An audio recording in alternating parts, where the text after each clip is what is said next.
Mama told me I could be anything in the world, so I decided to be a unicorn. G'day, hello, and welcome back to the channel. Just realised my phone is not on silent. Oops, a daisy. We'll try that again. G'day, hello, and welcome back to the channel. Thank you for joining me. It is very, even more berries than last time. Very much appreciated. Yes, hello, and welcome back. Thank you for joining me. We are going to watch some videos today. Proper videos. We're gonna watch videos.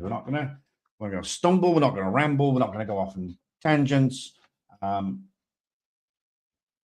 we're certainly not going to talk about Tiffany, because I am still so very upset. But that's okay. So I'm not mentioning Tiffany. Right. Let's look at the comments. G'day, Paracord Princess. Thank you for coming along. And indeed, you are first. Congratulations. I think you were first on Monday as well. Was it Monday I did a live stream? Yeah, it was. My Monday, anyway. So the title of the video I have selected is, are you being good on Good Friday? Because today, yeah, I should have thought about this a little bit more, because today is Good Friday. However, it's still Thursday in the Northern Hemisphere. So I didn't quite think that one through, did I? I can't change it, and B, I can't stream tomorrow. So, well, I might be able to. I don't know. I don't know how busy we're going to be. Talking of busy, I think I remember saying on Monday that Thursday is going to be the big day at work. And trust me, Thursday was the big day at work. It was holy moly.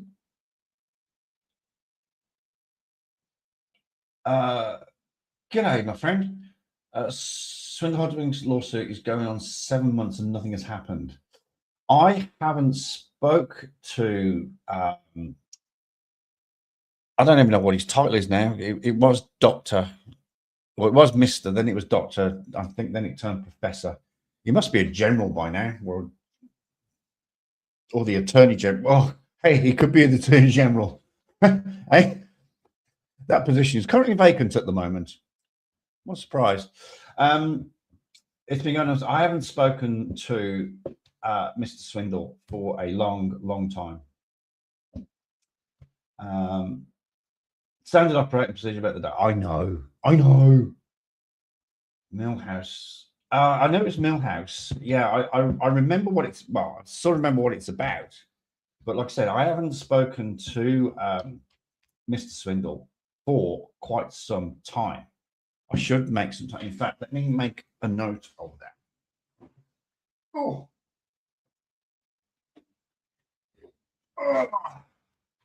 Because, of course, as we know now, I've got all the time in the world on my hands, haven't I? Yes, of course I have. Right. Catch up with Swindle. Might be able to do a live stream or something and get him on and go through what's happening. That would be a good live stream. Get him on and interview him. So not only can he catch me up, but he can catch you up. That's a great idea. Yeah, I remember it being Millhouse.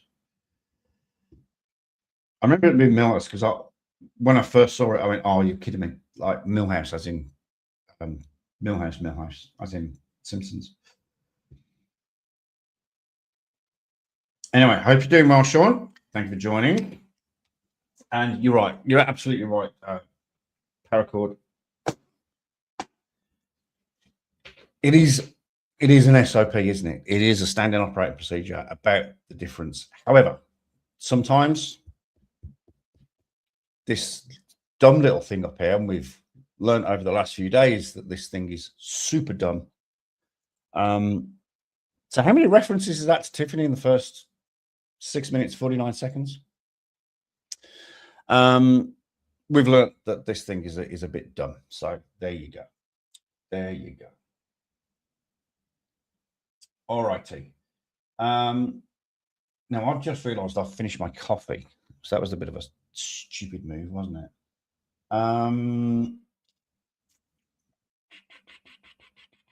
I should have gone and got another one during the intro. Not to worry.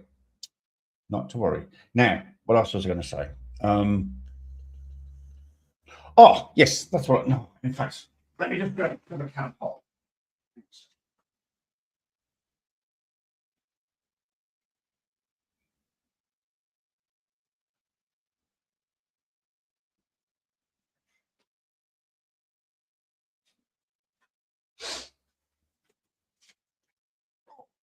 I really should put these in the fridge. I don't know if you guys get this over in America.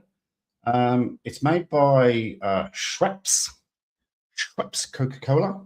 It's called Sparkling Duet, or Sparkling Duet, and it's raspberry flavor. But I don't know what the duets. I don't know it's duetted with. I do have your email address, sir. I do indeed.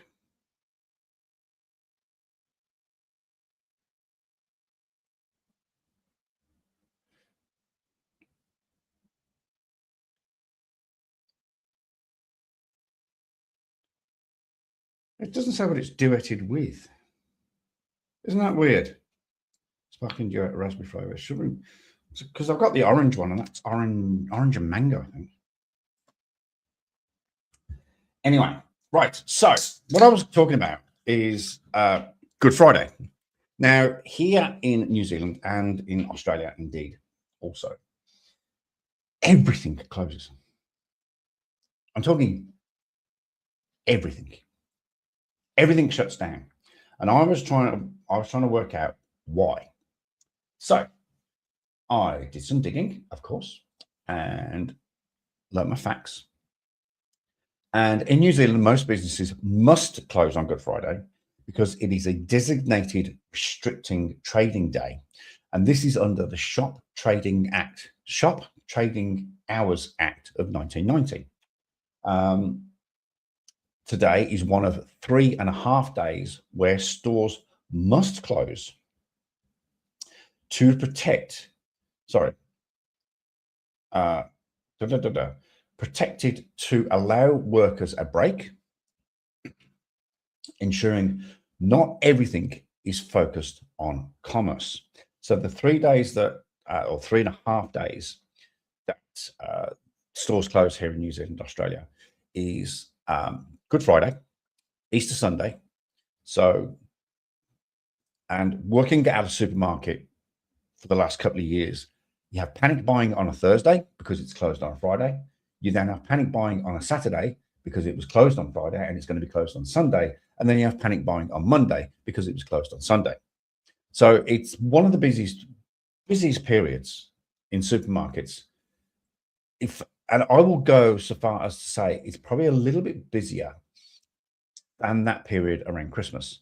Now, the other days, so Good Friday, Easter Sunday, Christmas Day, and so that's 3 days, and half a day is shops open at 1 o'clock on Anzac Day. Now, Anzac is Australia New Zealand armistice collaboration. What's Anzac stand? I've done this before, and I should know what Anzac stands for. Anzac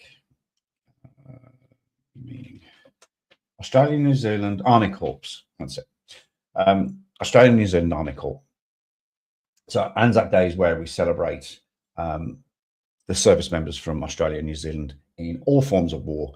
They focus particularly on the First World War, Gallipoli. No, Gallipoli was Second World War. They focus on Gallipoli. I think that's where we lost the majority of the New Zealand troops, or New Zealand Australia troops. But it is a commemoration across all conflicts. So, you usually see Schweppes ginger ale. Yeah. Veteran. So this is the 25th of April.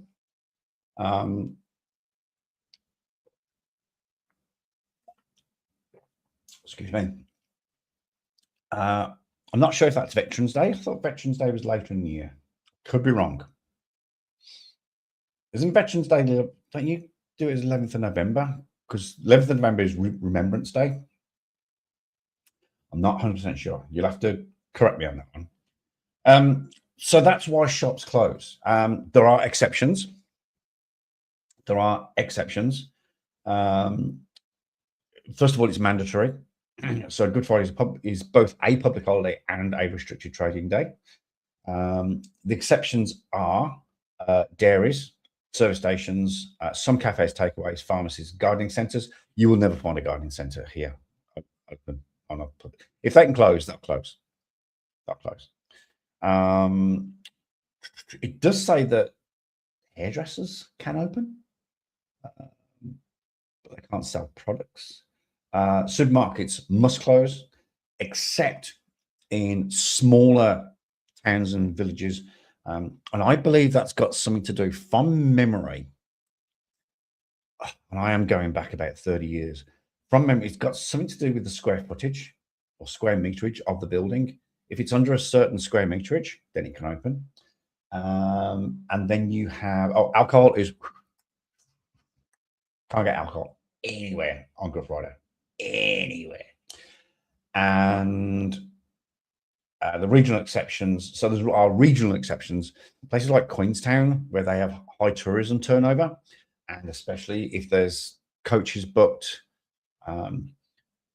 We wouldn't get away with it here in Christchurch because we have the cruise ships coming in, and even though that's a tourist thing, and let's say even two ships come at the same time, which I don't think can, but even though that's a high number of tourists because it's the city, because it's that big, no, it's only regional exceptions. So a place like Queenstown, small populations, etc., etc. So that's it. That's all about Good Friday. That's all about Good Friday trading. I opened the fridge this morning to make a cup of tea, and I noticed I was a bit low on milk, and I thought, oh bugger. But I can go to the petrol. I can go to the service station, the servo, as we call it. I can go to the servo and go to the service station. Dairies also tend not to open. If you're looking at me confused, going, what on earth is dairy? Oh, you meant Anzac? Must be my bad. Well, yeah, I suppose you can call it Veterans Day. Yeah, I suppose you could do.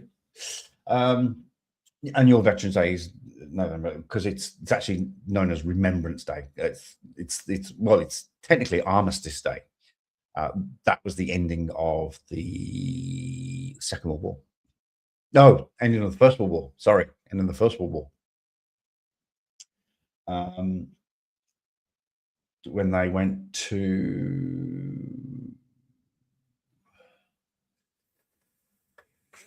I want to say Paris, and whoever was in charge at the time, they signed the Germans conceded defeat, and the armistice was signed, and it was signed at 11 o'clock on the 11th day of the 11th month, 1918. So that's why it's technically called Armistice Day, but we call it Remembrance Day. That's when all the poppies come out. Okay, where was I? So that's Good Friday. That's what that's all about. Oh, that was it. I was telling you about the milk. Oh, dairy. So a dairy is basically, oh God, what do you call it? Not stupid word, silly word, silly sounding. Bodego. A bodego. Like it's a little corner shop, a convenience store, I think is probably the best way to describe a dairy. Australians don't know as a dairy. I was working in Woodside in Australia, in Perth, and I was smoking at the time. Was I smoking at the time? Yes, I was. I was smoking at the time. Oh, no, I wasn't. Why did I want to go to the dairy?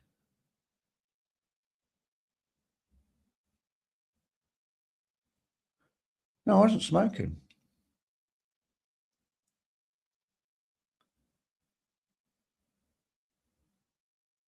Oh, I can't remember. Anyway, so I said to the supervisor, because I was on the cameras, And I don't know what I wanted.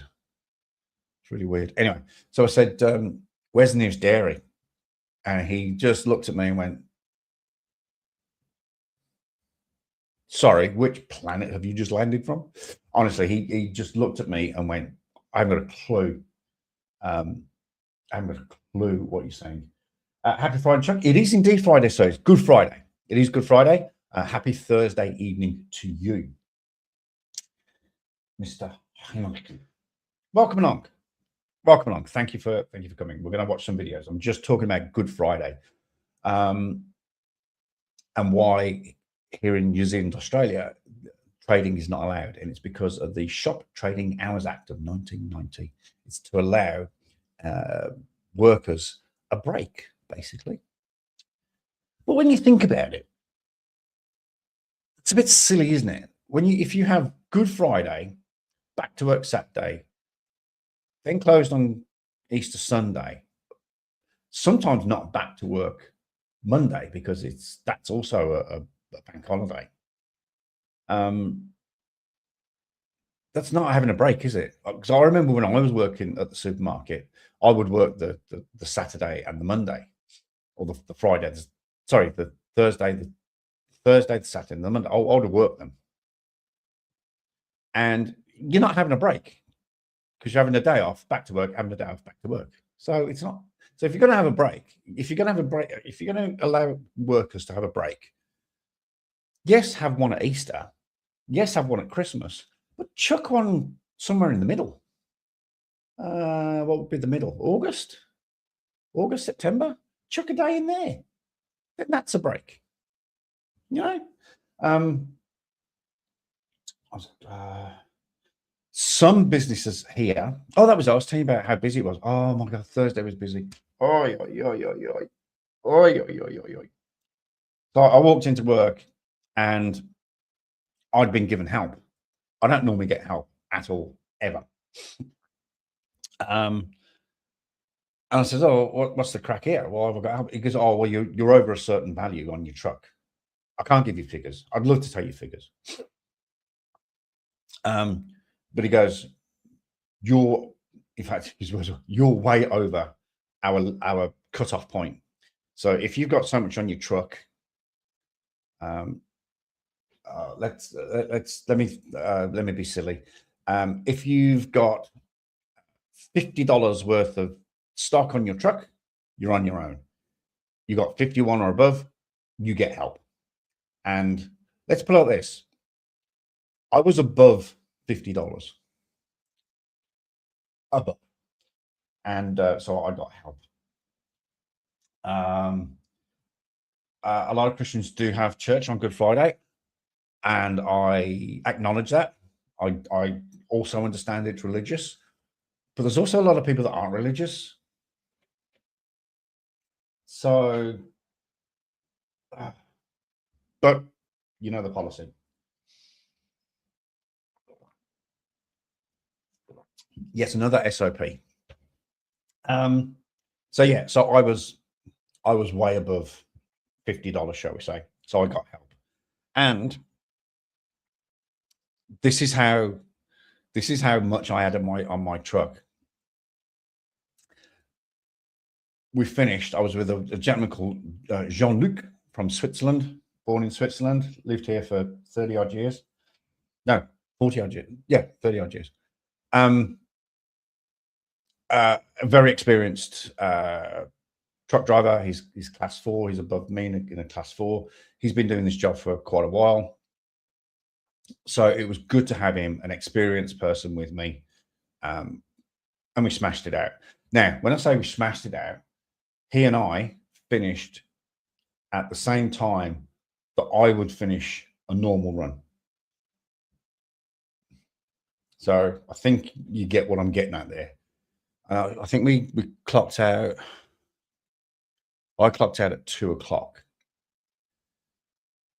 So for me, on a normal run, I would be clocking out at 2 o'clock. So you can imagine how. Oh, I've got the pictures somewhere. Can I show you the pictures? Can I do that?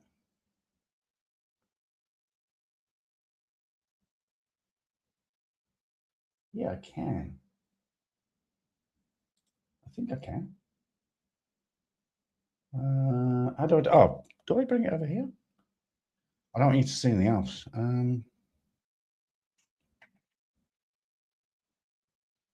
Do I not just? Oh, open it. There we go.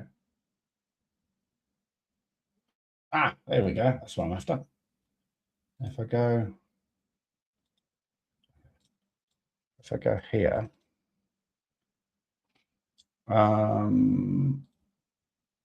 so if I go here,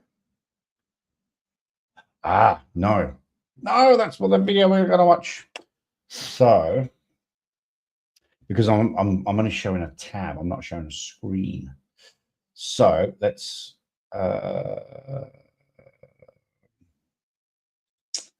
stop that. Let's do that.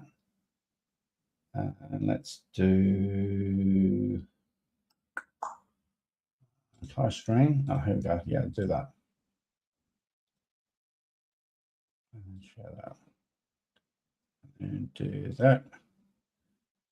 So that is how much stock I had on my truck on Thursday. So was one pallet at the back. There's one pallet there. There's another pallet next to it. So it's 1, 2, 3. It's half pallet there, 4 and 5, and then this is eggs and meat, etc., here. Now that pallet there, you can just about see if I was able. This pallet here, it was about a meter and a half, 1.6, 1.7 meters high. No, about a meter and a half high, a pallet. That was just for one. That was just for one customer. That was for the cookie trader. That was for the cookie trader. So, so that's how busy we were. So we finished, like I say, we finished. 2 people finished at the same time that I would finish normally in my run. So you can imagine how much stuff was on my truck. And I don't know. Oops, oh, that's weird. Why is that doing that? But that's the screen, so that's not going to work. So I need to remove that. How do I stop screen? There we go. Because that's showing the screen, not the tab, which is, so this isn't that one. That one. Big difference, apparently. Well, it is a big difference. We know it's a big difference because I haven't done this.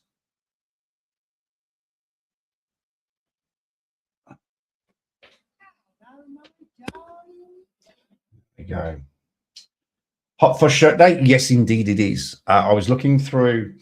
Oh, here we go. Here we go again. Don't get upset. So I was looking through the wardrobe, thinking, what shirt shall I wear today? And I saw this and I went, that was a movie that I was supposed to sit down with Tiffany and watch, explain to her why it's my favorite movie of all time, which I've watched 64 times. But we never got to watch it. Hey, who's talking about Tiffany?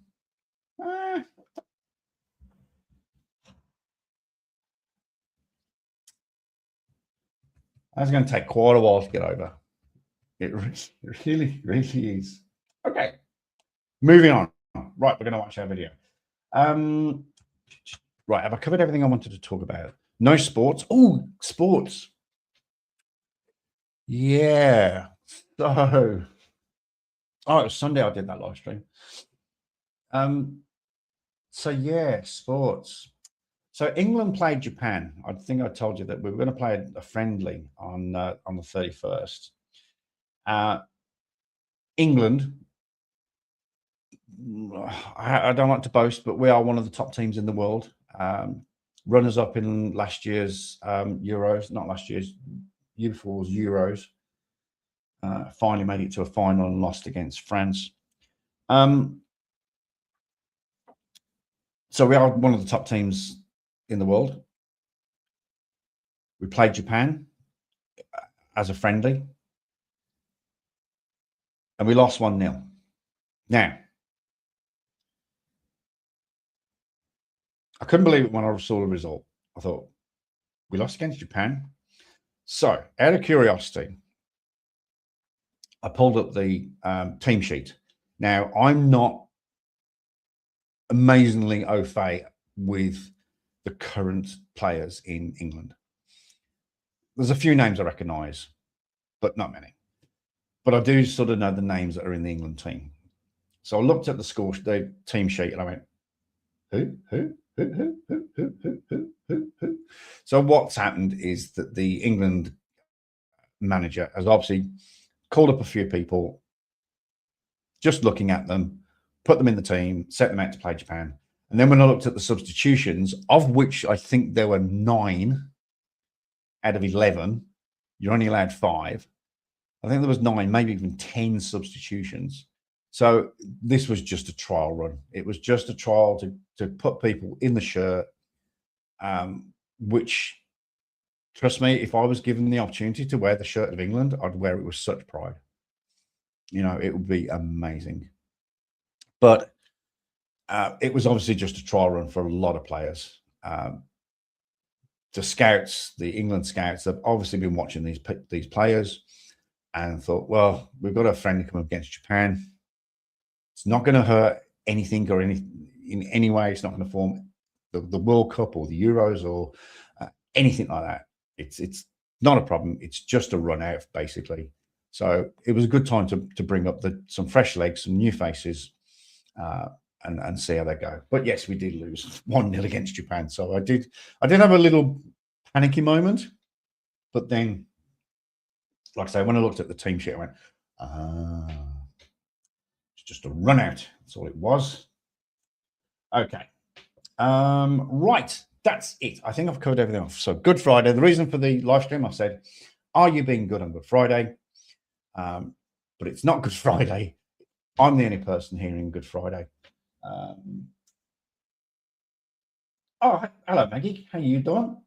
Maggie's in Good Friday.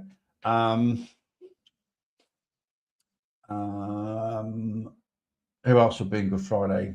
Lola,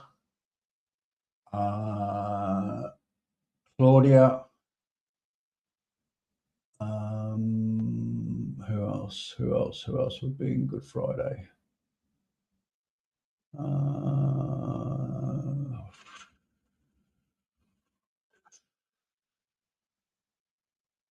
Oh, what's his face?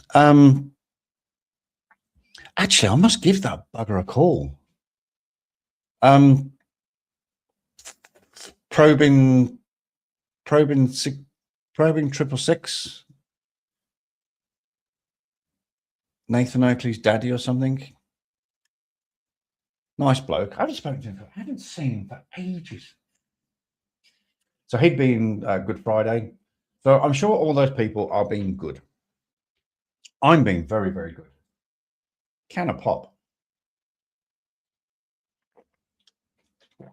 What are the chances of that? Right. Degeneration Nation. Put out a video a couple of hours ago, 3 hours ago, I think now. I emailed DJN the other day and had a quick chat with him, and he's a bit sad. He's not sad, but because his channel got taken down and he had so many tens of thousands of subscribers, and now his new channel's only got 835 subscribers. So if you are not subscribed to Degeneration Nation's channel, I will pop the description in the link post description of this video. Make sure you click on it, give him some support. I did say I want to get him up on my channel and have a chat, an interview. And he laughed. He goes, "Oh, I'm a nobody now. They took down my channel." But I'd still like to have a great chat with DJM. He's a good bloke. I like him. Like I say, I've got his mobile number, and we have spoken in the past. But please do some support.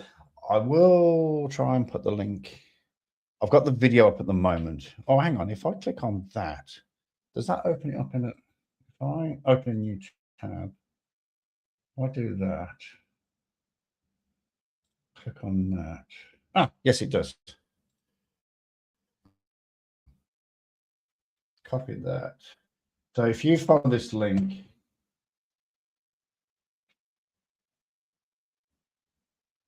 that will take you to Degenerations Nation's channel. Hit the subscribe button. I'm subscribed. I've clicked the bell for all, and that's why I get the videos. You know how it works. Okay. What else was I going to do?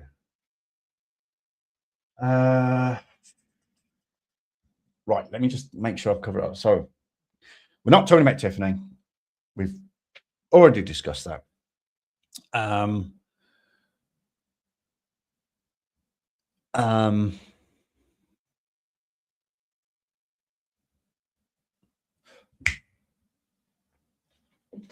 I'm sorry, I have to send a message. Oh, I keep meaning to email Kfar as well, don't I? Let me pop him on the list.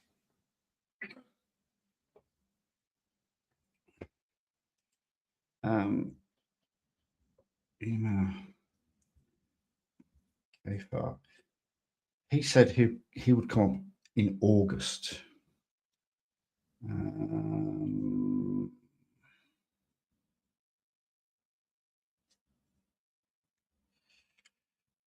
But we never got round to it. So let me just send. I've just thought of something. I have to send a very, very quick message.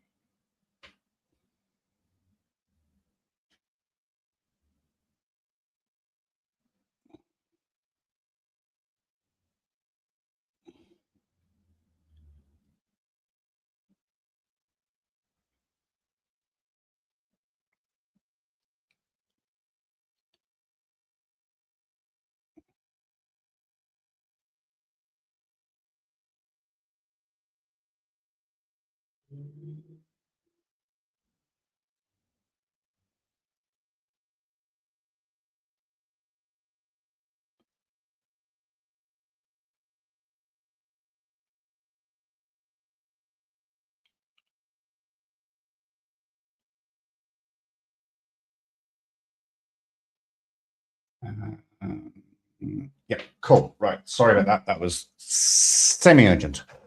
Right. So Good Friday, cover that off. Cover the sports. Rugby doesn't start until not. AFL. Of all the weekends for the Dockers to get a Friday night game, which is good money, it's tonight, and I'm at work tomorrow. Gutted. To say I'm gutted is gutted. Already subbed to Degen. I think he set this up a while ago as a backup channel. He did, but then that got taken down. So this is the backup. This is the really backup channel. And yeah, unfortunately, I can't remember how many subs he had. I think it was 40, 50, 60,000. And the poor bugger's now down to 835. Never mind. Right. Shall we watch a video? Let's do it. Right. What's this one called? This is called Sovereign Citizen Flees Police and Gets Dealt Karma. You could pretty much title every sovereign citizen that flees from the police that title, couldn't you? Flees from the police and gets dealt drama. I haven't watched this yet. Like I said, it only came out two and a bit hours ago. Is there anyone me checking? I think if I check, go on here. Oh, it's saying 1 hour. Oh no, hang on, that's the wrong. Go here. So if anybody's looking for a new job, feel free to apply for. And if you're qualified, well, actually, I don't even think you have to be qualified. The last person wasn't. But if you want to be Attorney General, and yeah, the position's vacant at the moment. So put your CV in, and you should be sweet. Okay.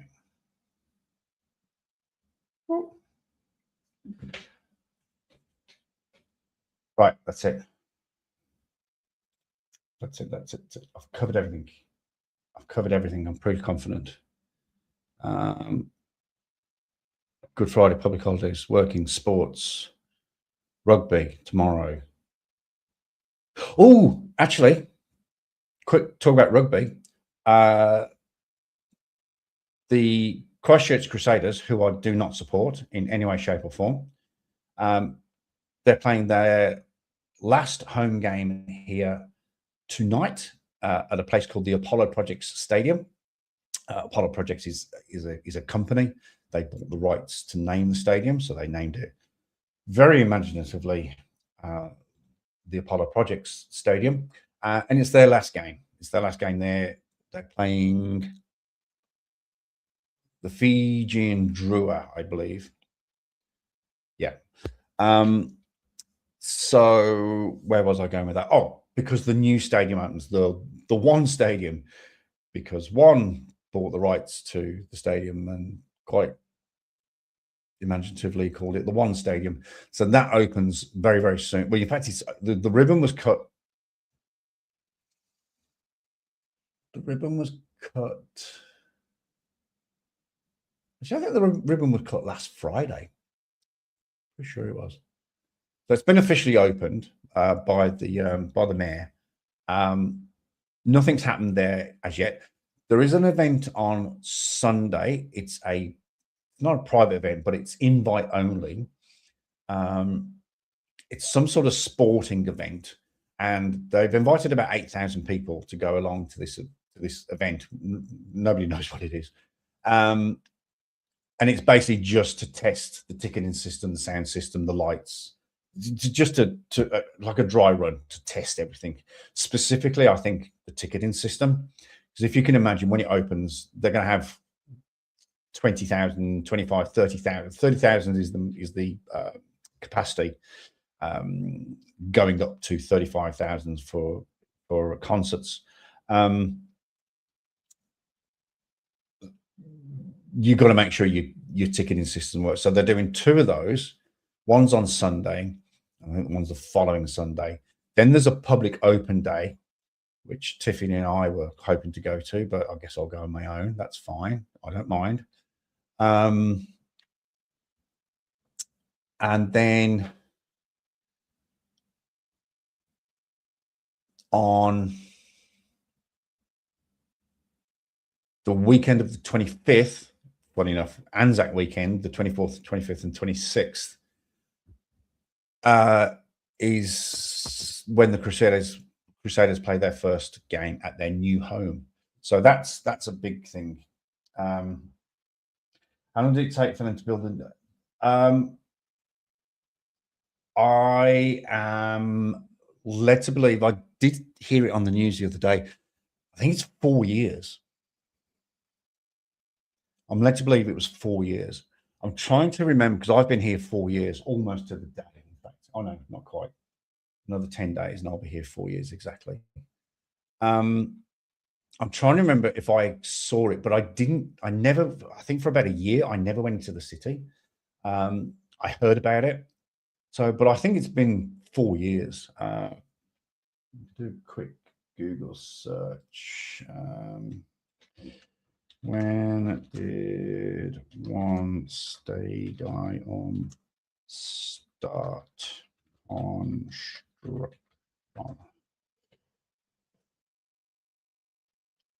Flipping heck. Sometimes I'm so good. Exactly 8th of April, 2022. So almost to the day, exactly 4 years. Yeah. So, yeah, 4 years to build a. I did hear the cost of it as well.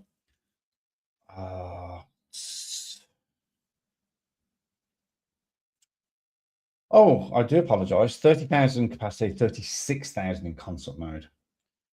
Okay.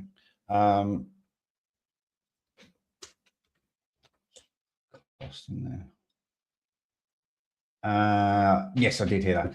$683 million. 683 million New Zealand dollars. That's a lot of money for a stadium.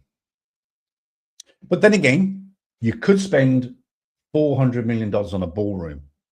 You could do that. I think I'd rather build a stadium, to be honest. But anyway, digressing. Right, here we go. We're going to play a video. Let's make that big screen. And here we go.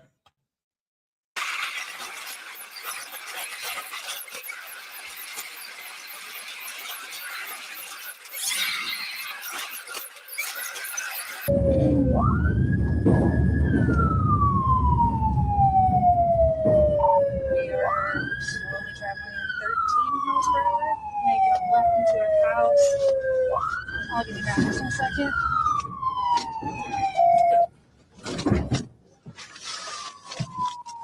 Oh, those reverse lights? Or... Show me your hands!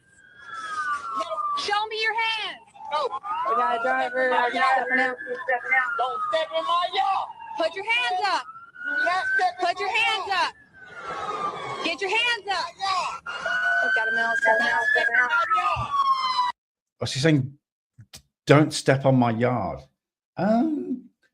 Dude, you've just committed a felony.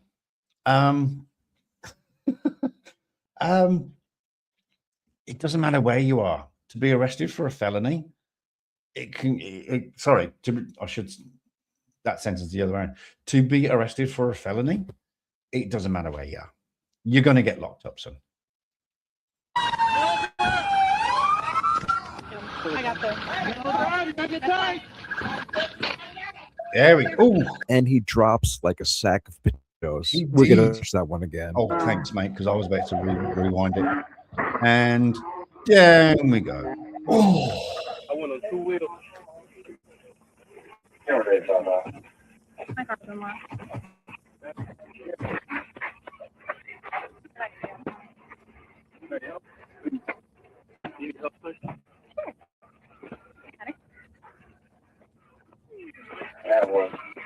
I got to admit, it doesn't look like your average sovereign citizen. 920 West Scenic. Hey. For a runaway. Hello, you. Hey, did you see that tasering? Do you want to watch it again? Because it's just a few seconds back. Did you see the taser? In fact, I don't care if you saw it or not. We're going to watch it again. We're going to see it in live time, and then we're going to see it in...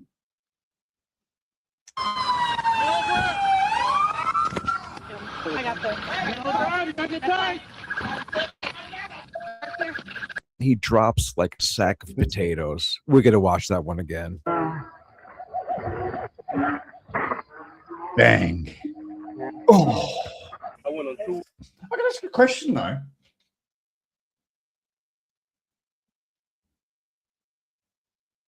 I know I committed a felony. Just don't trample my grass. Yeah, get off my lawn.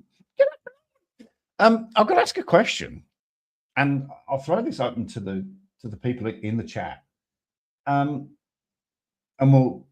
this is a genuine question, because I've told you before that I left the police before tasers were personal issue, and sadly I was never trained and I was never taught the law around tasers. But is that a justified tasering? I have to ask the question, was that tasering justified? The reason I ask is I look at that tasering as almost like shooting somebody. He's not displaying any level of aggression. He's, apart from telling them to get off his lawn, he's quite calm. He's also walking away. We've seen his hands. He's got out the car. Apart from the fact he hasn't, put his hands up, etc. But we've seen his hands. No weapons can be seen. Apart from the fact he's not compliant, Hey, Tom, thanks for popping along, mate. Maybe you can help answer this question. I don't know if you heard the whole question or you saw the tasering. I'm just going to show you a tasering, and I just want to get your opinion. Like a sack of potatoes. So this We're going to guy's- watch that one again. This guy he's got out of his vehicle. We've seen his hands. He's a bit of a softard. He's walking away. He's not angry. He's not shouting. He's not being belligerent or anything. But he's walking away, and taser. I went on 2 wheels. So I'm interested to get people's opinions.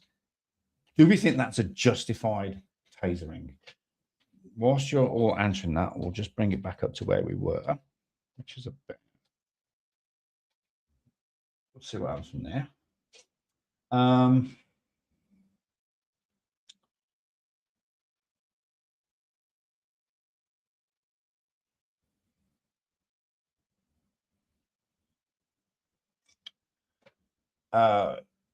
Robin says, yes, in order to prevent him from entering his house, they're allowed to use such force in order to stop him. Okay.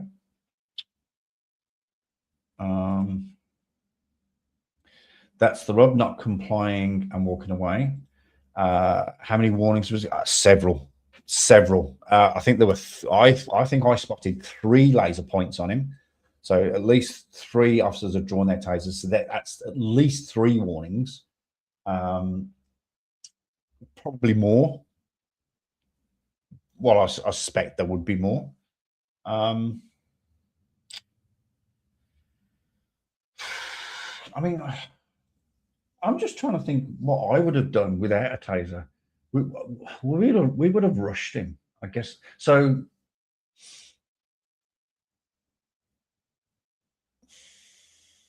that's probably just exactly the same, isn't it? I would have rushed him, well, depends if I was single. If I was double crew, we would have both rushed him, but would have rushed him and probably even used a baton and probably even pepper spray. So it's no different, really, is it? It's you're right. It's in order to prevent him from entering the house, because once you're in the house, who knows what's going to happen? You've got barricades. You've potentially got hostages. You've certainly got weapons. So it's the optics of it, isn't it? It's the optics. He's walking away. He's relatively calm. No weapons, no aggression, but they tase him from behind. I think it's just the optics. Several warnings, not complying, heading to the house, justified. Okay. But he also could be armed. He could.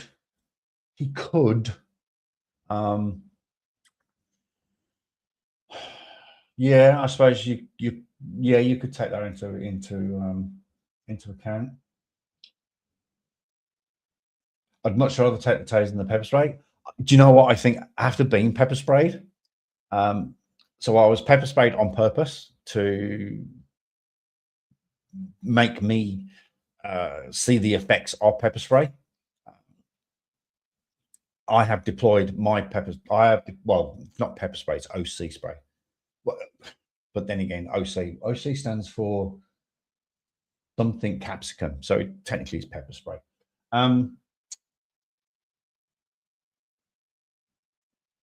He also fled for a while. Fleeing and eluding, yeah, okay. So the fleeing and eluding, that continues with fleeing and yeah, okay. These are all good questions, but I just thought I'd ask. So yeah, so I've taken pepper spray on purpose, just to teach me the effects of pepper spray, and I've also copped it on the job. When you are in a situation and you have to spray, first of all, you're taking it out of your. Well, you should shake it before you start duty anyway, but it's always good to give it a shake. You're supposed to shout spray, spray, spray, or words to that effect. spray deployed or spray deploying. So it gives the officers a bit of a heads up going, oh shit, there's pepper spray coming. You know, if you can, watch yourself, look away, stand downwind. But a lot of officers, and I've done it myself, I will confess, you get in a situation, there's your man, there's your woman, they're not complying, you've got to get compliance. You just whip it out, as they say, and you just spray. And sometimes even you'll get hit, and then because you haven't warned your fellow officers, they're going to get hit as well. So I've been in situations where, yeah, I'm wearing contact lenses as well. Because I used to police in contact lenses. Oh boy, oh boy, oh boy. Huh? If it gets under them, you're going to lose a pair of contacts. There's an urban myth that if you get a close contact or a concentrated dose, because often the dose you would get in would just be the sort of surrounding mist. You're not actually getting the actual pepper, but you get the fallout, shall we say. And I did, but I keep getting them broken. People kept punching me in the face, and I kept breaking glasses. I think I went through about 5 pairs in 10 years.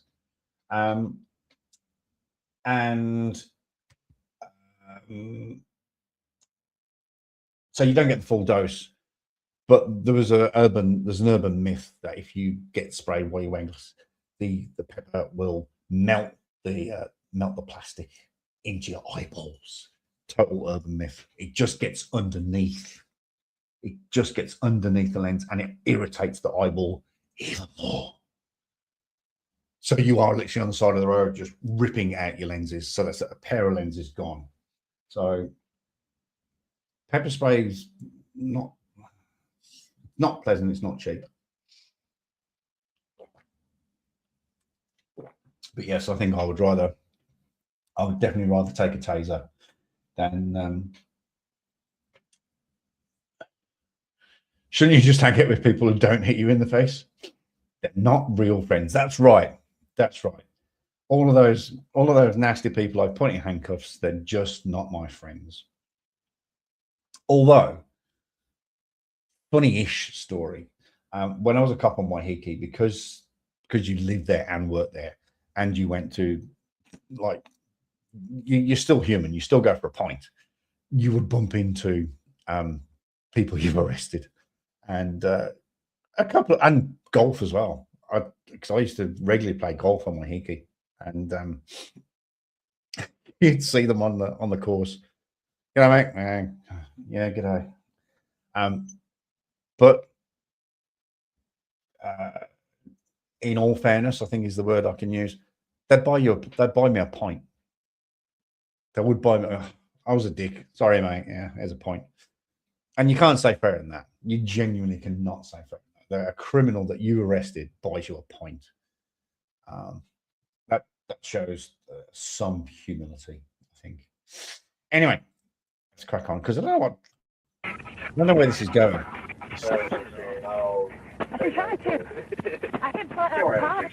How do we know it's just this? I'm guessing we're going to hear from the back of the car.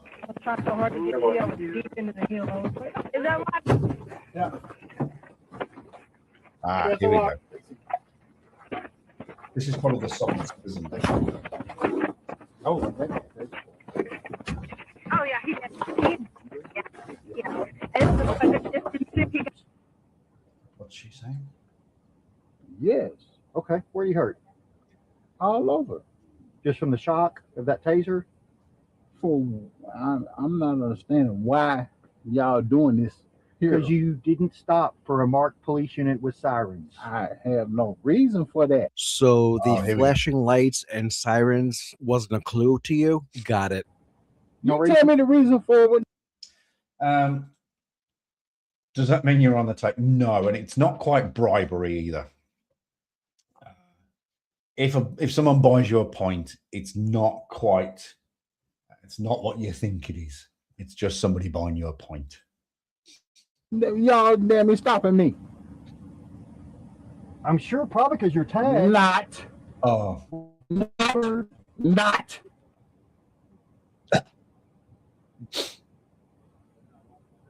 So you're saying you don't have to stop for the police when they get behind you with their lights on? I don't know if you can make it out. Yes, no, maybe. You said that one more again. I don't know if you can make it out, but he's obviously mentioned tag. He's got one of those private hire tags or something. You see, it's got the writing at the top. You can just about see it. So it's one of those. It's one of those license plates that we see all the time. So you're saying you do not have to stop when the police officer's behind you with blue lights on? What reason do I have to stop? Because the blue lights are on and they're trying to make a traffic stop on you.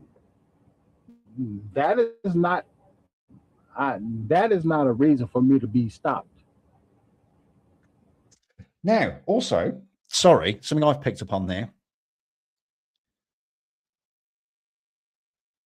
Where are we? We're in Arkansas, and I'm looking at the house. All I can see is blue. That's interesting. They only use blue lights by the looks of things. I'm just going to go out on a limb and guess he's not all that educated. No sovereign citizen is educated.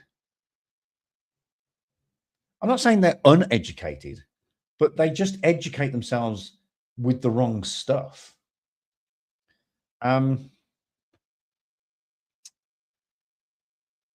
So Arkansas must only use blue lights, which is really, really interesting. Because I think every other state, and it's something that probably need to look in, uses blue lights.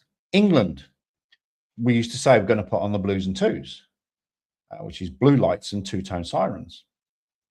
Everybody else has got red and blue. Ambo's here. Ambo's in New Zealand, and I think Australia. They're red. Fire is red only. England is blue. Interesting.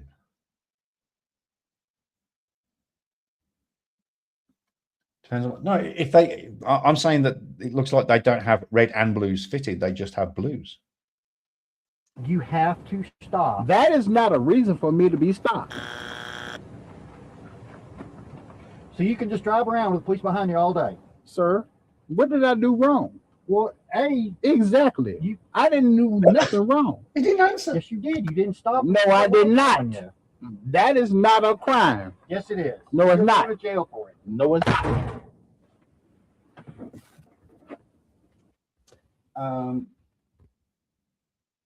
Blue means fuck off your own way, or bad shit is going on. No, if you've got blues and you can't. When I was up in Auckland, if you put the emergency lights on, they are red and blue, red and blue, red and blue, red and blue, red and blue. You can't isolate the red or the blue. You can put the fronts and the backs on. You can put the sides on. You can put the grill on. You can open the boot and put the boot lights on as a warning, but you can't isolate red from blue. It's alternate.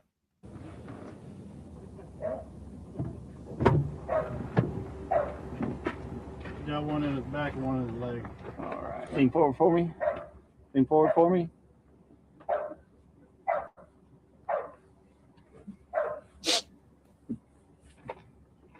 Like right at the lower part of his back. Turn sideways. Turn your back towards me. What am I doing? I'm taking those probes out of you from the taser.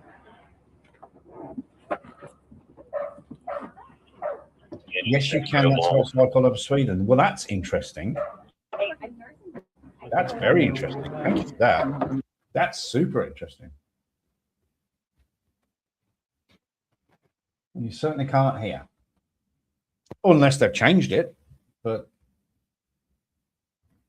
I don't know. I don't think so. Maybe we should do a video on that. Feeling it. Is he all right? Stand up. Oh, I see one of them there. Right, I'm not sure if this guy's going to argue anymore. All right, well, that's... Right, let me find another video. Now, is it going to... offer me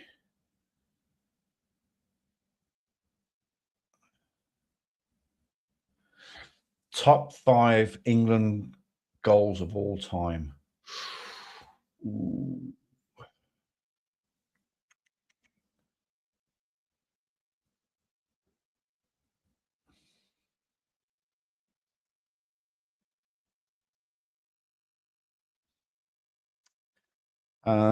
Right. What's been recommended to me? Let's have a look at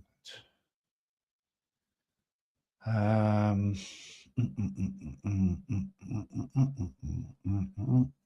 Oh, CC's got a new video out. Entitled man refuses to exit vehicle, gets dragged. Oh, hello. If you want to burn belly fat, boost energy, and slow down I am aging, sick of do these these AI 5 videos. exercises. On February. Really, I'm sick of these AI videos. I really, really am. Okay. AI is taking over everything. Everything, I'll tell you. Okay. February 23rd, 2025, while on patrol, officers observed a vehicle driving erratically and nearly striking several bicycles parked along the side, prompting sounds like officers Robin. to initiate a traffic stop.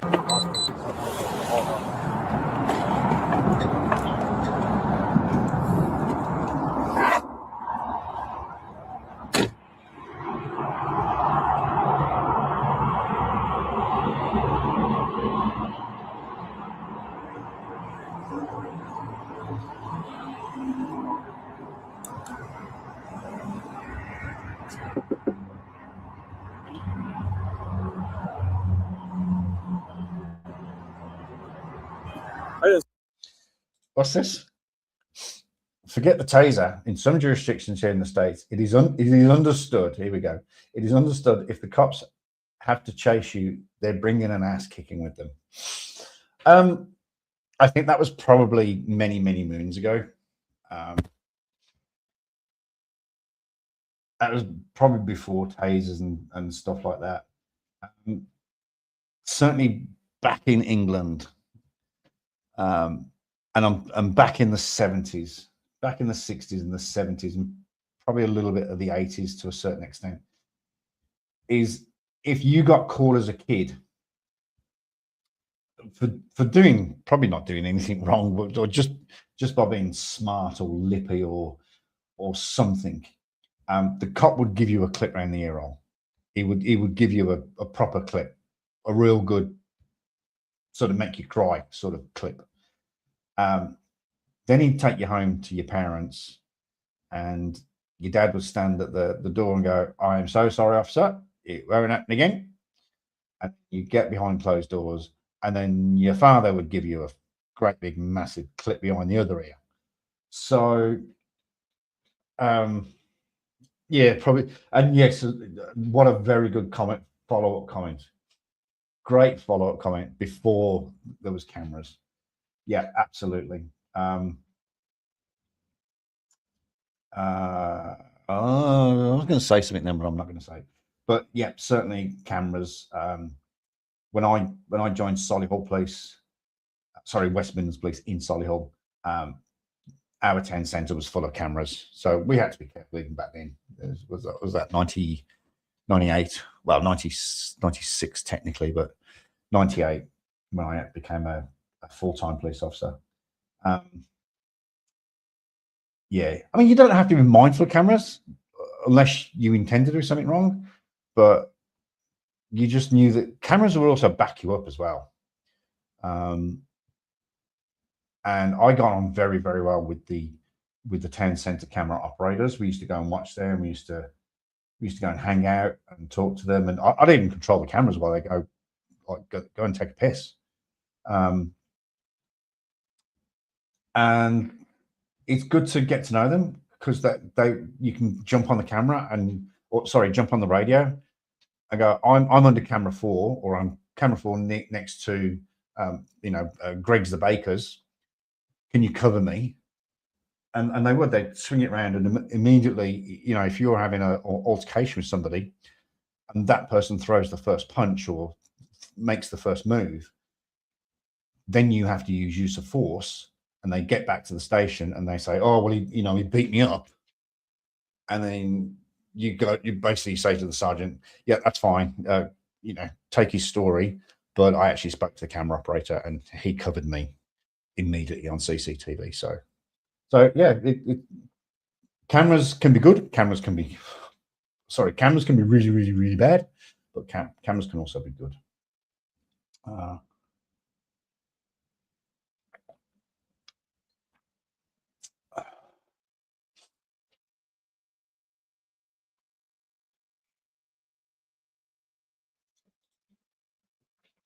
Rodney King ruined everything. Rodney King was a very, very unfortunate situation. I think that was 84, wasn't it? Sir, can you put your hands on the steering wheel for me? Your hands on your steering wheel. You got a driver's license?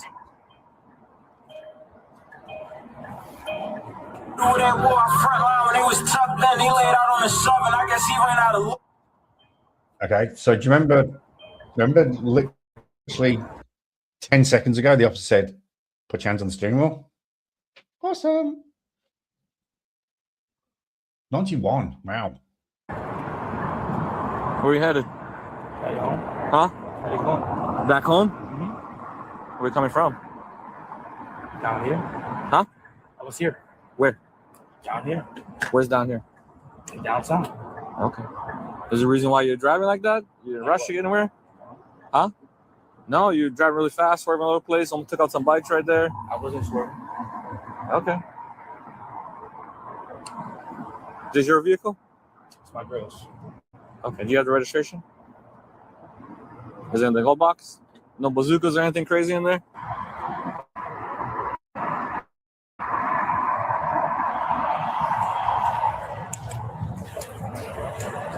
Actually, how long did that music go on for? It wasn't longer than 9 seconds, was it? Because I'll get pinged otherwise. But yeah, the music was a bit dodgy. It's like a bunch of like powder and crumbs coming from the center console. Like it's dripping down to the center console. From the armrest in the center console. All right, man. Do me a favor. Just put that stuff on the side over there. You can just put it on the passenger seat. All that paperwork. Just pull all of it. Just grab it all. Put it over there. Okay. Yeah, let's put it all over there. All right. Now put the phone on the dashboard. For what? I'm asking you. Yeah, Mom. Yeah, listen, do me a favor and call the ride. The cops are opening my door right now to the car right now. Come over here, man. Come over here. Now they're grabbing me out the car right now. You know what I mean? Listen. All right, so, You're about. Let go of the phone. I don't know why you even beat out. Let go and get out of the car. Crazy. Which is crazy. What's your problem? Now, Why are you get out of the car? Why are you on my neck, though? Get out of the car. All right, that camera's. All right, that's my problem. Why are you putting in the car? Get out of the car, dude. Why are you putting out? Yeah, Ma, they're putting the car crazy. Like, what are you doing? Like, Get out of the car. Get out of the car now. Why? What's going on here? First of all, he hasn't. I'm gonna get out. Get out the car, you're gonna get tased. I'm gonna get out right now. Get out the car, you're gonna get tased.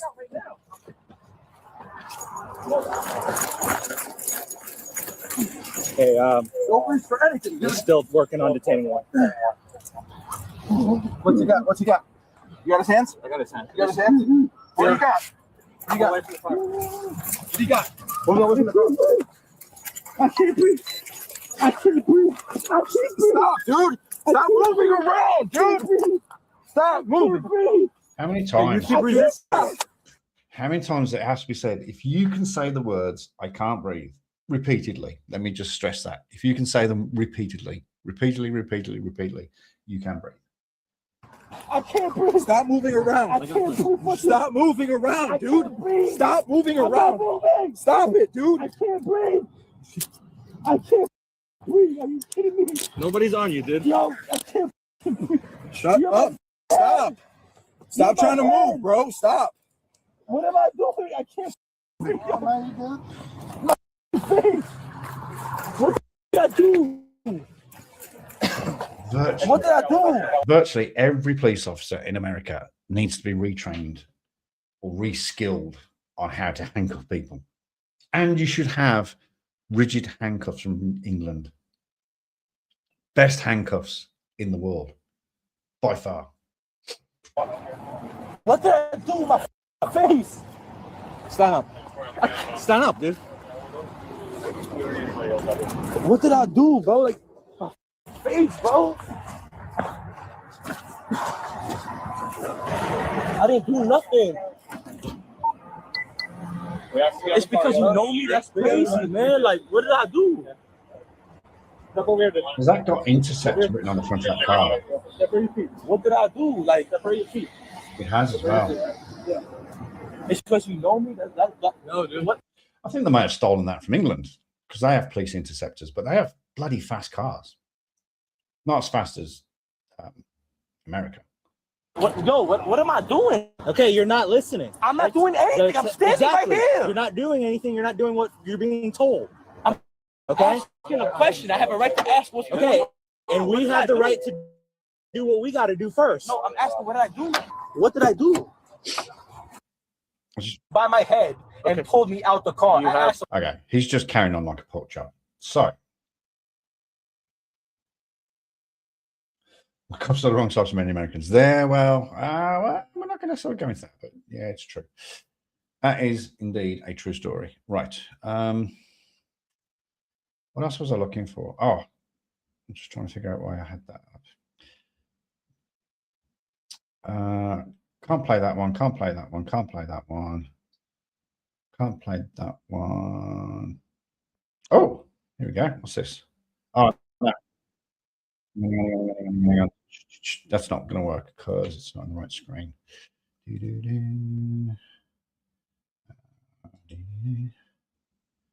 All I have to do is that. Stupid boy.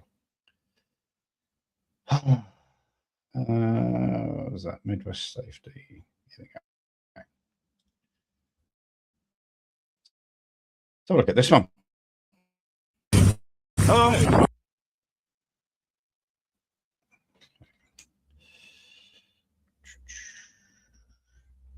I think with some of these videos, we're going to. Yes, I did mention that just before you popped along that he does have a new video out. I think it's titled 10 Days on Our Flat Earth. What was it? Yeah, 10 Days on Our Flat Earth. So he's obviously, he and all the others have lost their shit because Artemis 2 has taken off. I haven't actually watched it yet. I need to watch some of the takeoff. But it's taken off. It's going on a 10-day mission to go past the moon. Apparently, it's going to go. I think I read somewhere it's going to go. The total distance is 6,000. No, it's going to go 6,400 kilometers past the moon. So it's going to stretch out a bit further than they did in the 60s and 70s. And the 80s and the 90s. So it's going to go out a wee bit further, and it's going to take man, not being sexist, but it's going to take man further into outer space. And it's a 10-day mission. 10-day mission to circumnavigate the Earth, slingshot to the moon, go around the moon, how many times I don't know, and then obviously return and land in the Pacific Ocean. So that's Artemis 2. Four astronauts aboard, 3 Americans and 1 Canadian, or 4 Americans if Canada becomes the 51st state. And it's a 10-day mission. The mission is to test life supports, test communications, it's to test everything. Test. With obviously a view of landing on the moon again, potentially in the very, very near future. So,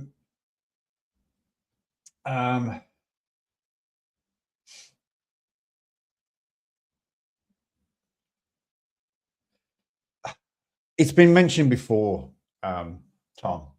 It's been mentioned before, and look at what happened almost 18 months ago. No, 18 months.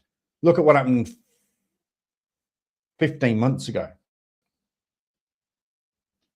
3 flat earthers had their trip to Antarctica paid for to witness the 24-hour sun in Antarctica, which proves beyond a shadow of a doubt that the Earth is not flat and it's a globe, because that's what the globe model predicts. 3 of them went. One changed his mind. The other 2, yeah. But every single flat earther on the premises, that's not the right word, is it? On the outside, claimed it as fake, blue screen, green screen, shot in the Antarctic, not Antarctica. That they were paid, which technically they were. They had their trips paid for, but that they were paid off. Just the whole thing was fake. The same thing exactly going to happen with going on SpaceX. It will be exactly the same. Yes, let's say how many people fit in the capsule? Is it 8? So you take 4 flat earthers and 4, I was going to say globers, but 4 flat earthers and 4 normal people, and to witness or to experience going up and seeing the curve and weightlessness and all that good stuff. Yeah, 2 of them maybe would come back going, yeah, okay, I've seen the curve, blah blah blah. But on the flip side, you'd still have all of those other flat earthers that would make videos and just go, well, you'd never win. You are not going to win. You're not going to win, because for some people, David Weiss, Witsit gets it.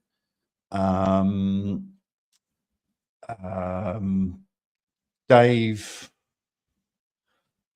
whatever his name is, what's the overall leader? Dave. No, Mark Sargent, sorry. David Weiss, Mark Sargent, and all those others, they're in it for this. They cannot let it be debunked completely once and for all, because they'll lose this. They'll lose the grift. They will. David Weiss reportedly makes somewhere in the region of $300,000 to $400,000 a year from his grift with his app alone. So you're never going to win because it's all about the money. Some of them, yeah, they'll probably turn around and go, oh shit, that's compelling. CC won't. CC will think it's something else. But I think you mean it proves that the sun comes towards you. Yeah, because as it comes towards you, it doesn't increase in size, does it? You know, it stays in as a relative perspective. Yeah, same when it goes away, it doesn't shrink in size, does it? The sun is amazing, and when it does that circular thing around the flat Earth, and then it drops, you know, it changes from Cancer to Capricorn. All of a sudden, it just goes whoop, ooh, and then goes back in. Ooh, that's amazing. Yeah, so believable, so believable. Anyway, right, we were watching this video. Here we go. Oh, hi. You got your driver's license on you? Yeah, sure. This is your car? It's a friend of mine. All right. You get the registration, proof, insurance with it? How's your driving record? It's good. Yeah, I'll dig through it. Sit tight.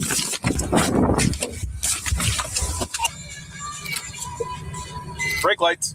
You driving? 35. He's taking off from me. We're going through the lot now. Over the curbs.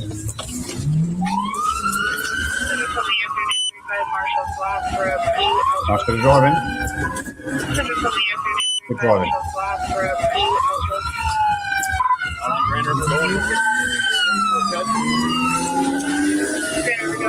Very nice. For wet weather, that is really good driving. 31, you're coming 56 miles an hour, medium traffic.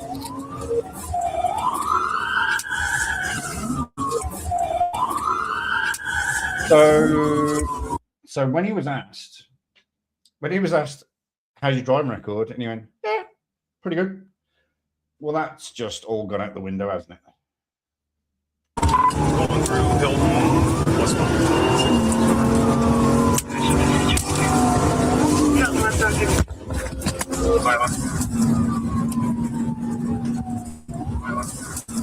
Driving. Good commentary as well.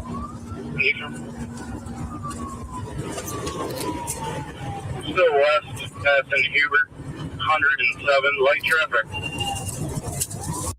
All right, Mr. Impatient, it's probably coming. Calm down.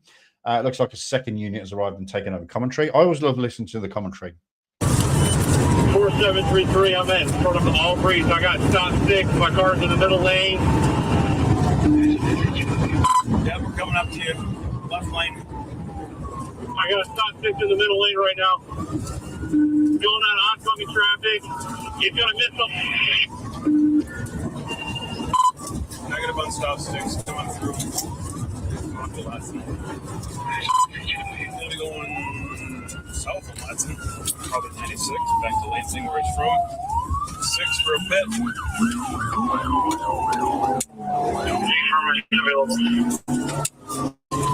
Alright, we're still on south of Lansing. Clear southbound Lansing, pit approved. It's going pretty quick. We've already discovered that. There's 108 miles per hour already. Did anybody see what type of car it was? Slowing down. Grand Oaks. Straight through. Slowing at Grand Oaks, considering straight. I feel as though he's not a very confident driver. Also, his passenger brake light's broken, so that's another ticket. We're at 96.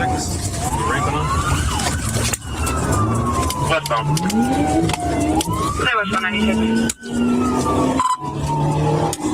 Ramping up. Oh. Try to run me off the road, Central. Try to run me off the road.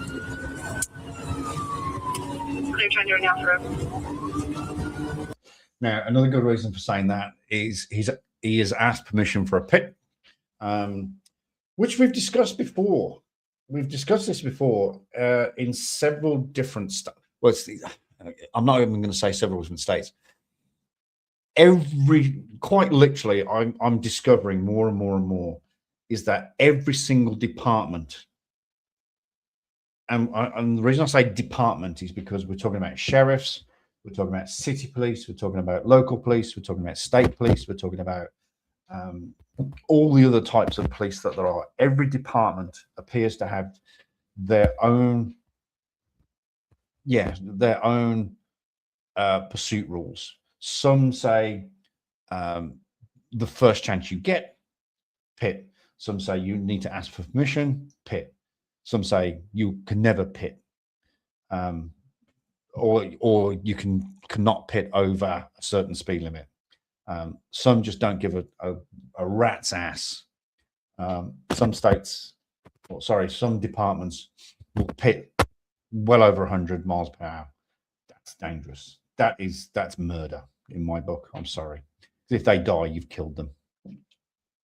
And if you think about it, you intentionally wanted to crash that vehicle. Therefore, you're intending to murder somebody. So I don't agree with that. But that's okay. That's a discussion for another day. Go Kansas. Yeah, Kansas is one of the states that pit whenever you want. Or as Roman says, pit. So he's asked for permission, and I don't think that was quite a attempted run off the road. I think he just got a bit too close on the inside. Just my perspective.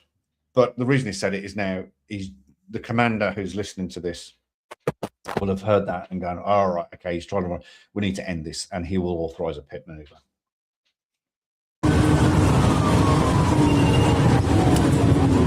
100 miles an hour, westbound from left and light traffic. 100 miles an hour westbound light traffic.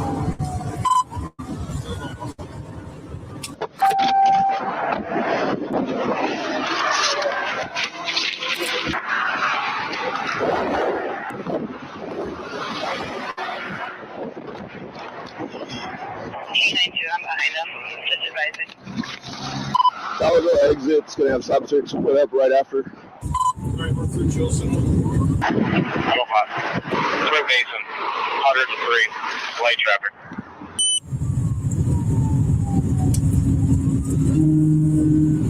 Still west in the left lane. Looks like light traffic, 107. Westbound left lane, light traffic, 107.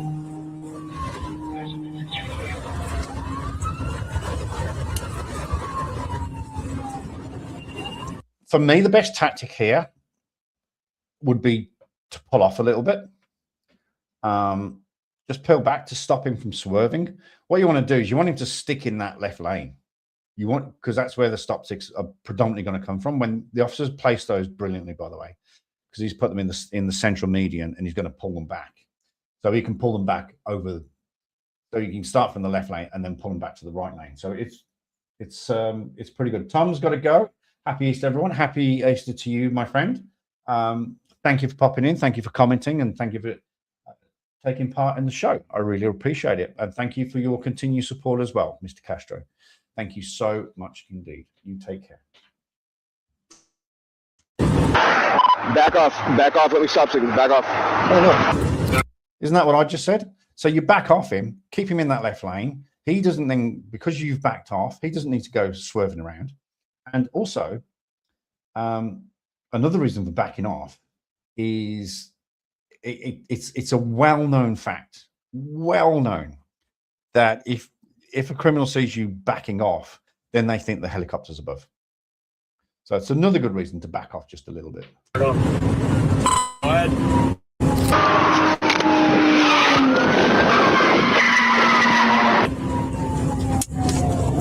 Great stop stick. Good spike. Good spike. Good spike. And wrecked out.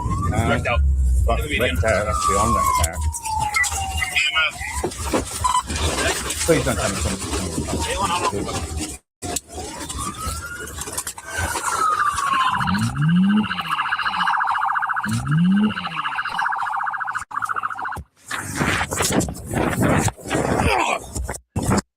That's kind of a bad thing. He almost pushed him into the road. Put your hand behind your back. You're gonna get tased.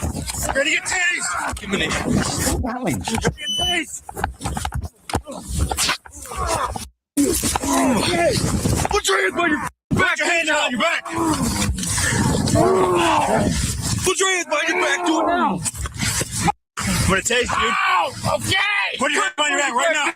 Put him behind your back. Okay. Here's one. Here's one. Good. Yep. I got the jacket. You guys. Just keep working on him.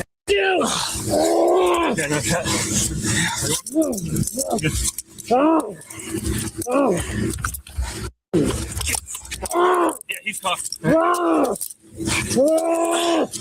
Quit moving. Quit moving, dude.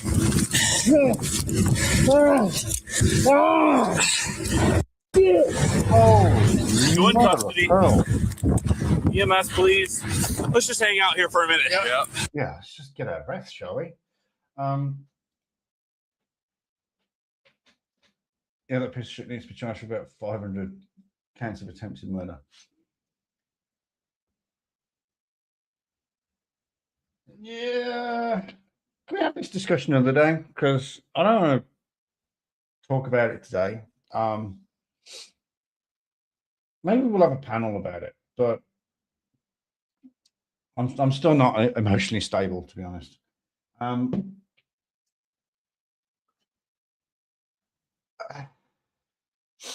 Yeah, I'm not going to say anything. I'm going to say, because if you read the definition of murder, you know, it has the word intent in there. Can we skip up, Robin? Would you mind skipping off that topic and all? I can't believe he was still fighting though. That was incredible. Oops. Sorry. Hang on. Good work. Nice. This suspect was charged with aggravated fleeing, eluding over 100 miles per hour, reckless endangerment, and resisting obstructing. He is. That's interesting. I have never, ever seen that charge. Fleeing and eluding over 100. Anybody else ever seen that?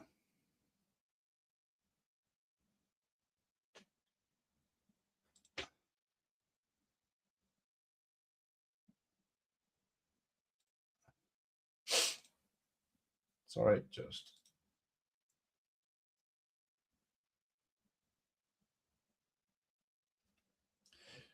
We'll talk about it another day. Pretty sure Arizona got that one. Honestly, and that's a great offense, isn't it? Because that would, well, one would hope that would carry heavier penalties. But knowing what I know about the judicial system, not necessarily America, but certainly here in New Zealand, what I know about the judicial system, it wouldn't surprise me if it didn't. But that would be great. Yeah. Oops.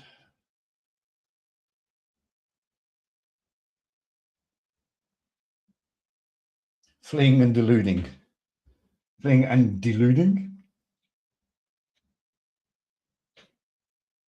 Arizona's got 50 and over. Ooh, that's good shit, man. Presumed innocent unless proven guilty in a court of law. This next case shows yet another suspect fleeing from police, resulting in a crash, except this time the officer pursuing gets involved in the crash as well. 757, I have one fleeing from me, eastbound Dean Street. It's a gray Ford Explorer Escape. Listen to his commentary.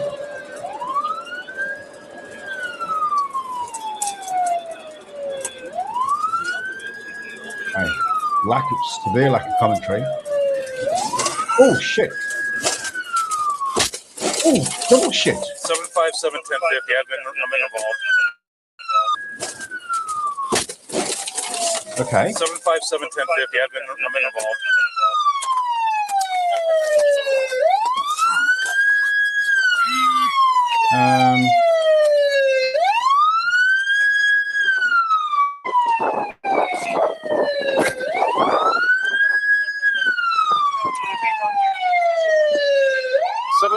I need a dog. He escaped. I am at State Street and Dean Street. Okay. First of all, why would anyone expect to get away in a Ford? Ooh, that's a nice dig. But it's true.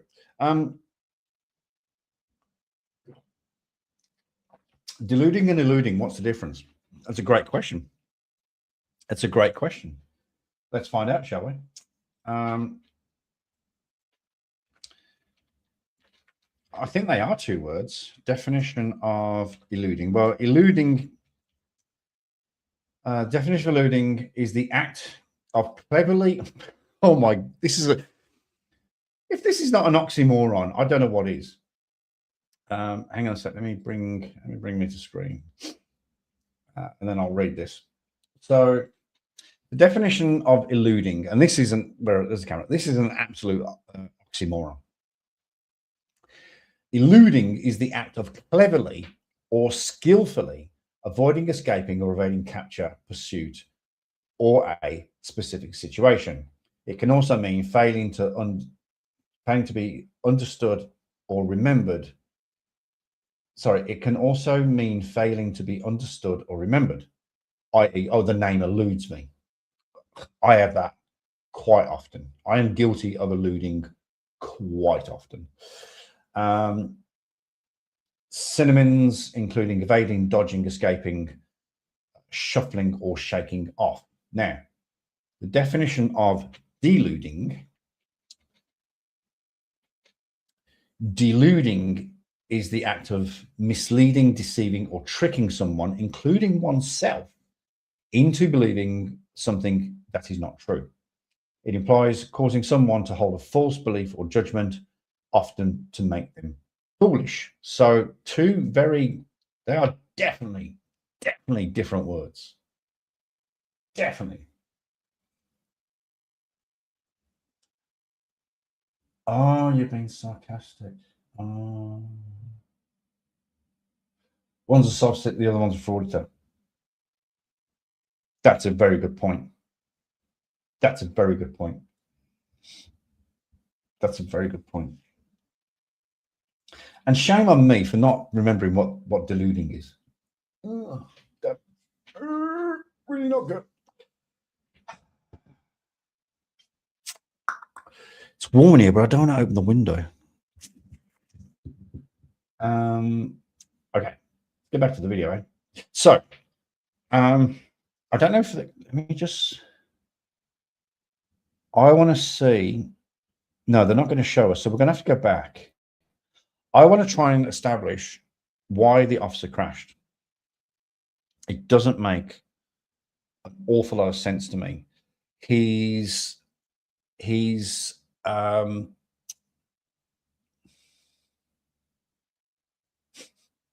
the word eludes me.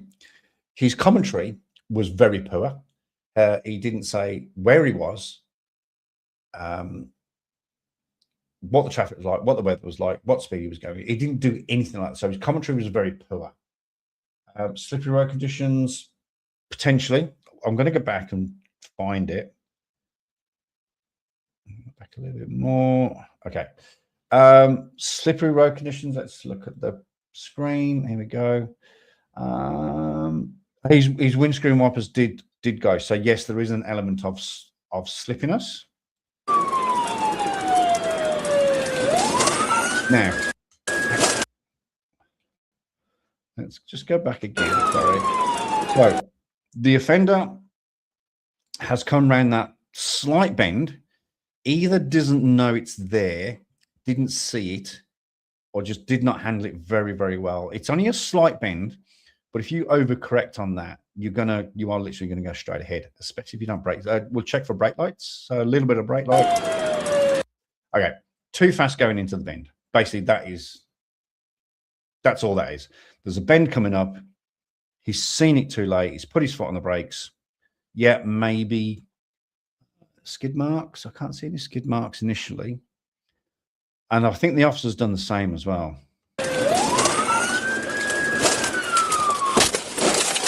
I didn't see any attempt to brake there. I didn't see any attempt at all.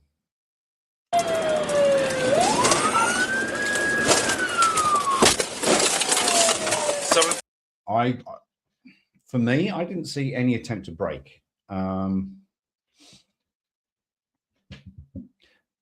Whether his brakes failed, and that will all come through in the once they download the vehicle at the crash center.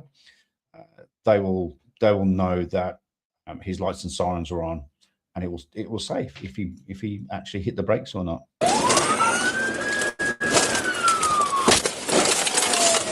757 1050. I've been actually for me didn't look like a brake.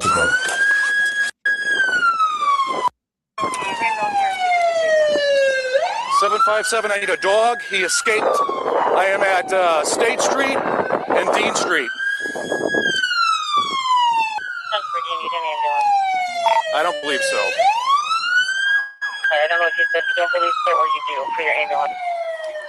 I appear to be fine. You appear to be fine.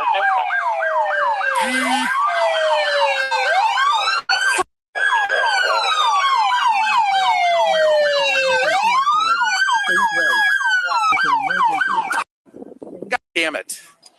Set up I don't know who it is. He was in this gray Escape. Okay. No, I got out. I had to fight the airbag, and I went over here, and he was gone. Good? Yeah, I think so. Okay.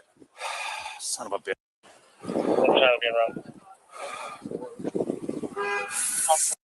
Where did they go? You got the thermal.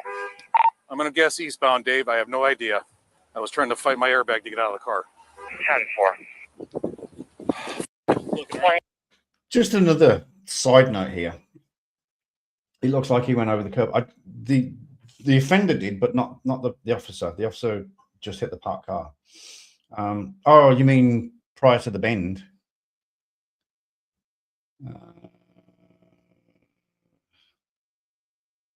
God, that's small. Why is that so small? 8:12. Let's go back to the crash.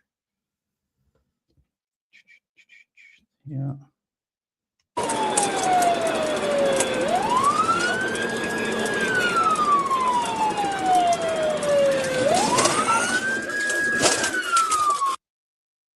You may be right.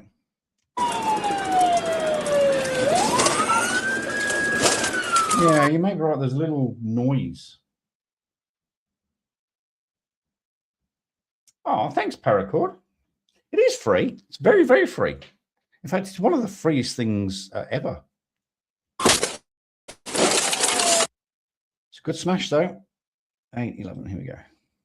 Morning, honey. Yeah, I'm good. I couldn't stop because of the wet pavement. Yeah. And I slowed down for him, and then I saw the crash. I'm like, I tried my damnedest. So I don't know which car I hit. I think I hit this one. 757. I'm going to need a tow for my squad. Sure you don't need anything? Yeah. I'm just pissed off. I couldn't stop because of the pavement.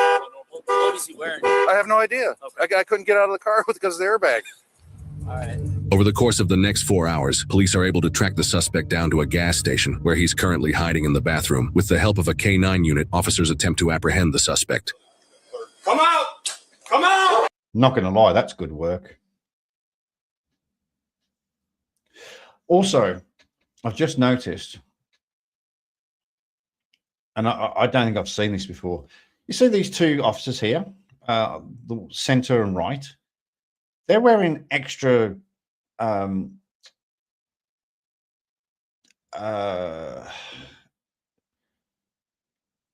what is that gun? Is it an MP4?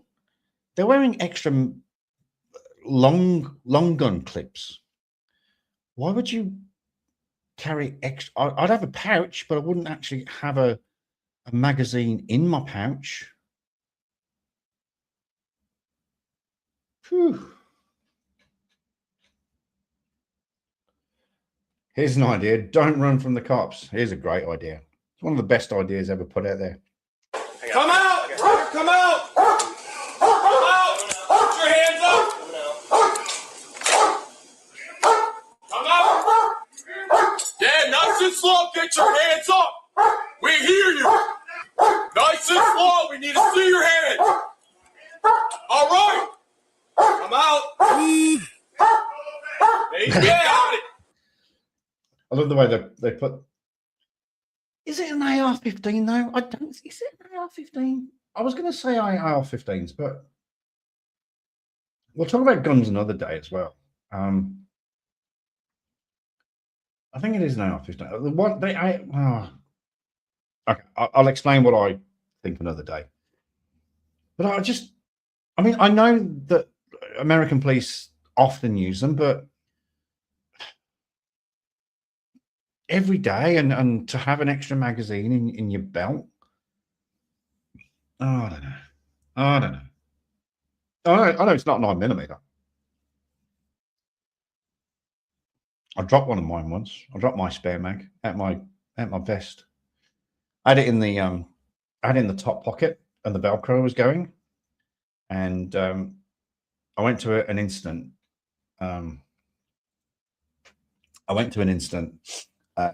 Nighttime. I was on night shift.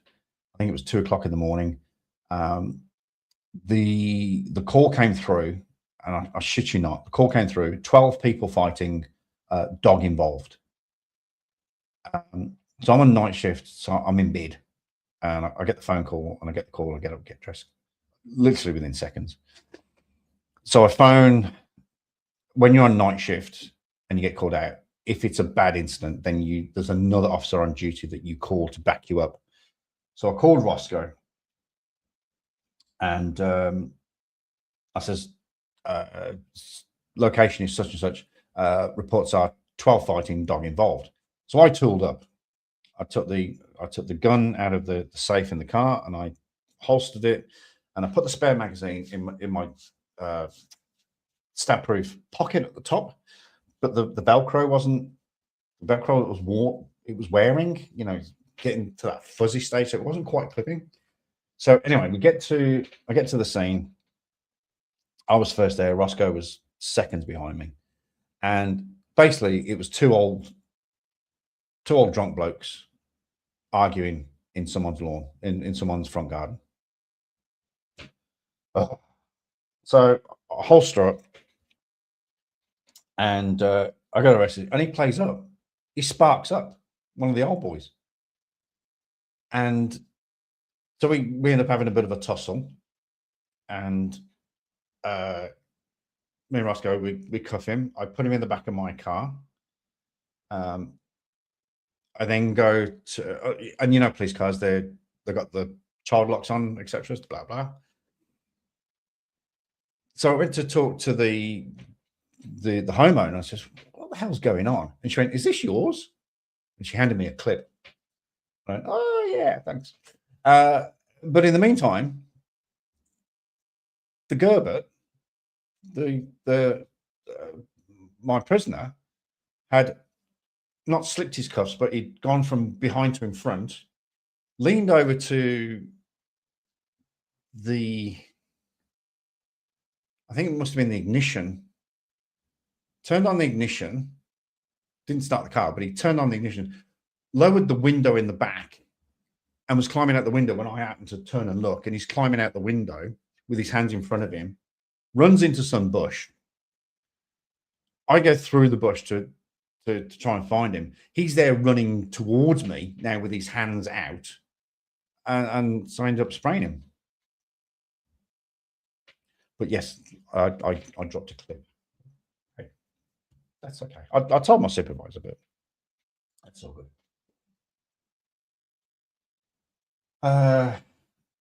They've got a shield up, so they've probably taken time. Absolutely. Hands!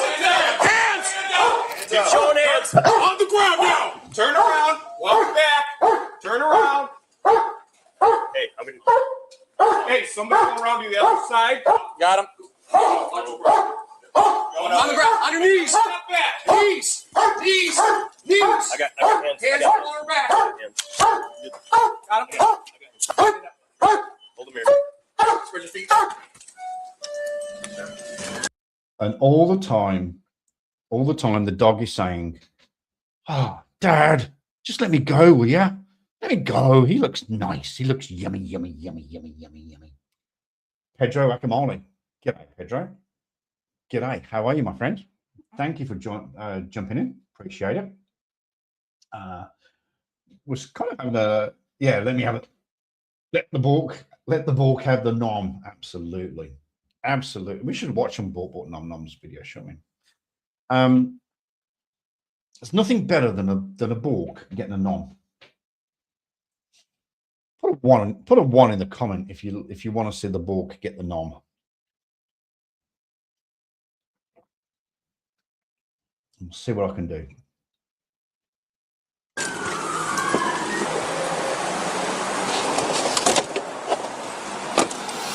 This suspect, Quinnell, was charged with 2 counts of aggravated fleeing exceeding 21 miles an hour over the speed limit. What are the chances of that? The second time we've seen that.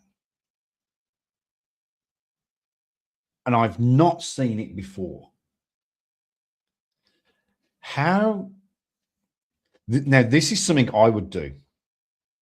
This is absolutely, I guarantee you, this is something 100% that I would do. So I wouldn't just go with the fleeing and eluding. Oh, no. No.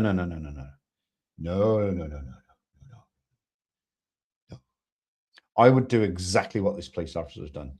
Disobeying traffic control signal, failing to signal, failure to signal when turning, failure to signal when changing lanes, improper use of the turn left lane. I would do all of that.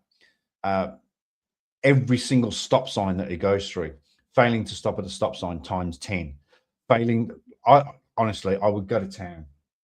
It must be a new charge. I would go to town, honestly. So kudos to the officer for doing what he did there. Aggravated fleeing causing over $300 in property damage, 3 counts of aggravated fleeing and eluding disobeying 2 or more traffic devices, speeding 35 or more miles an hour over the speed limit, 2 counts of leaving the scene of a crash, disobeying traffic control signals, failure to signal when turning, failure to signal when changing lanes, and improper lane usage. He pleaded guilty to 1 count of aggravated fleeing and eluding disobeying 2 or more traffic devices and no contest to the rest of the charges. He was sentenced to 30 months in prison with 126 days of credit. He was ordered to serve at least 50% of that sentence before being placed on mandatory supervised release for 6 months. He was also ordered to pay $1,081 in court costs and $12,755.60 in restitution. Right. Not that I don't like Officer John, but sorry, Officer John.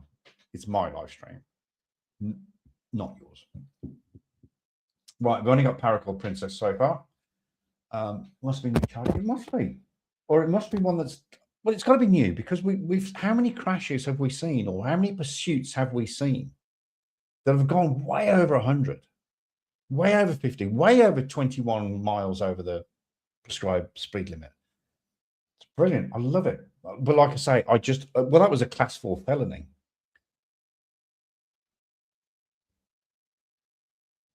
And he also charged him with fleeing and eluding. Sorry, can I just look at that again?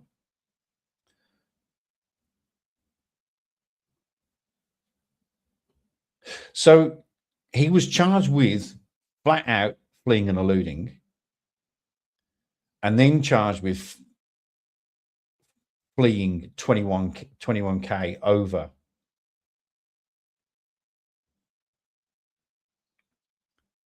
So they're both class 4 felonies, but it's multiple felonies. So what you're going to get there, what you're going to get is you're basically going to, you're guaranteed to get one of those. If you charge someone with, how many felonies is there? 1, 2, 3, 4, 5, 6. You charge someone with 6 felonies. The odds are you're going to get at least one. And now you have a convicted felon out on the roads, which technically means that's a gun off the road. Then you start with 3 strikes. I don't know. Yes.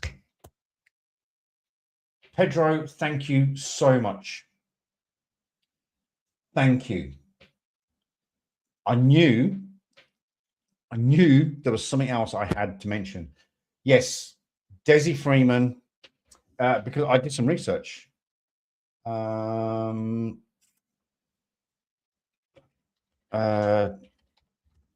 Before I say it,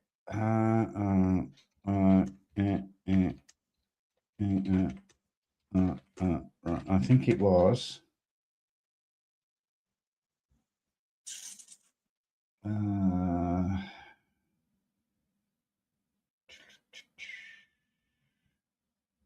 Oh, I got it wrong. Oh, I got the right numbers, but in the wrong order. Okay, so yes, ladies and gentlemen, Desi Freeman, the Australian sovereign citizen that murdered in cold blood 2 police officers quite some time ago, was found in a compound, sort of compound, not all too far from where he absconded. First of all, he was confronted. He was found by armed police officers.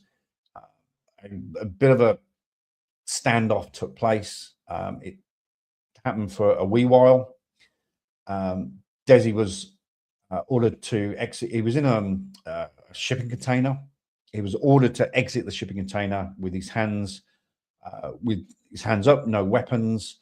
Unfortunately, Desi came to the opening of the container with a firearm in hands, and he was shot, and he was killed.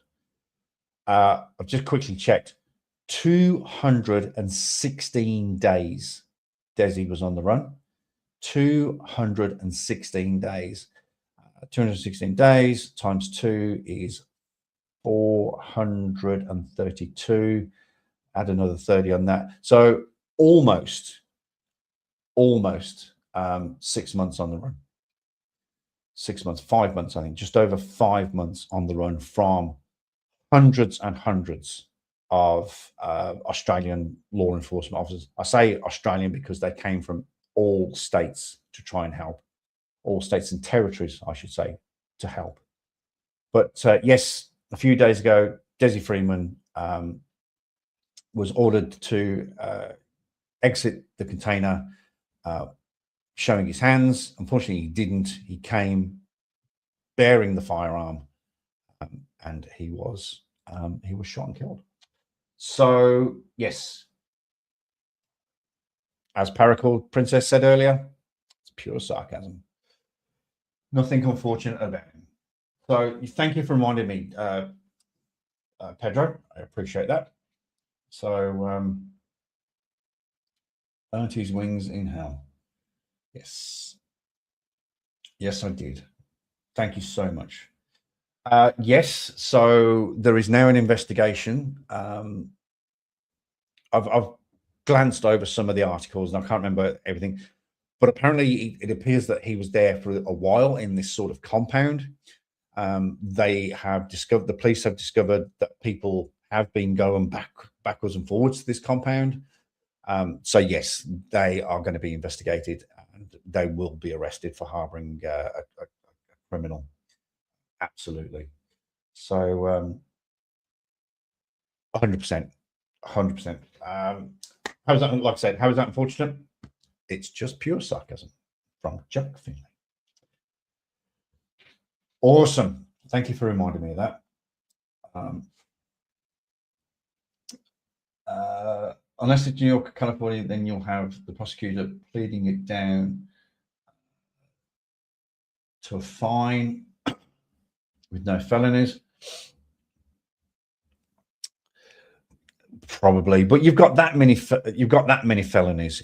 One would hope, one would seriously hope that at least one would stick. Just one. Right. So at the moment, only Paracord wants to see a bought none. So we shall continue with what we're doing. This island really is. Oh, shut up, woman. Now, this was from New York Detective. Thank you to New York Detective for. You don't actually allow me to play your videos, but what you do. No, that video wasn't from New York Detective. Oh, it was. Yes, it was. That's airport. Do you like airport stuff? I'm a bit torn between airport stuff.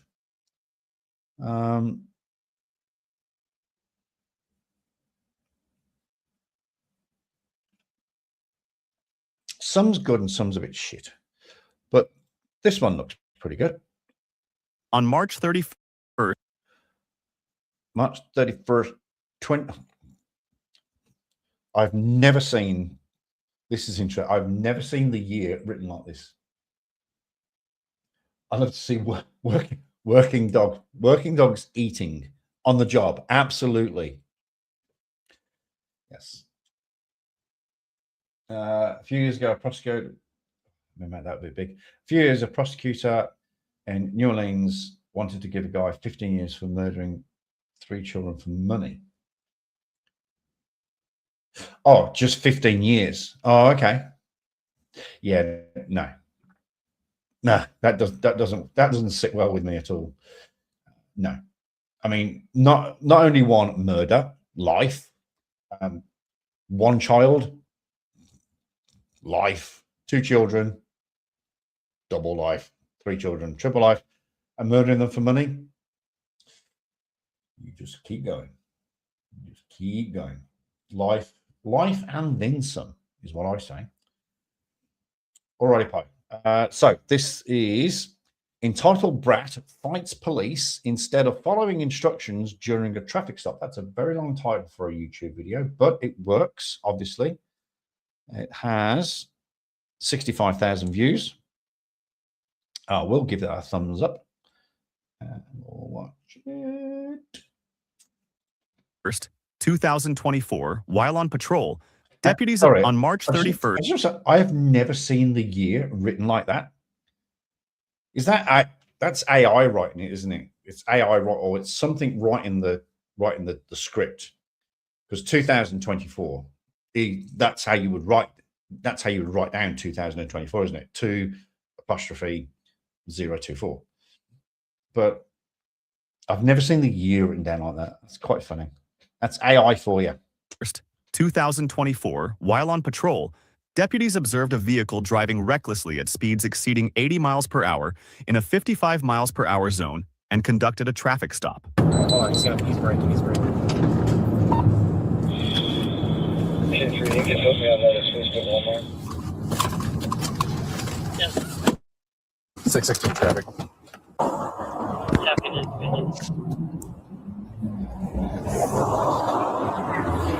Ma'am, Yes, sir. how you doing? I'm doing well. How are you? You got your license, registration, proof, insurance? Sir, I'm trying to find it right now.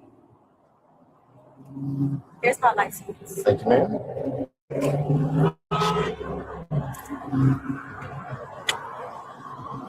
Does anybody think that she likes pink? I'm just saying. Just asking for a friend.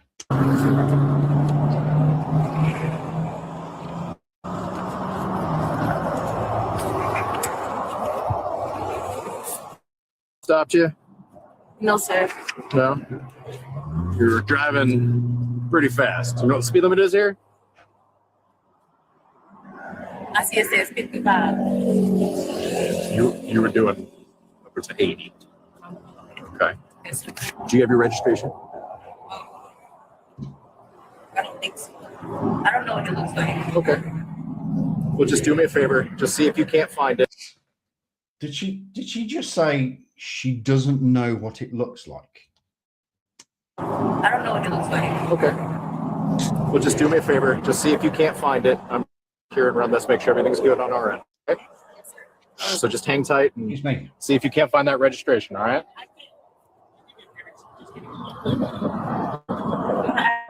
Yeah.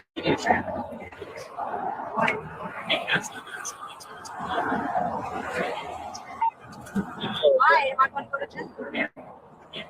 Yes. Why am I?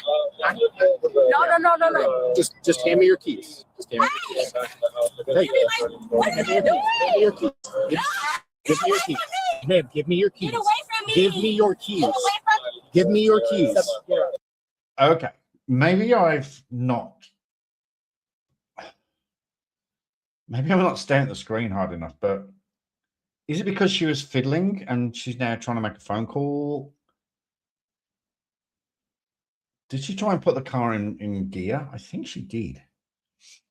I don't want to go all the way back. Oh, no, we better, because I'm a bit confused. She's trying to... Okay. I know what it looks like. Okay.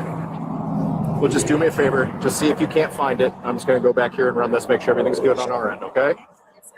So just hang tight and see if you can't find that registration, all right?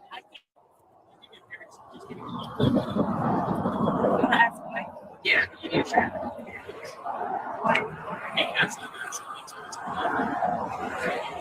Why am I going to go to jail? I think she put it in... Oh, I think she put it in drive. Why am I?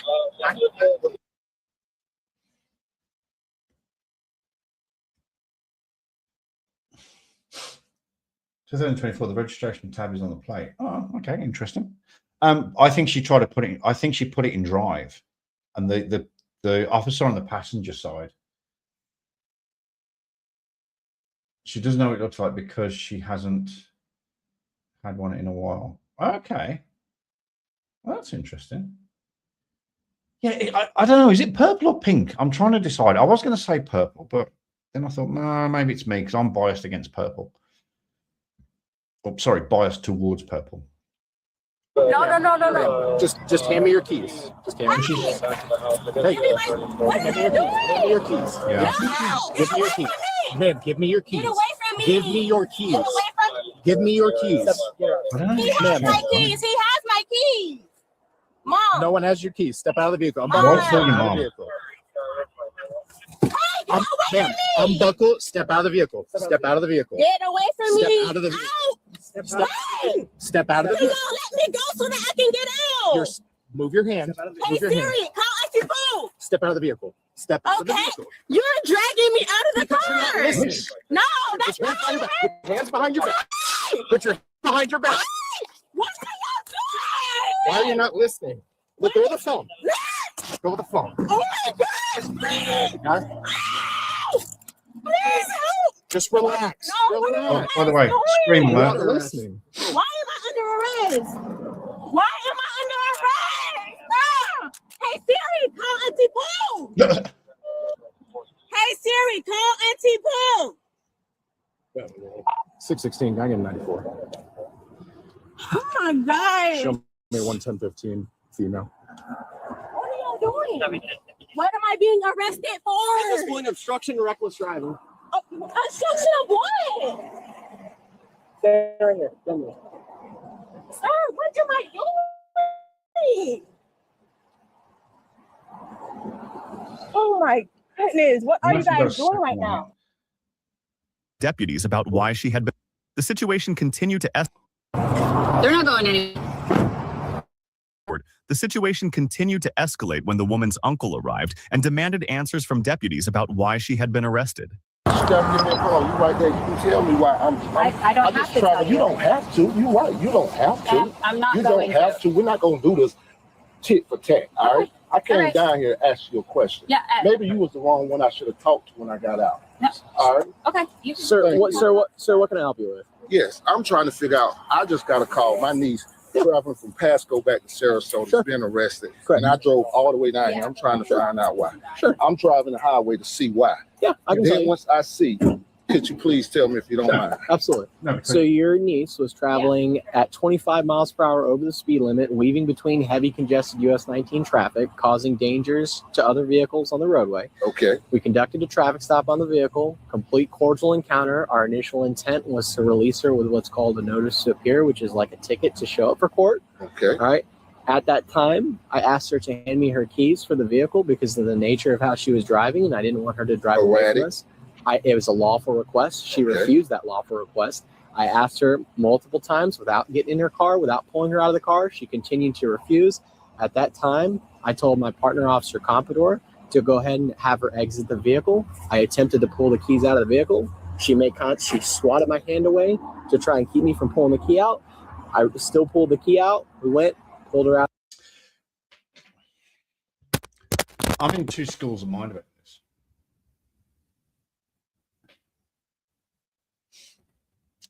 I mean,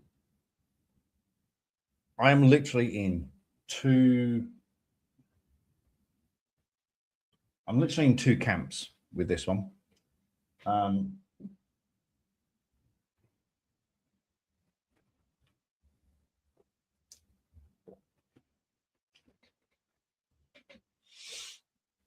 The officer is being very good here.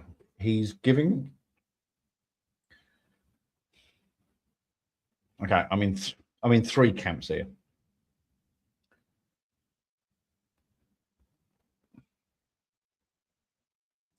He's being very good. He's telling the uncle the reason for her arrest.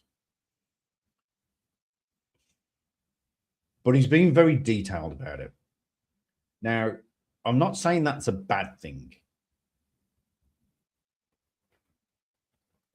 But I think until he's put pen to paper in terms of a statement or his statement of what's happened, I would be very cautious because, mind you, it's on Bodycam, isn't it? I was going to say the uncle could come up with a different story, but if it's on Bodycam, he's covered. But he's not giving away, but he's doing a lot of over-explaining. Personally, the second school of thought, before I say that, the second school of thought I'm coming up with is that she's an adult.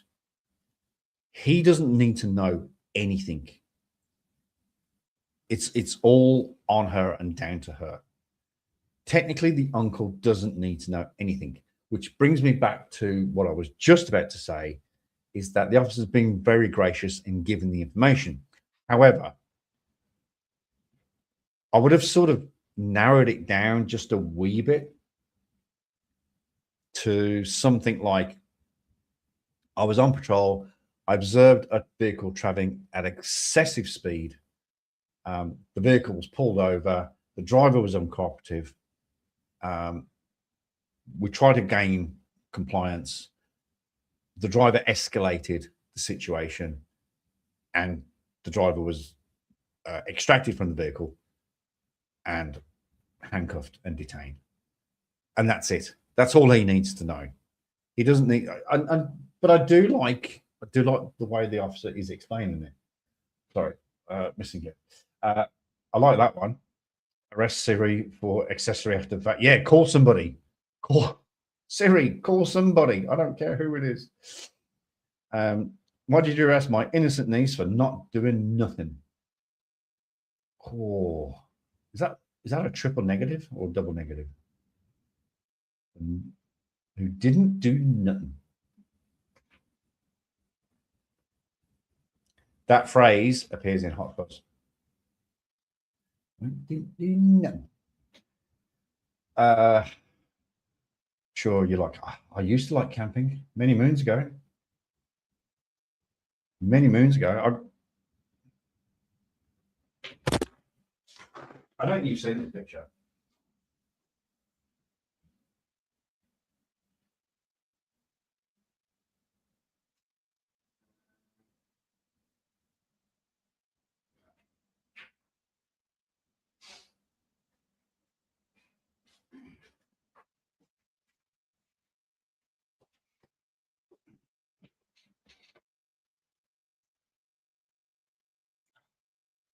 Sun's reflecting on it. Who's the handsome geezer in the dark blue jumper? Yeah, that's me. I used to camp all the time. When I was between the ages of 16 and 21, I did an awful lot of camping. An awful lot of camping. There you go.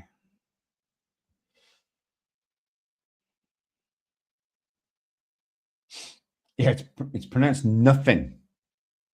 Nothing. How dare you get it wrong? The vehicle, placed her under arrest. She's currently under arrest for reckless driving and resisting an officer with violence and speeding. Speeding, resisting arrest, and what else? And reckless driving. Let me have your, do you have a card? Sure, I can get you a card. Let me get your card, because I'm going to write all this down and all that. And that was very simple. That's all I need. Intention on giving you a call back as soon as we were done here, because our first priority is getting her up to the jail, getting our paperwork completed, and then I had every intention on calling you, okay? However, right, we don't owe you an explanation. No, because Brilliant. Thank you, officer. You've done really well in calming this man down, because he's got absolutely no excuse to spark up now. Absolutely zero. So good on you. But good on you for saying that last sentence. And I'm going to play that last sentence again. intention on calling you, okay? However, right, we don't owe you an explanation because she's an adult, right? She made her own choices, right? But this was simple. You see that? I understand, but you have to understand that. I understand all of that. Tensions are high, man. My recommendation going forward, right? If you have any kind of relationship with her, understand this would have not ended in an arrest. That officer, that's my partner. He's in training right now. I'm training him. I had every intention on explaining to him that she probably, because she has a clean driving record. Right. I said, we're going to release her probably with an NTA. That's what I was going to tell him up until she resisted and wouldn't follow simple instructions. So it would, if you have a relationship with her, I would advise that you tell her that this could have all been avoided, and now she has a criminal record. So I will absolutely get you a card with all of our information on it. All right. Record. That's why I'm sitting there like. Brilliant. Oh, I'm not being funny.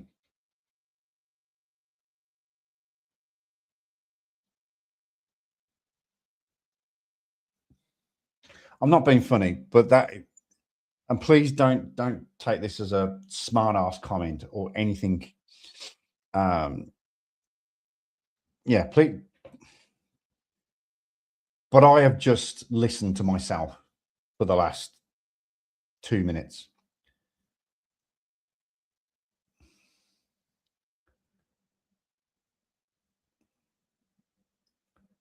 Because I would have done exactly the same.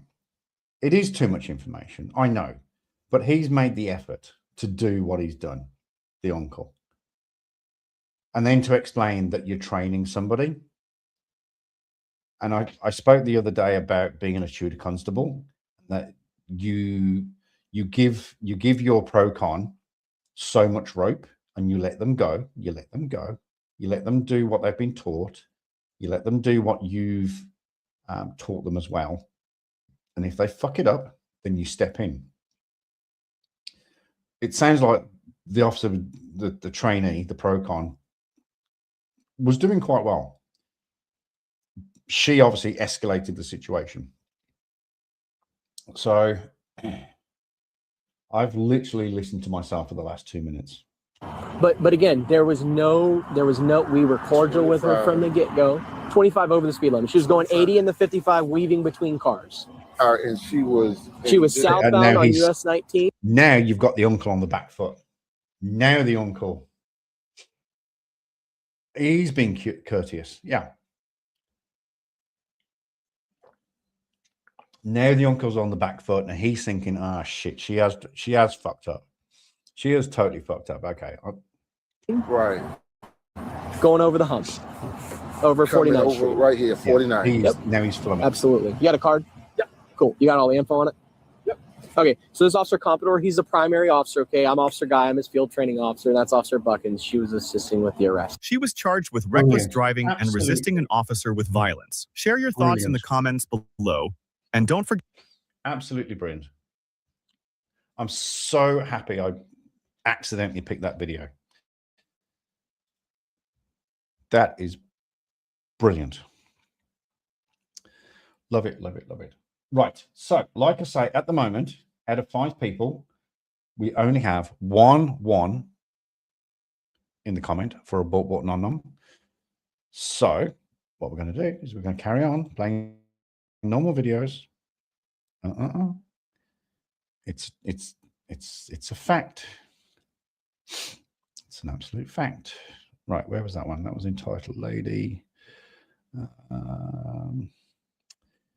kind of like short videos, boarding a plane. Don't do numbers and stuff in the comments, but just give me your thoughts on airport videos. Do you like watching airport videos? Also, did Retro reply to my email? I sent Retro an email. No. Okay, that's lots of ones. All right. What's going to be the best way to search this? Do we literally go bork nom videos? Oh, guess who comes up immediately? I think it was the man who invented bork nom nom. I can't play Donut because he will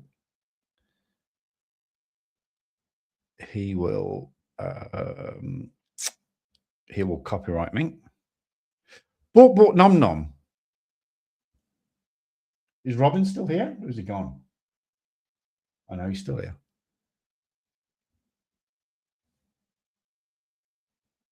Robin, this is for you. This is 100% for you. I've typed in bork nom nom videos. Probably my best traffic stop featuring bork nom nom. Below it, bork nom nom. Guess who? Right in the middle, popcorn. Recipes with the Swedish chef, the Muppets. What has that got to do? What has that got to do with bork nom nom? Genuine. That's what I typed in, and all the other videos. But it's The Swedish Chef hot pepper sauce.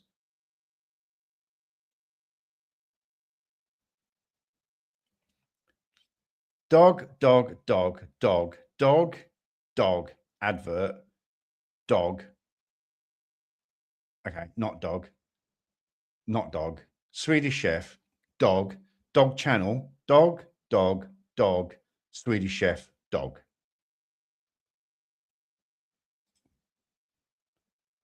That is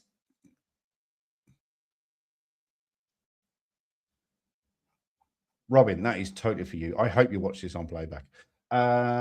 Look at Fur Missile.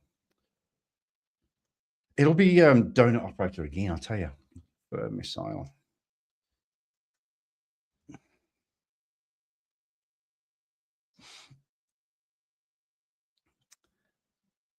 Look, Donut Operator. Fur Missile demonstration. Fur Missile Friday. Can't show news videos because news videos get you copyrighted. Law and Crimes gets you copyrighted. I want to go back to, let's go back to that What Nom Nom video. There was one there that said, this is my best, probably my best. It's only got 273 views. Let's have a look at this. Let's bring this up. It's near the old CCC. It's towards the left. Oh, it's a blinking computer game. Oh, that's a shame. So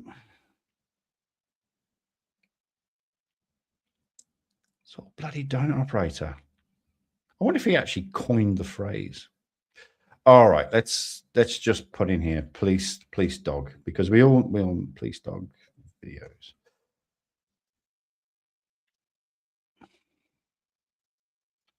Oh, not police dog. What am I doing?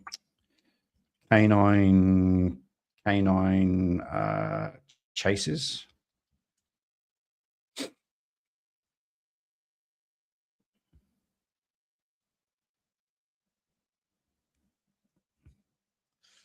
Airport video.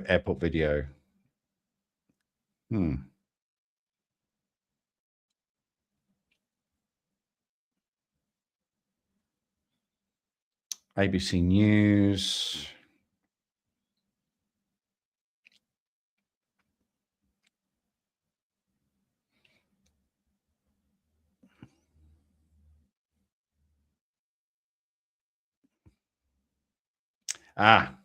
Oh, police activity. Oh, we can use this. We are not only subscribed to police activity, but we are friends of the channel, and they do not copyright me. Woohoo! Window! Hands out the window! Hands up! Keep your hands up! Keep them up! Keep them up! Step out! Step out of the car! Step out of the car! Step out of the car now! Step out of the car! Can you please explain? Step out of the car! Excuse me. Step out the window if you don't get out of the car. Sir, what did I do? You're under arrest! Get out of the car! Keep your hands up! Keep your hands up or you will get shot! Keep your hands up! Keep your hands up! Where is Volusia again? Keep your hands up to where I can see them. Hands on the wheel! Hands on the wheel! Get out! Get out of the car! Get out of the car! Stop the car! Get out of the car! Watch out, Barry! Watch out, Barry! Whoa! Whoa, he's gone. Air one, you got it. All right, I got you guys coming up behind the white van, correct?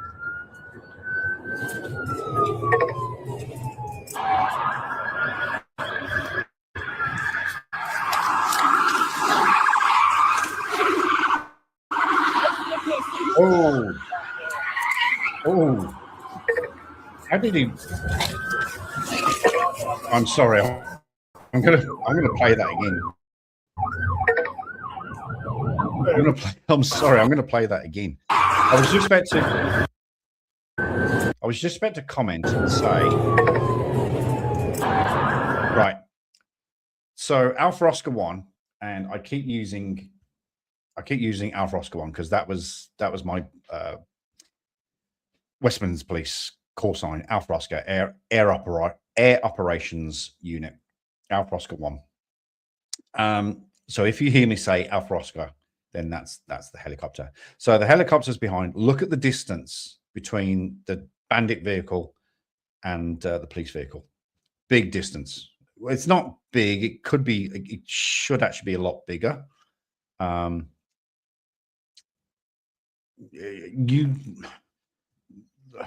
The offender really should just be seeing lights in the background, not close up. They should literally, if he's looking using the mirror, they should be way in the distance. Okay. Now, next thing comes up is stop 6. Now, remember the officer that started the spike strips in the medium? I know this is a surface street. I appreciate that. But he could have also started them in the far lane and brought them towards. Because when you think about it, an offender, if you start the spike strips in the far lane, the left lane, he's going to go straight over them. If you start your spike strips in the left lane and he swerves towards you to avoid them, then you just pull them towards you and you will spike. So this is a very bad spiking. Very, very bad. And very unsuccessful. You see that the target vehicle, the bandit vehicle there, is still in the left lane. Spikes are in the right lane. It's an absolute no-go. However, he did lose control and swerve. However, he did correct it. Let's see if we can figure out how many times he went around and around.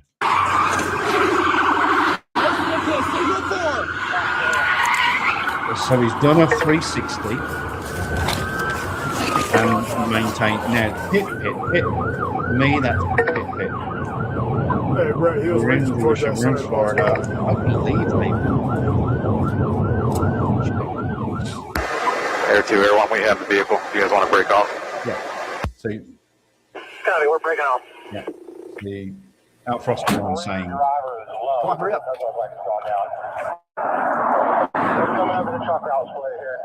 All right, the silver one, get ready. right, this is We got better. 6. Ready, 1. This Get is ready. better. Get ready, buddy. This is you. Watch out. Oh, now that was much better. Watch out. Positioned brilliantly. Positioned absolutely. Well, no, actually not positioned brilliantly. When you think about it, no, it's not bad. If it stays in the right lane, it gets it. If it comes towards the left lane, you're going to pull towards you. But what you don't expect is it to cut over the center median. That's. But. Okay, I don't want any units going the wrong way. I don't want 100 units behind this. Just keep K9 and 2 units. Everybody else hang back. Alright. Just passing. Get back on the right side. All right, he's passing the culverts. We're coming up to 92 now. All right. Moderate traffic, heavy traffic. Cutting over to the eastbound lanes, turn lanes, going into opposing traffic, and continuing southbound Woodland through 92. Going southbound to northbound lanes. All right, guys, let's back off. Give it some space. Let Air 1 call it. I don't want to keep pushing him any harder. Still southbound, northbound lanes coming up to Plymouth now. Over the top of the roundabout, still southbound, going into oncoming traffic. We're about a quarter mile out from Kepler now, still eastbound. He's going through the construction. Lost control signal right by the 7-Eleven, signal 4. Stand by. Okay. What on earth? He's out. He's walking away from units. He's running towards the 7-Eleven around eastbound M44. Oh, here he comes. Here he comes. Parking red. Get on the ground. Get on the ground. Do it now. Get on the. Oh, there he goes. Got him. On the ground. Got him. Put your hands on your back. Central dog got him. Dog bite. Taking him central right now. Good boy, right pocket, right? I just get dog bark when Good boy, right? Oh, maybe he's just growling. Oh, he's going, Dad. Seriously, Dad. I just got a taste. I just got a taste.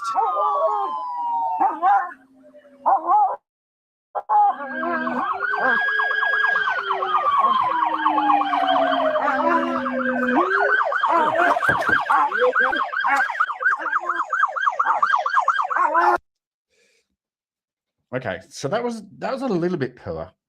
The fact that the canine officer, I know they wanted to get him under arrest. I appreciate that, but there was lots and lots of policemen there.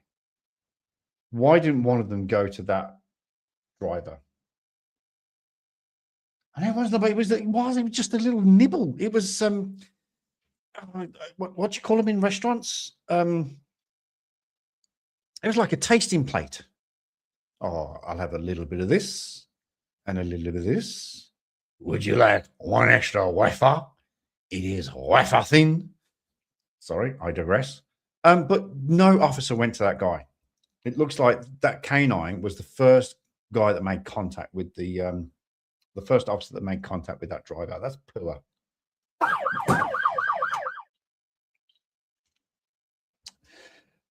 Nevertheless, good video. Good video. Bork, bork. Nom, nom. Or it was more bork, bork. Nibble, nibble. 20 minutes of canine takedown. I don't know, operator again. He'll ping me. He will ping me.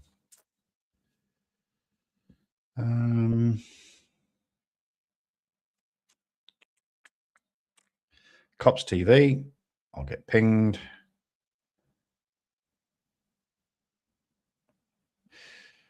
When criminals mess with the wrong police dog. An appetizer.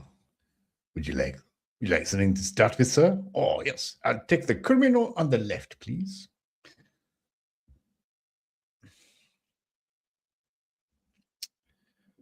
I wonder if I get pinged with this one.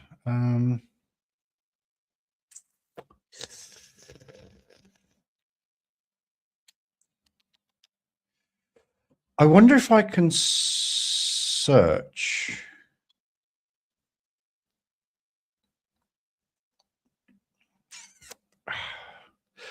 Go on. Let's try this one. Let's try this one. Let's see. I'll put them in the post description. Put them in the post description. Let's try this. I know she's on. Not very good there. Let's try this one. If we get pinged, then we know we're going to get pinged.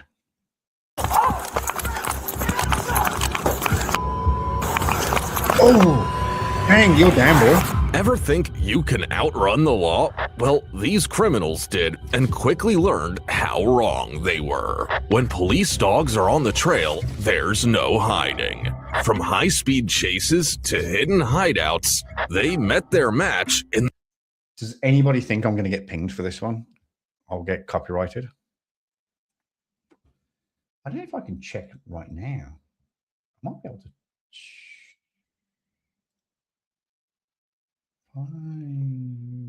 Refresh that.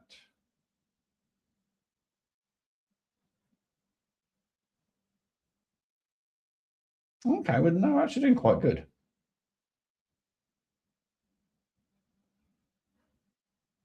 We might be okay. We might be okay.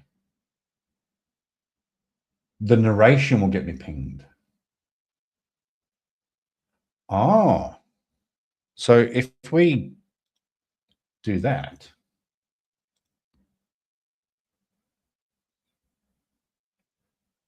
okay. Well, that means I've got to do commentary.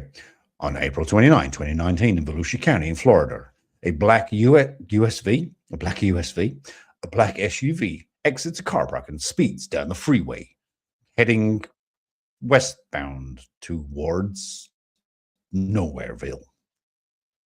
He is captured by Alpha Oscar 1. And soon the canine is deployed. The vehicle must have crashed somewhere. I'm going to bring myself up. The vehicle crashed somewhere. We don't know because Alpha Oscar 1 didn't show us the video. But the offender escaped on foot. The canine was deployed to sniff out the offender. Here's what happened. No, he didn't. Look, it's all backwards.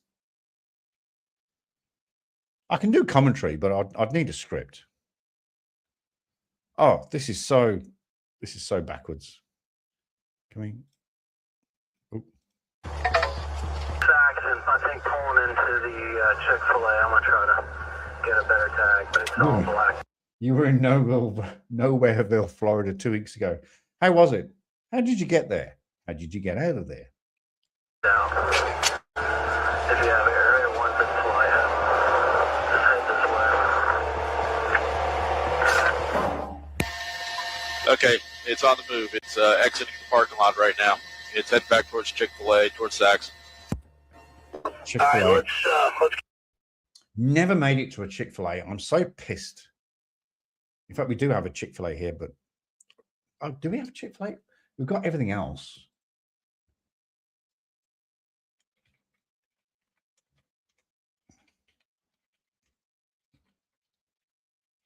We've got Carl's Jr. We've got. Yeah, we've got Carl's Jr., Wendy's, Denny's. Never got to Chick-fil-A. Little bit. I need to do the sound effects as well.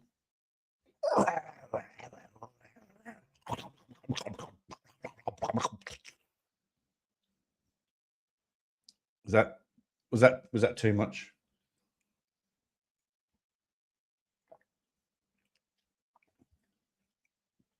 What was on the black USB? Yes. There were certain documents on the black USB that can't be released. There were 3 million documents on the black USB, but at this time, I'm only authorized to release only 50% of those documents. And the documents on that black USB, I'm going to redact, heavily redact, so no information gets out to the public whatsoever. It was like an episode of The Twilight Zone with alligators. In a city full of 4 million people, there are certain events that are about to unfold, involving strange incidents. Ladies and gentlemen, welcome to The Twilight Zone. I got part of that correct. In a city of 4 million people. I remember that part of the introduction. some units in the area. He's coming out of the side. He's in a hurry, so he's going to go 12F here, I'm sure. 12F? He's coming up to the line at Veterans Memorial. Stop. 12 times the speed of fuck off? What's a 12F? Never heard that one before. In traffic. Is he heading southbound, though? Oh, westbound, because I did say he was heading westbound. He's got the green light, making a U-turn, jumping the median. He's signal 12. He knows we're here. Everyone's got him. U-turn, head back towards I-4. On Saxon, back towards I-4. Eastbound and westbound. I-4 west, behind the blue vehicle. Passing him on the shoulder on the grass, going around the corner. I got westbound correct.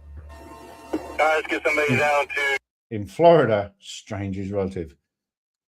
In Florida, isn't relative strange?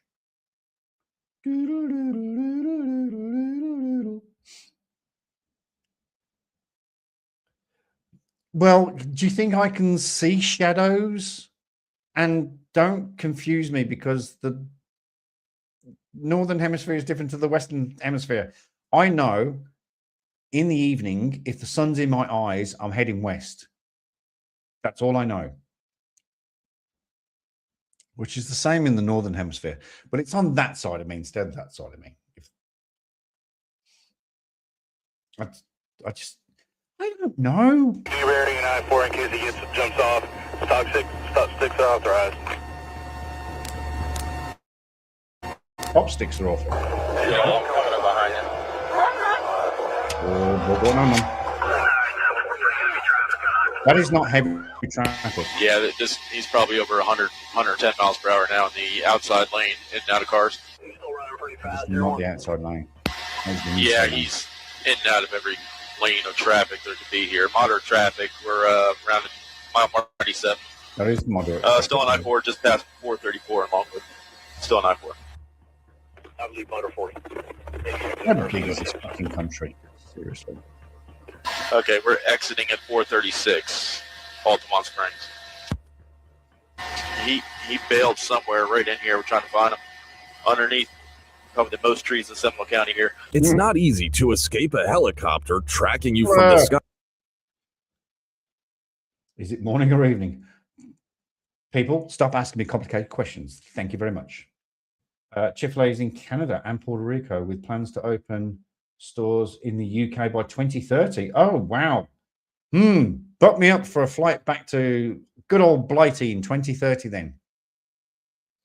Probably be cheaper to go back to freaking Australia, freaking America. But somehow the suspect managed to do just that. However, the chase wasn't over. Officers on the ground were in pursuit. Now it was time to call in Canine Endo to help track down. Are you shitting me? The dog's name is Endo, as in let's endo this. That is the endo of this situation. It's no time to start because we are going to endo it. I can't think of any more things to endo on. That was funny. That was funny.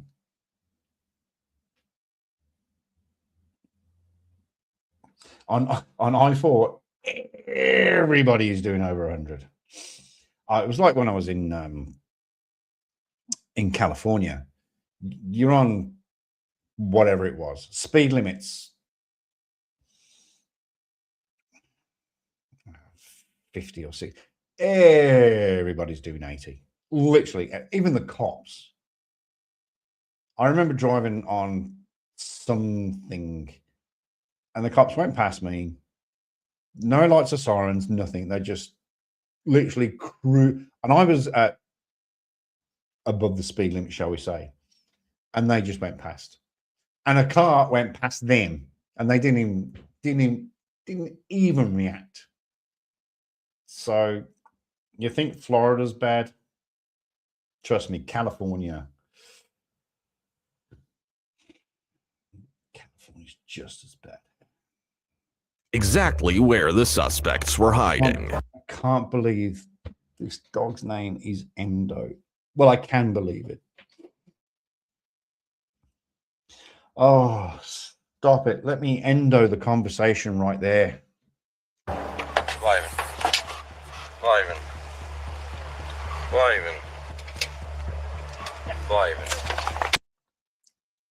Now, Mr. Robin, answer me this question.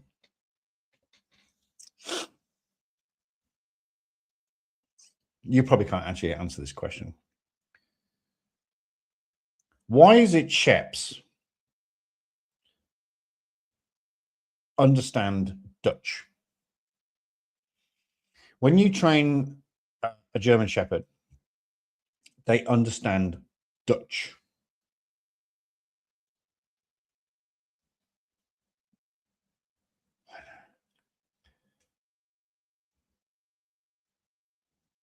Florida's I-4 is nicknamed the Thunderdome. Is that right? I've told you this before as well. The Canning Highway in Perth. You know the AC/DC song, Highway to Hell? It talks about the Canning Highway. And I used to work on a furniture store just off the Canning Highway. Because they are typically bred in Germany, Holland of Sweden.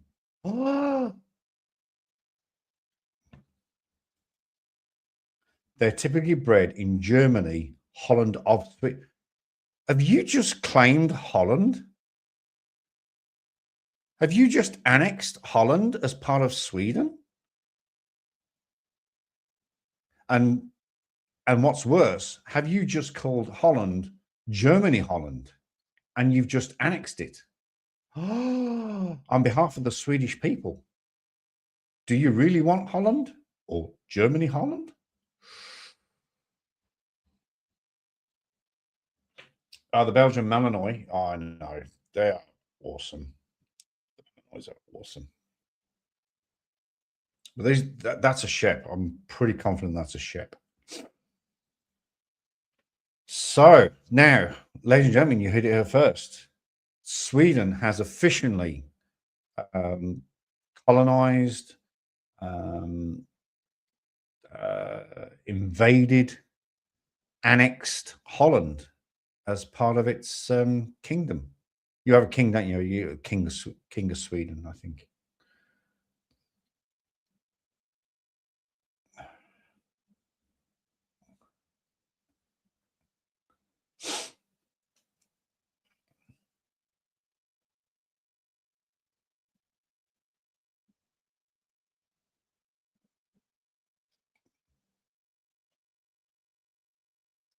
It's going to sink.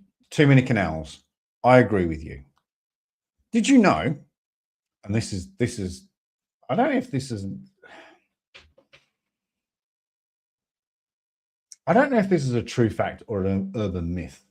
Second urban myth of the day. Did you know Birmingham? Keep right on to the end of the road. Did you know that Birmingham has more canals than Venice?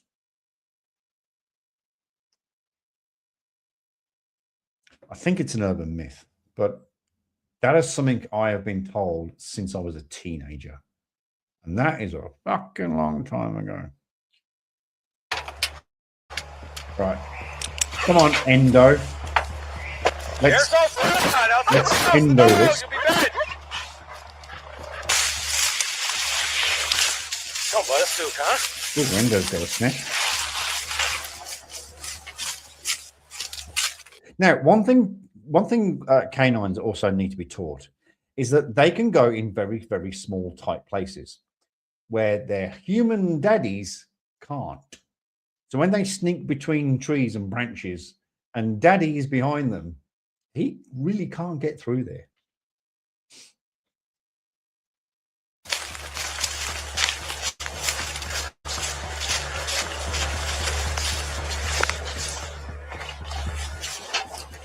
Oh.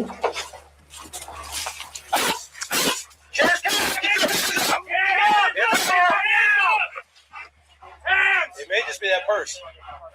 Sheriff's Office Canada.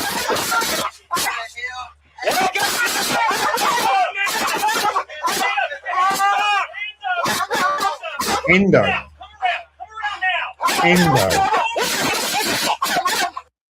Endo got a twofer. Endo got 2 for 1. Endo, you are a legend. You're a legend. But how are you gonna bite two suspects in one go? No, he's not. He's not.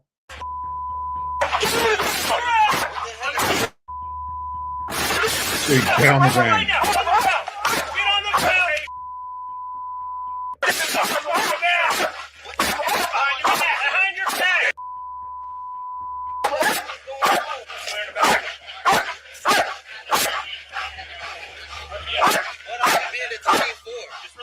You think? Good, huh? Good. That was impressive. You watch that Batman. Oh, you decided to feed him a purse instead of your. No, he just grabbed my purse. Yeah, you gave him that purse. He don't like purses. Well, you're lucky. You're lucky. Hey, bud. What a good suit, Kendo. Oh, Kendo. Now we've just learned something. It's Kendo, not Endo. They're just trying to check into the honeymoon suite. Absolutely. High level and there's plenty of place to get rid of your trash, and plenty of bathroom breaks. That's all I'm saying. Right, I need to put the cat out. Too many cans of pop today. I've had 2 coffees, 2 cans of pop. Just gonna check one thing there.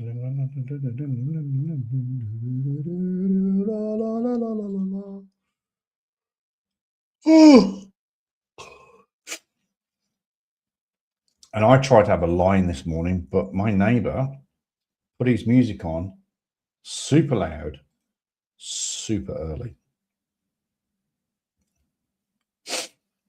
Okay, let me do that. And we're going to do that. Snell was taken into custody, facing charges of grand theft auto, fleeing from law enforcement, and resisting arrest without violence. The next suspect thought he could easily hide from a canine, but he quickly learned the hard way and paid the price. On March 16th, 2020, in Salt Lake City, Utah, a homeowner's nightmare unfolded when a man broke into his house and hid in the basement. With the intruder refusing to come out, police had no choice but to send in the canine. What followed was a tense takedown as the dog cornered the suspect, delivering multiple bites before officers moved in. It's a gripping reminder of just how fast a quiet day can turn dangerous.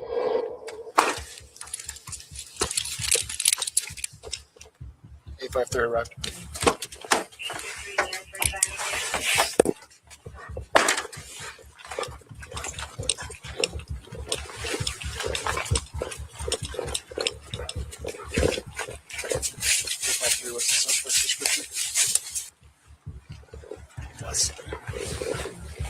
That's the Audi.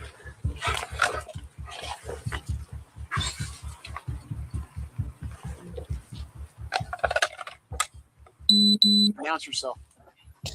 Where's the Salt home? Lake City Police! All out if you're inside!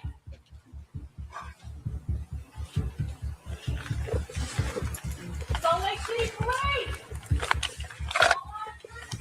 The officers had arrived, but the scene was eerily quiet. No sounds, no movement. Something felt off. It wasn't the kind of silence you feel at the end of a situation, more like the calm before a storm.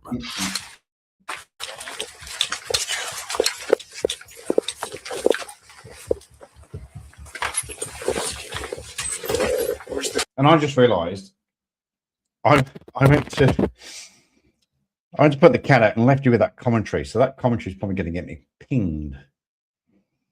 I should have navigated through the commentary and left you with the video. At the moment, we're still doing it okay. All right.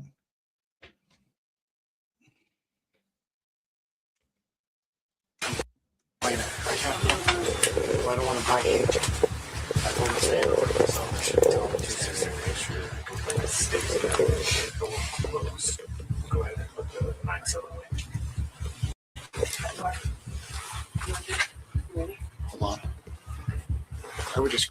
Where's the bad guy? Can we hear him? I can't hear him.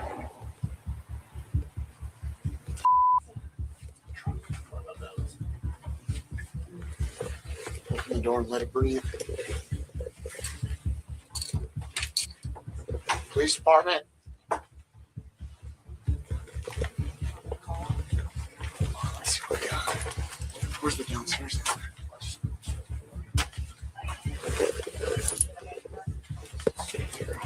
So for sure someone's inside.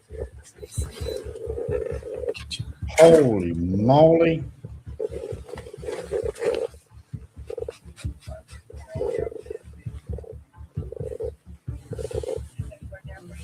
Please.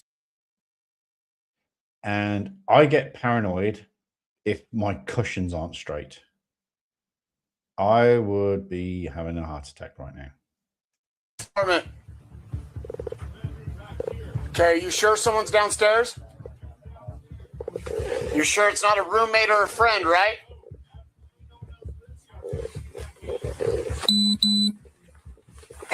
You get my back. Okay. Salt Lake City Police Department, you in the basement? Call out. Holy moly. This is not doing my OCD any good. Salt Lake City Police Department, if you're in the basement, call now. We're going to search the basement with a police dog.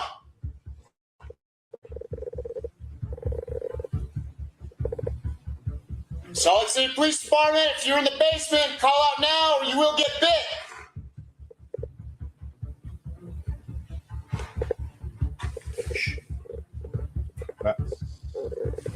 That's 4 announcements. I wonder if there's a minimum announcements you have to make. This is number 5 coming up. Police department, anybody in the basement, call out now or you get bit by the police canine.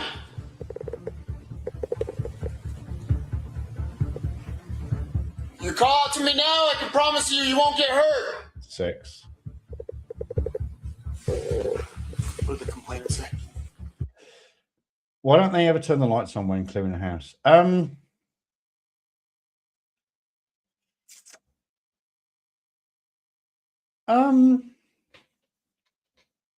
of a great question. But apart from opening the door and walking out that this is the police, you don't actually want to startle people. Does that make sense? The last time I caught a burglar was done in absolute 100% silence. A lot of hand gestures, and it was the only burglar I've ever caught in 13 years of service.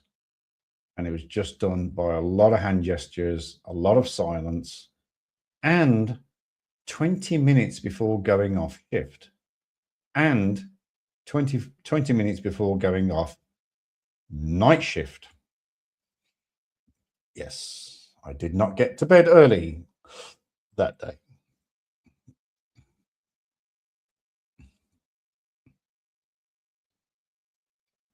But the flash up makes you a massive. Yes, but if the torch hits them in the eyes, then they're blinded. So yes, they may be pointing the gun or pointing a gun or throwing a knife in that direction, but once the torch goes in their eyes, then they become completely discombobulated. And that's not the right word, but I love saying that word. So they do become disorientated.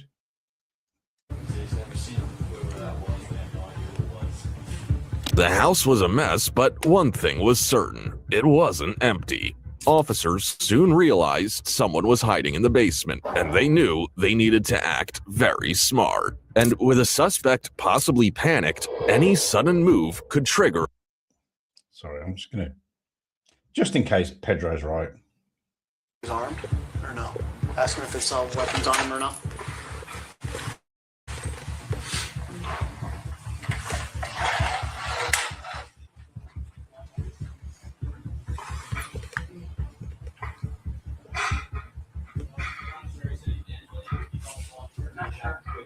Sure. Salt Lake City Police Department, your final warning.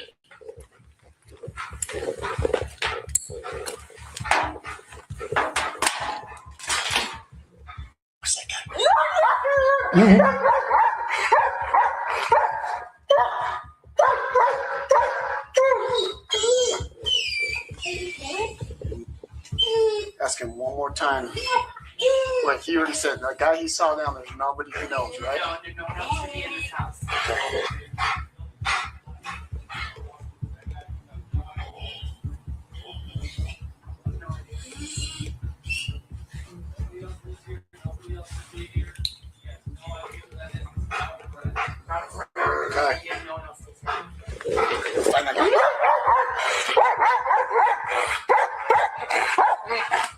Daddy, let me go. Daddy, let me go. Your final warning.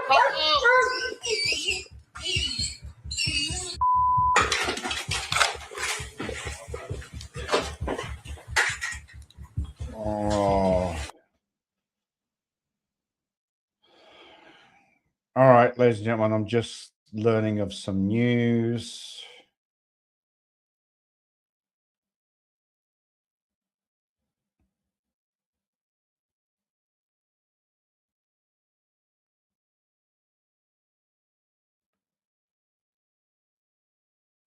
And this kind of makes me a little bit sad, this news.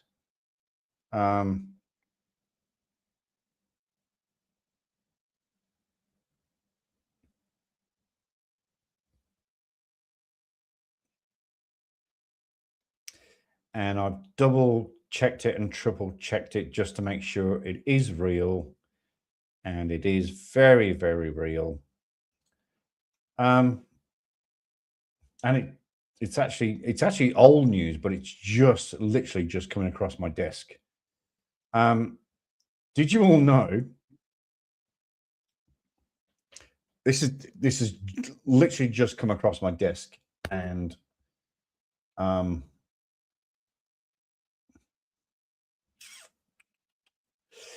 did you know that Tiger Woods had a crash and was DUI, and also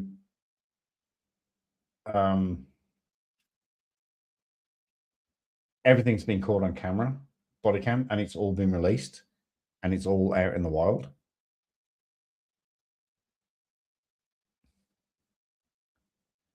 And according to certain reports,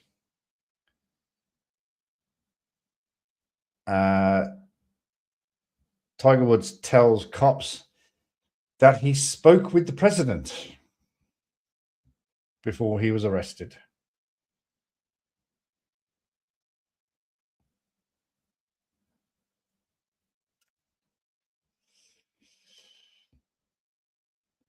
Wow. Bodycam Zero. We're subscribed to Bodycam Zero, I believe. Yes, we are. We can play this video. We can play this. I'll say we can play this.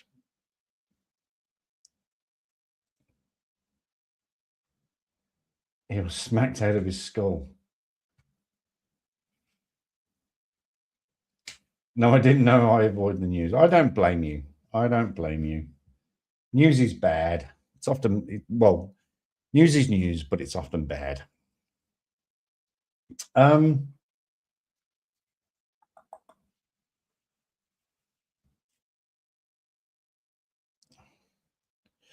this is an hour-long video, so we're gonna skip this. What I'm gonna do is I'm gonna do that and that. Then I'm gonna go here and do that and that and do that, which is going to take me there. We are subscribed to this channel, so hopefully we won't get pinged. Oops.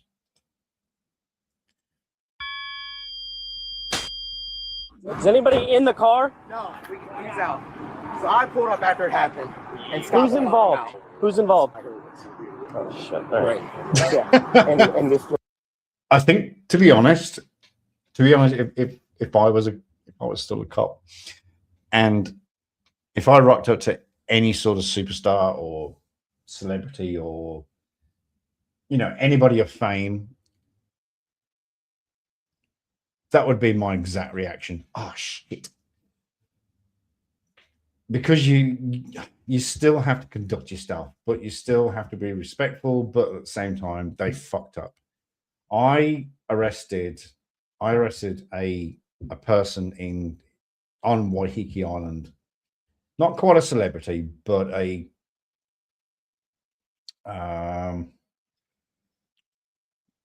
should we say a high profile member of the public, and I arrested him, and it was also part of my downfall from the police. But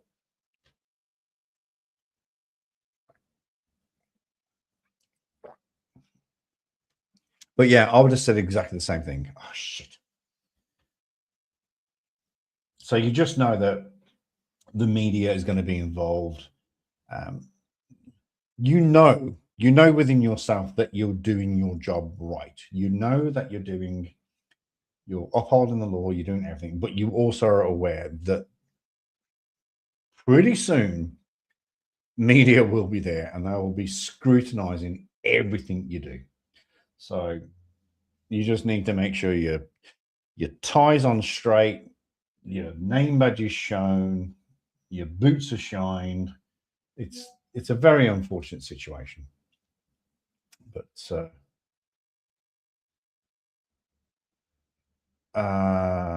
yep, let's go. Come in here. All right.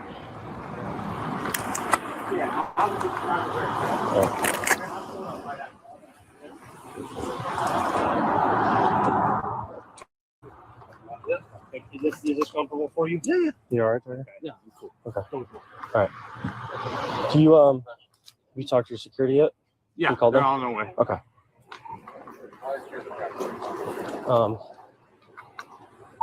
So I'm not here. Okay. Disregard that. She made some security. All right. So I'm headed south back to my job site. Can I go back or? Yeah. Did you witness it? I did not. I pulled up right after it happened. This is you? No, that's him. I'm right here. You're right here. I helped him out because he climbed out the top. He hit the trailer, I think. I don't know. When you spoke to him at all, did he appear? No, not at all. All right. Yeah, like I held the door open for him and helped him climb out because I freaked out. I saw a fucking car inside. Yeah. You know what I mean? Yeah. Understood. Okay. All right. Yeah, you're good. Yeah. Very weird, isn't it? I got you. Yeah. We gotta block all this traffic. Yeah. All right. So you go through. You can let me go. Yeah. You go. Chris, I'm gonna move my car up here. I gotta block all this. Tell that biker he's got to go the other way. Go sit in his car just so you're. I'm gonna have Tiger sit in your car just so he's away from everybody. Yeah, you're good. Are you all right? Are you in any pain? No pain. No back pain, no neck pain? No. Knee? Nope. Nothing. Nothing. All right. Nothing unusual. Nothing unusual. Okay. All right. All right, so good. Give me what you got. Yeah, so FT50 right here, this position right where he was getting ready to turn into 281 southeast, the driveway right here. So he was getting ready to negotiate into there. He said he saw the Range Rover coming up at a high rate of speed heading northbound. Go north, okay. He said there was nothing he could do. He said he knew he was going to hit him. So he was turning into this. So he was okay. Yep, correct. And he said said there was nothing he could do. He said he just saw him and you see it there in the fender, the driver, or the passenger side fender well. Looks like he probably went tire to tire and just pitched him over. Yeah. Okay. Single occupant. Single occupant. Okay. Who's sitting with him in the blue shirt? That's his manager. His manager? Can you hang out with him? Yeah. Yes. So they don't think alcohol, they think possibly meds. Okay. Tatiana would probably be spot on for that, so she's going to DRE school. Yeah. So I haven't talked to anybody other than Fusco from single occupant. So Tiger Woods, and he's in the back of that car. It says manager since well, he was not here for the crash itself. All right. They're saying they're showing seeing signs of impairment, but it looks like it might be more pills than alcohol. Okay. So, but if you want to do your investigation and go from there. All right. Gentlemen, how's everything? Very good.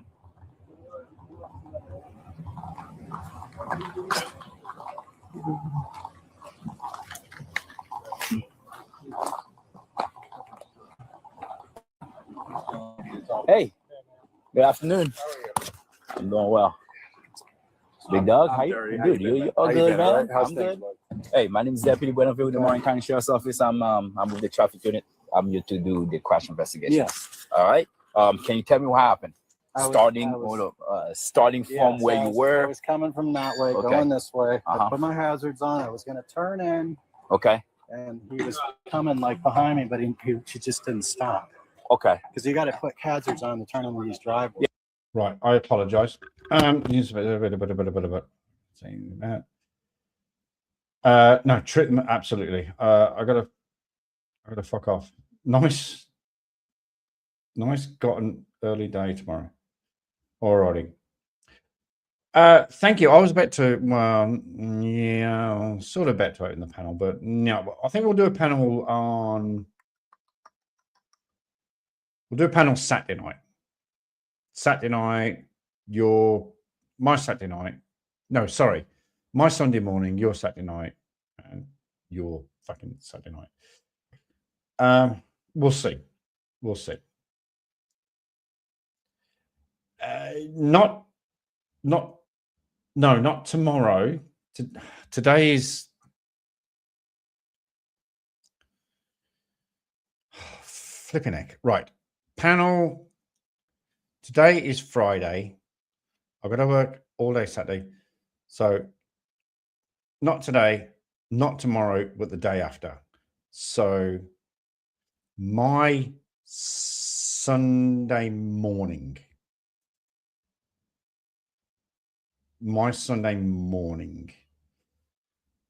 But that may be subject to change because I'm currently in conversations with Tiffany and we may catch up.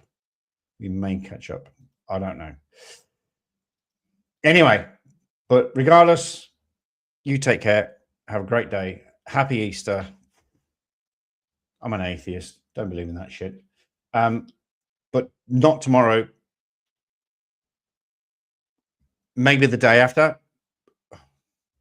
You can't see me gesturing. Not tomorrow. Maybe the day after. If not, then the day after that. That's just not funny. That's just not funny. Oh, I'm not going. He's going. Sorry, he's going. Not he's go. Not you're not going. You're not going. You're not going anyway. He's going. When I look at the screen.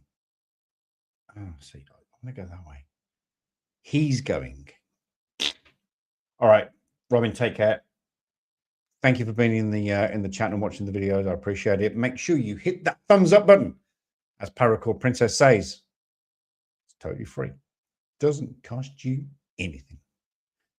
A gallon of gas. No. I'm shutting down the stream now. All right, go. Go. Bless him. Love Robin. He's a very good friend of mine. Very good friend. Okay, let's get back to this. So we've discovered that Tiger Woods, he done fuck up.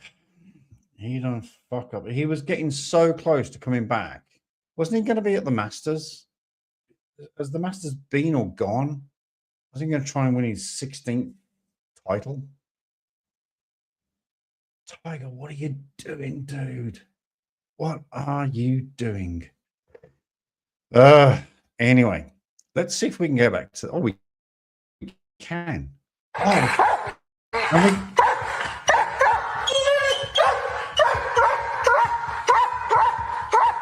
may the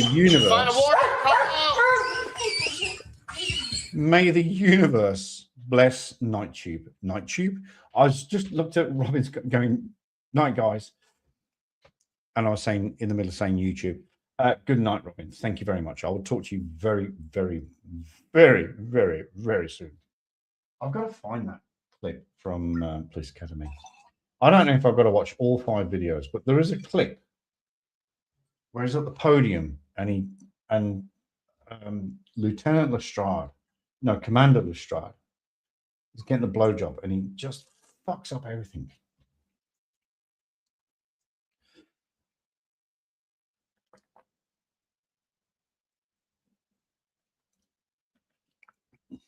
Right. So we've had six warnings to the best of my knowledge. I think we've came to them. 6 warnings. And now the dog's going in.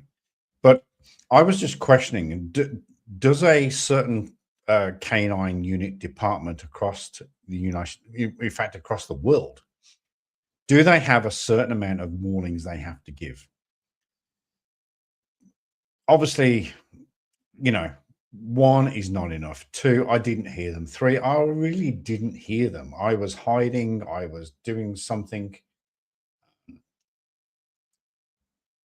So 4, 5. This is now 6 warnings. So I think that personally, for me, that's ample.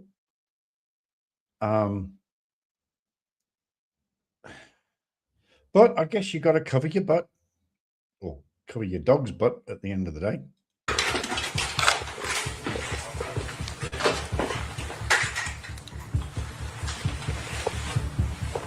Hold on. Hold on. Find that guy. Hold on.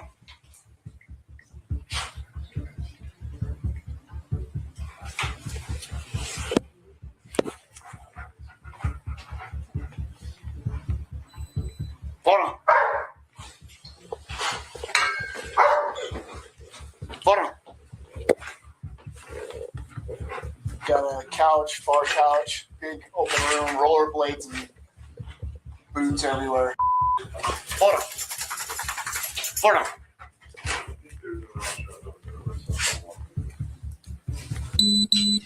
What's to the right in this room? Is it just a big open room? Or is there any other rooms down here? I said there's unfinished part. Okay. Hold on. Hold on. Find that guy. Again, is Poran the dog's name? Or I'm going to see what else we got to work.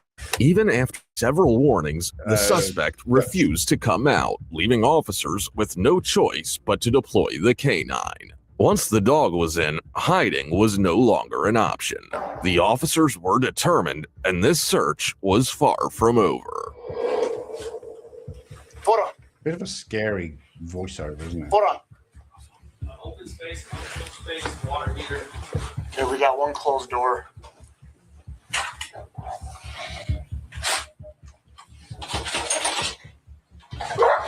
Rocco's indicating on the bedroom door. Oh, what was that? Was that that was the dog's Rocco's name? indicating on the bedroom Oh, Rocco.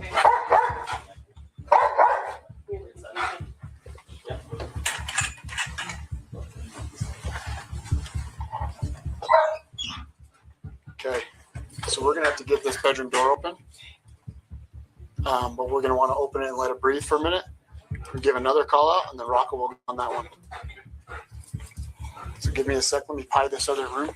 Let me so it's clear.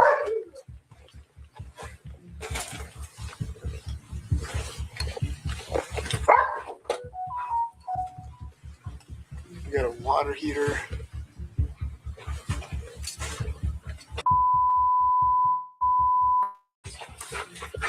I'm going to cross in front of you.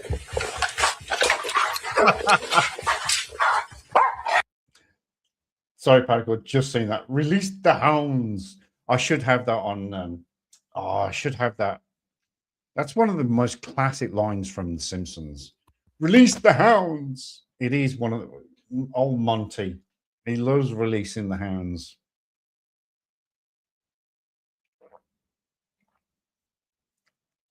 Oh, bless. Release the hounds. Sorry, I've just clicked a button that I shouldn't have clicked. There we go. And I've clicked another button that I shouldn't have clicked. Hang on a sec. All right. Ay, caramba. Here we go. Let me I'll get the door. Cover me. Did you line up?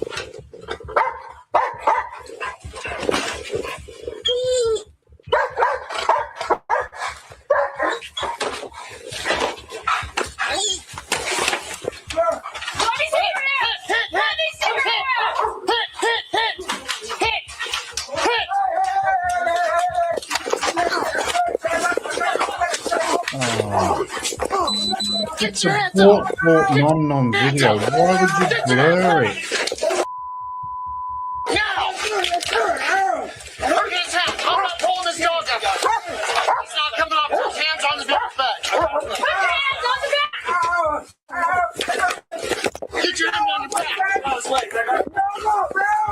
Get your hands on your back.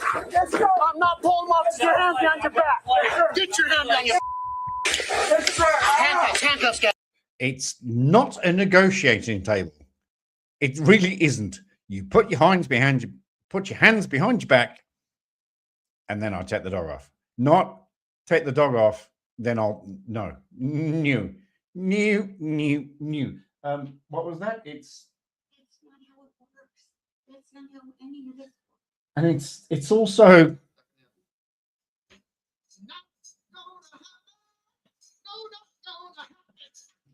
because you are so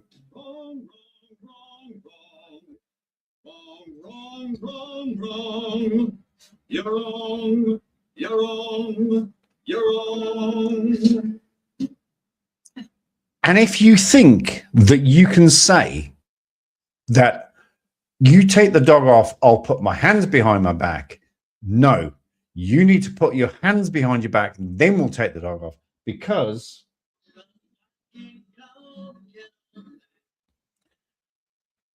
I'm so glad I managed to get all of those in one go. That was amazing. Handcuffs. No, I'm not taking them off until you're in cuffs. Oh, give me my flesh out there. Don't grab me. Dogs come out, guys. Watch out. The burglary suspect, 38-year-old Daniel Allgood. Are you fucking shitting me? Are you actually the burglary suspect?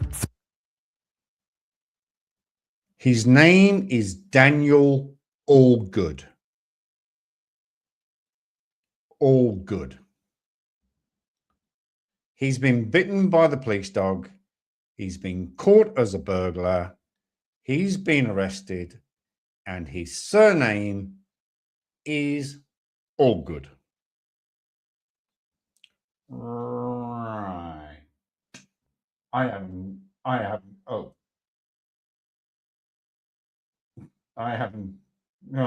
No, stop it. I've made a tiny mistake.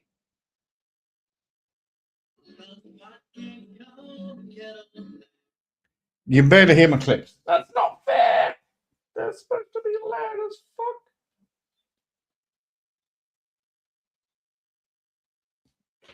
Oh, it might be.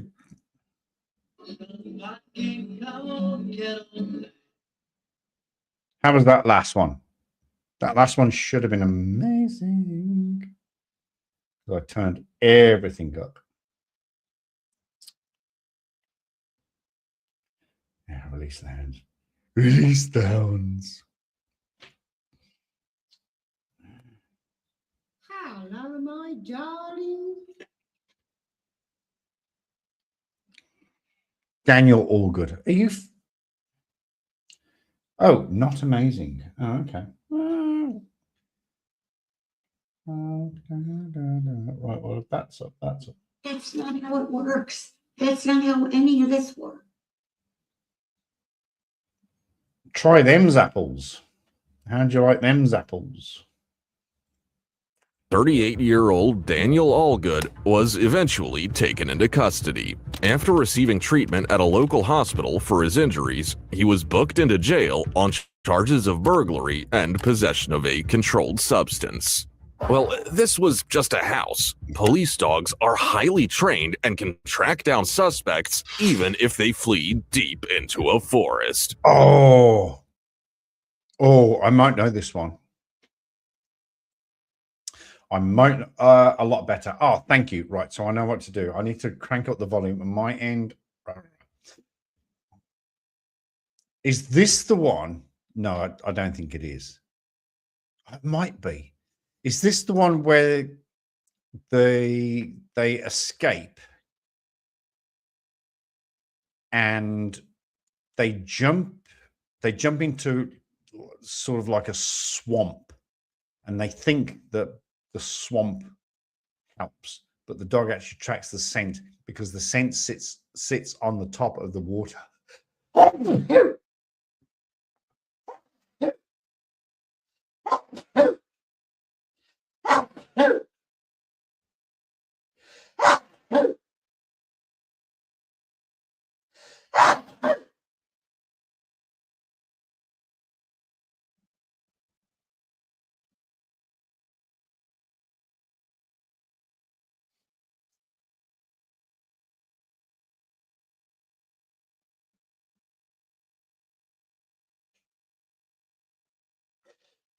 Ladies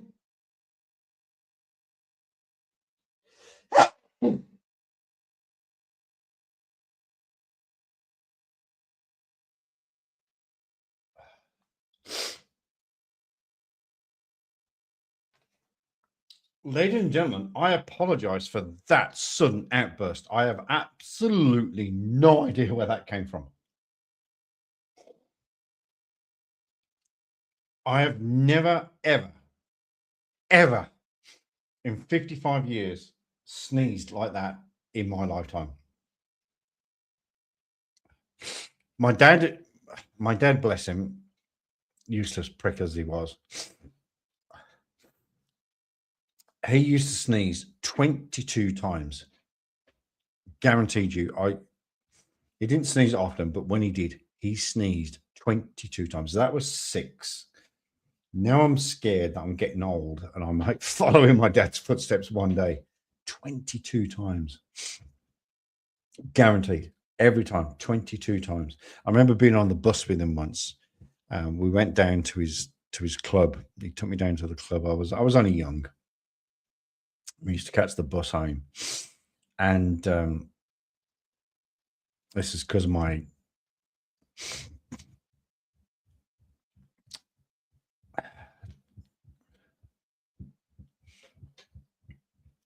it's because you may or may not know this. My dad was an alcoholic, and but he used to take me out. He used to take me down to the Jaguar Club because they'd have like really good acts on, and he used to take me home in the bus, and he would sit on the bus and do the sneezing, and it was 20. I counted them so many times. I counted. My dad was a bad man. My dad was well, apart from the fact he was an alcoholic. My dad was a bad man because he used to. So when in England, again back in the day, we used to have cash coins to go into the slot to pay for your bus fare. And my dad was. God, he was a prick. So what my dad used to do, so he would have replicate.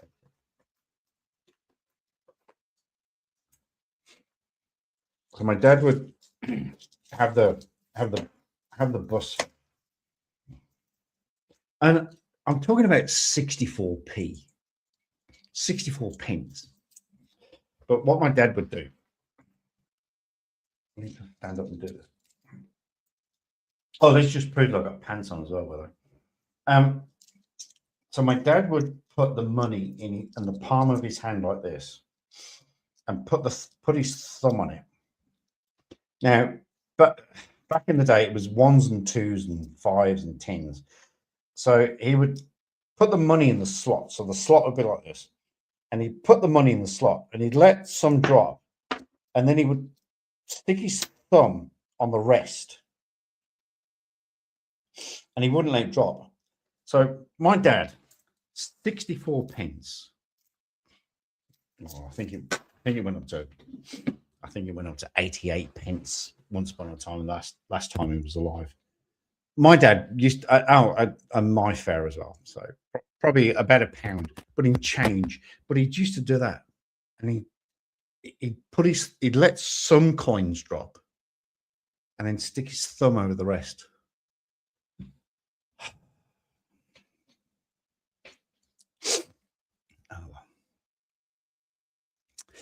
Anyway, bought nom-noms. Here we go. Watch this. On March 23rd, 2021, in Pasco County, Florida, deputies sprang into action after a car theft was reported. K9 Deputy Miller and his partner, Buster, began tracking the suspects through thick woods and swampy. I don't know which is best, Buster or Endo, which turned out to be Kendo. Still like Endo. I definitely still like Endo.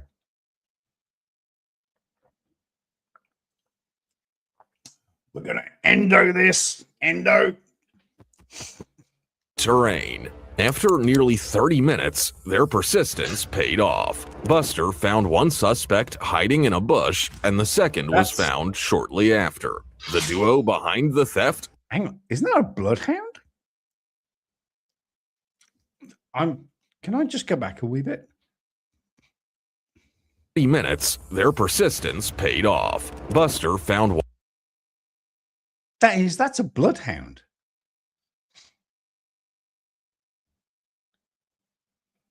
That's a cadaver dog. Bloodhounds are traditionally used as cadaver dogs because they're a lot slower, and no disrespect to bloodhounds. I mean, I love all dogs equally, but apart from Chihuahuas and chinchillas and a couple of other breeds. But bloodhounds are traditionally fatter and slower, and that's why they sort of walk at a slower pace. Bit confused on this one. One suspect. That is a bloodhound. Hiding in a bush, and the second was found shortly after. And also, did you see how... Sorry to go back to this point. Found one suspect. He's now sniffing for bodies. The officers are running in to arrest this guy on the right-hand side. But the dog's going, nah, there's a body here somewhere. I know it. I'm going to sniff this bastard out. Hiding in a bush, and the second was found shortly after. The duo behind the theft, Carrie McCormick and Shane McFarland, caught and arrested thanks to sharp teamwork and one determined canine. Shane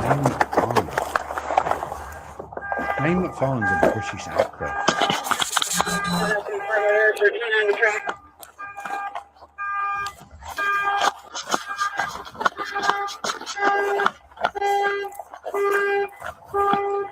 I got you.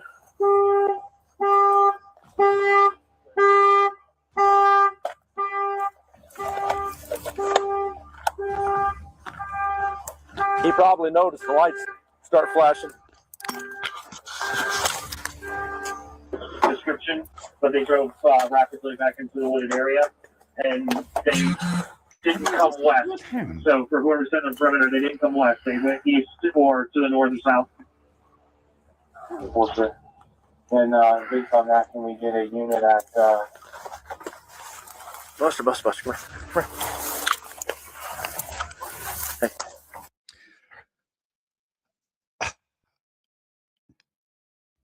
I'm going to watch this video, but I offer my sincere apologies to bloodhounds and to all canine departments across the world. I genuinely thought, there you go, Chuck must search his facts a lot better. I genuinely believe that bloodhounds were cadaver dogs, that they couldn't sniff out, actual, lifetime or real-time subjects like Malamos or Sheps or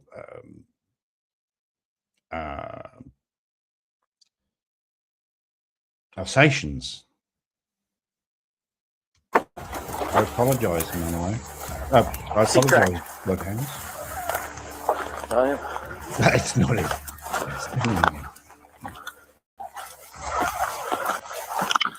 K10, show me the boy. That's good boy. Good boy.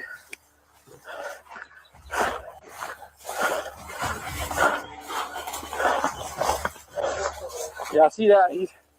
He's making big circles like they're sitting still. The suspect wasn't in the car, but he hadn't made it far either. And with a skilled canine on the trail, deputies knew they had a strong shot at catching him fast. Good boy.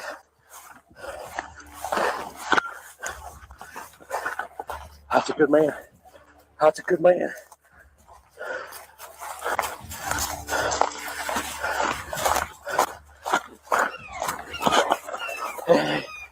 Hey, Buster, come. Buster, come on. Come on. Hey, come here. Come here. Make sure you take a good look down in there. Where'd he go? Here go man, find a man. Yeah, I think I mentioned this before. I've seen a dog that literally went into, it was only a shallow sort of creek or something, and he found him on the other side, and the offender confessed. He says, I thought if I walked through water that, you know, my scent would disappear. No, sorry, dude. What you have to imagine, just to give you some context, I'll give you a little bit of context. A little bit of context.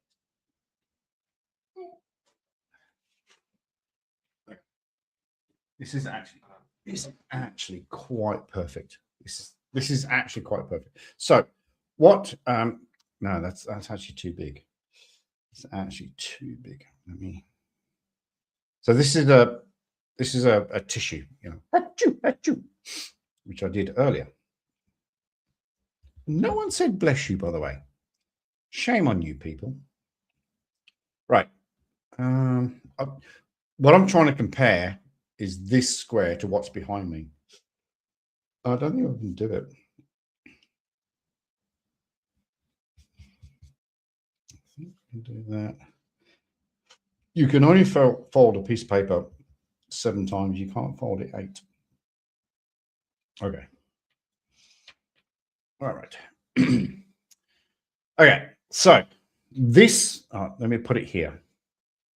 This is what humans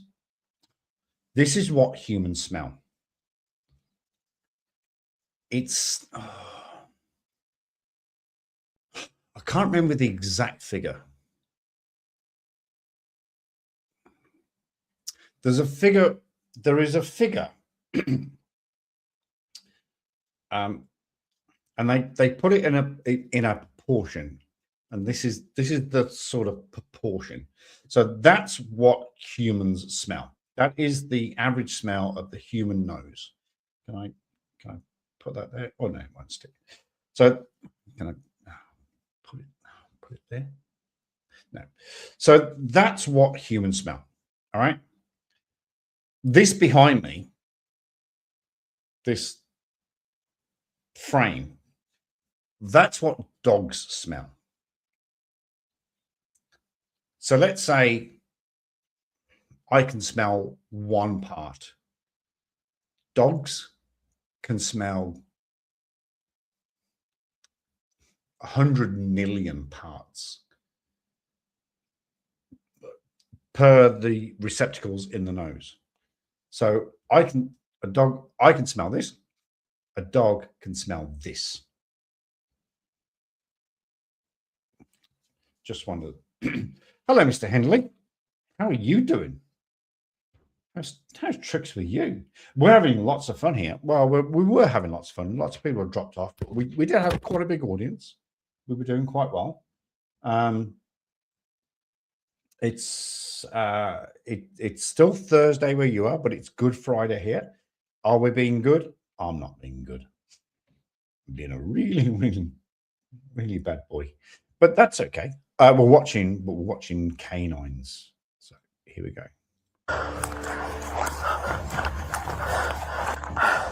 Somebody come down to that 9501 Sunbeam and just sit in front of this house.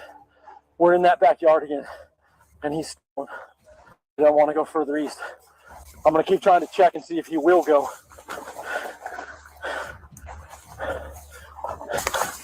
All right, we're still making our way through the palmettos to the east. Whoever that was running with me, come on. I got footprints back here again.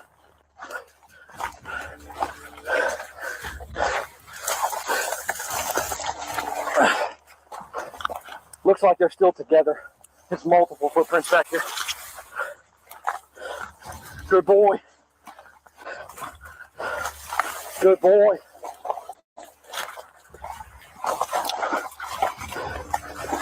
Ah.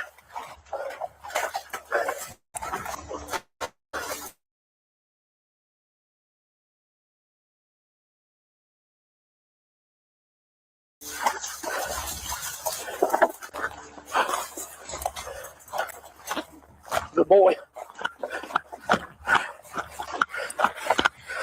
The canine was locked in, picking up fresh footprints leading deputies through the thick woods in no time.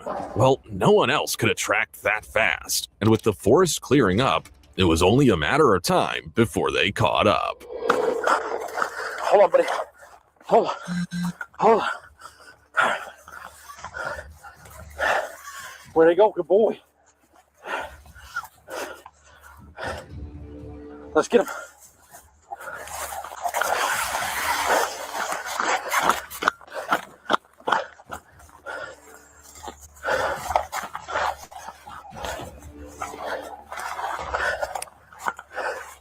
Where'd he go? Let's find him. Good boy.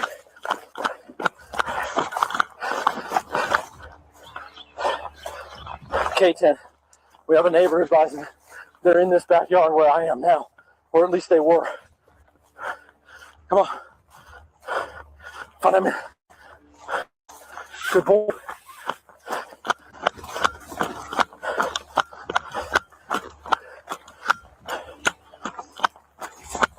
He seems locked on. He definitely seems locked on. Good boy.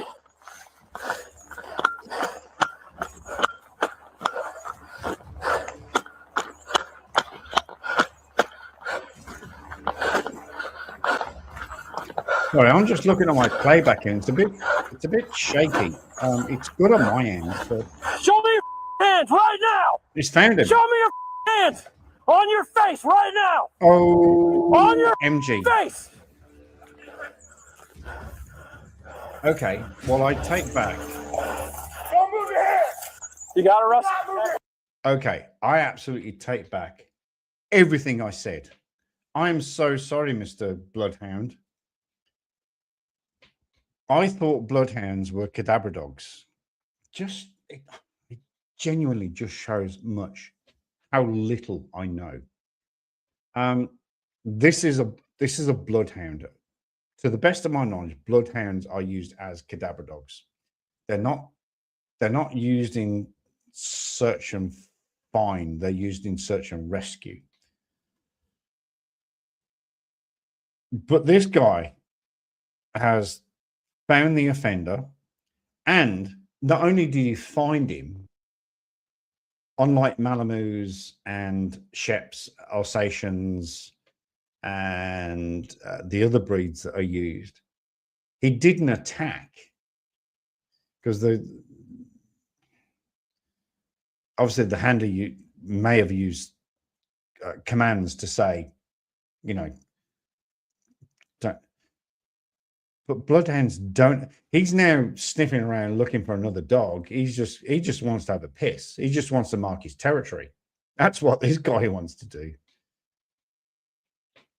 I'm sorry, bloodhounds across the world. I just thought you were cadaver dogs, but you obviously have a scent of living blood as well. Well done. Well done. I was on overtime till 2 p.m. today. Unfortunately, we had a fatal fire on a 2 unit, which, oh, Adam.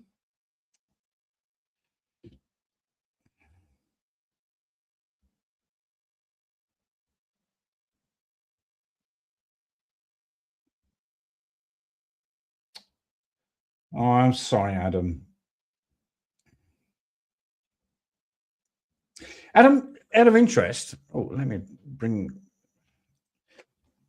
I don't know why I'm asking this, but it sparks obviously a little bit of service in me. So what do you do when you get called out as a fire unit or paramedic fire unit to a scene like that? 2 dead. Sorry, 2 deceased. So what do you do? Do you hand that over to the police, or because it's fire involved, do you ask the fire investigator to go in conjunction with the police? because maybe obviously potentially we're looking at arson, murder. I'm just being really nosy, to be honest.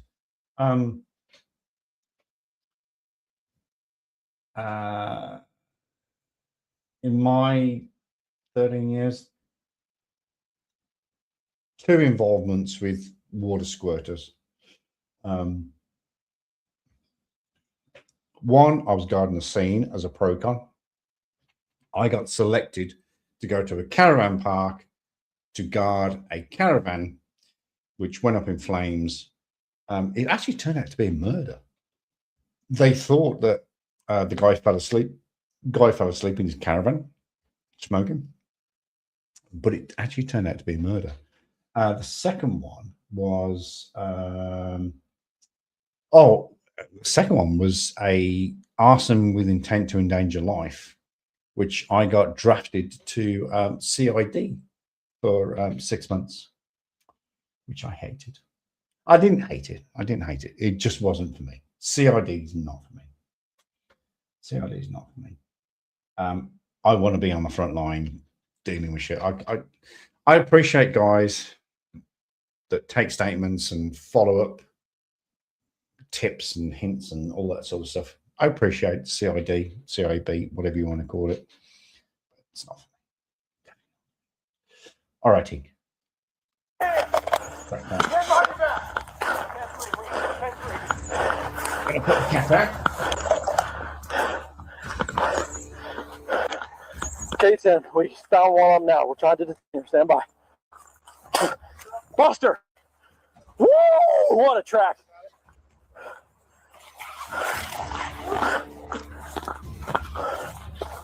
Woo! What a track! Buster! Hey! Come here! Hey! Come here! That's a good hound! He's a good hound, huh? Woo! That was a good track. Wah! Good track. Woo! That was a good track. Both suspects were immediately arrested and taken into custody for the vehicle theft. While Buster tracked the suspects with precision, Jax was ready to teach the next suspect a lesson the hard way. So, on February 12th, 2020. Quick question to everybody. So, obviously, what we just saw there was Roscoe's handler giving praise to Roscoe beyond. It's kind of what a dog does, but that's what they're trained to do. That's what they're developed to do from a very early age. So, is that too much? Is it too much to give praise? What about humans? Do humans need that much praise? Let me know your thoughts in the chat. For doing a good job, do you people,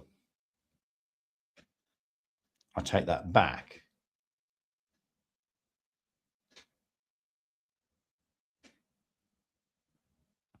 everyone, and when I say everyone, I'm talking animals, does everyone need praise for doing a good job that technically, that's what they're supposed to do? Just curious. What do you think?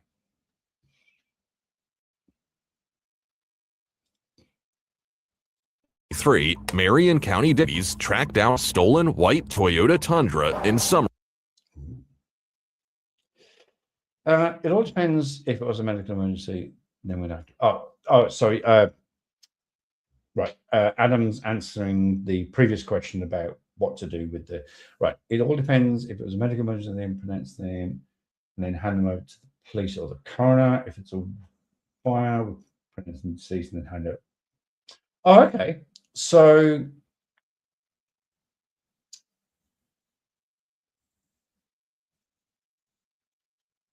Yeah, technically, yeah, medical emergencies you tend to hand over to the coroner. Get that.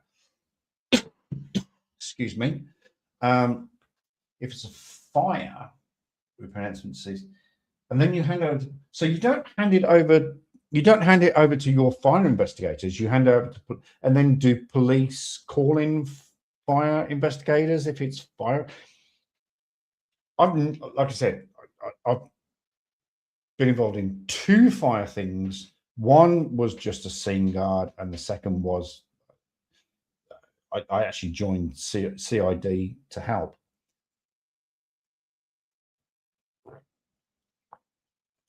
But I don't recall ever going out to a scene which was fire related with a body. No, I don't think I've ever done that. Which is a bit weird. Yeah, 13 years, you've never done that. Well, in 13 years, I've only caught 1 burglar. So. Oh, and funny story about the burglar thing. Let me just pop that off screen. I'll quickly, very, very, I assume they do, but I don't know. You're too involved in putting the fires out. You're just too busy. This is your problem, Adam. You're too busy being a hero. Take some time for yourself. No, you are a hero. You are an absolute hero. And everybody in the world appreciates you and thanks you for your service. Absolutely. Like I said, I've been involved with squirters for, well, 13 years. They are fucking heroes. They're on strike here at the moment, still in New Zealand, trying to get better pay. And they strike for 1 hour twice a week. They literally tools down for 2 hours a week. A week has 168 hours in, and for 2 hours they tools down and go on strike, and the government will still not give in. So what they do is they walk around Christchurch town centre, they stand on street corners and they placard, and I get it. And every time I see them, I give them a toot, give them the horn. You know, they say toot if you support you, and I do. I think they're lazy bastards, but I do. I support them. So, I went off my train of thought then. I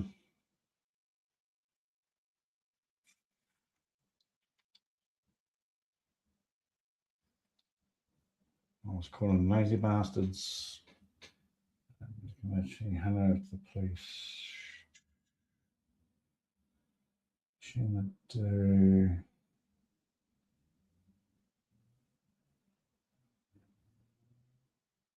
Oh, that's what I said. So I thought if you had a dead body inside a building, I automatically assumed that went to fire. Or is it because there's a dead body? We don't know how that happens. So, hey, please, dead body, you do your thing.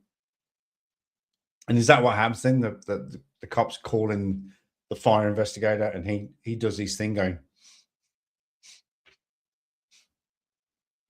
yes, I smell accelerant to the east. The trail goes to the west. I believe this is an assault. They don't do that, of course. They have very, very strong scientific method.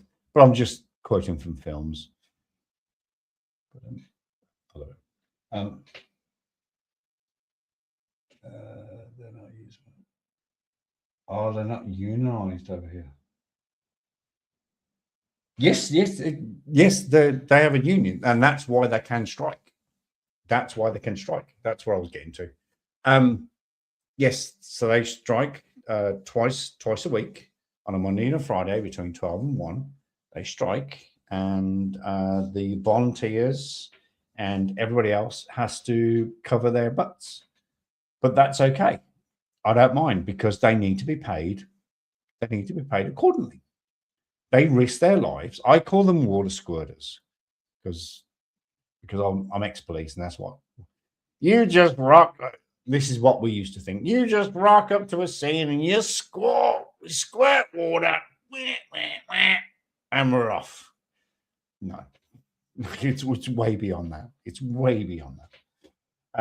I have got so much respect for firefighters. 7 years ago, when I had a child body, there was nothing but a skeleton. And what are you going to do? What are you going to do with a skeleton? So I have nothing but respect for firefighters. I really, really, really do. But I do see them all around Christchurch, and they're at different cafes. And in my mind, I'm going, well, look, guys, if you didn't drink so much fucking coffee, then you wouldn't need a pay rise. It's just a joke. It's just a joke. They deserve every freaking penny they get. I'm sorry. Love them. I'm very unfortunate that I don't know an actual firefighter in real life. So I'd love to ask them some questions. I just know that I've blended with them and touched base with them, and AMBOs as well. AMBOs go through the same thing. I was a volunteer AMBO on Waiheke, and I've been to sites as a volunteer that I would never go to as a police officer. So all the emergency services deserve every single penny they get. That's all I'm saying. Hey, New Zealand government, if you're watching this, pay your fucking firefighters what they deserve, eh? Fucking grow some balls. Have some fucking respect. Could you do that job? Could you do it? Could you put on clothing and a breathing apparatus and kick your way into a burning building and rescue somebody? Could you do that? Would you do that?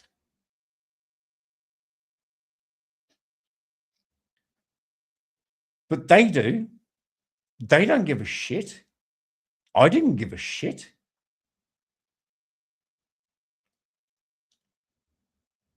I didn't give a shit.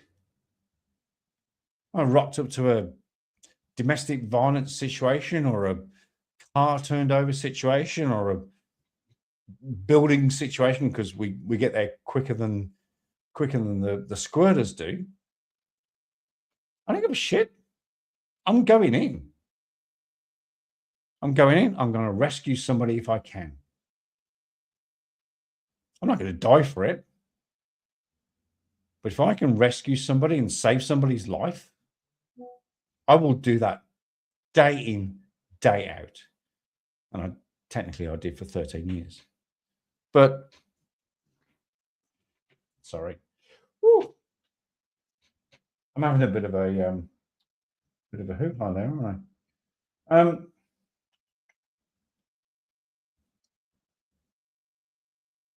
Here in America, career departments can't go on strike despite the union.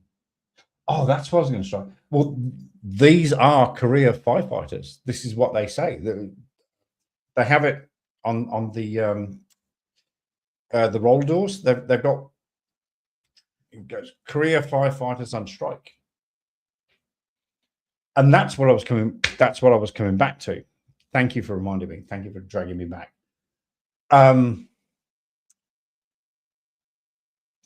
Police and AMBO can go on strike.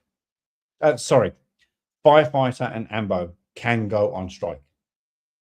Police can't. And this is really, I'm only being funny here. I'm only being satirical here. But when firefighters did go on strike in 2004 in England, police, we loved it. We loved it. Because what happened is we had to get the army in, and the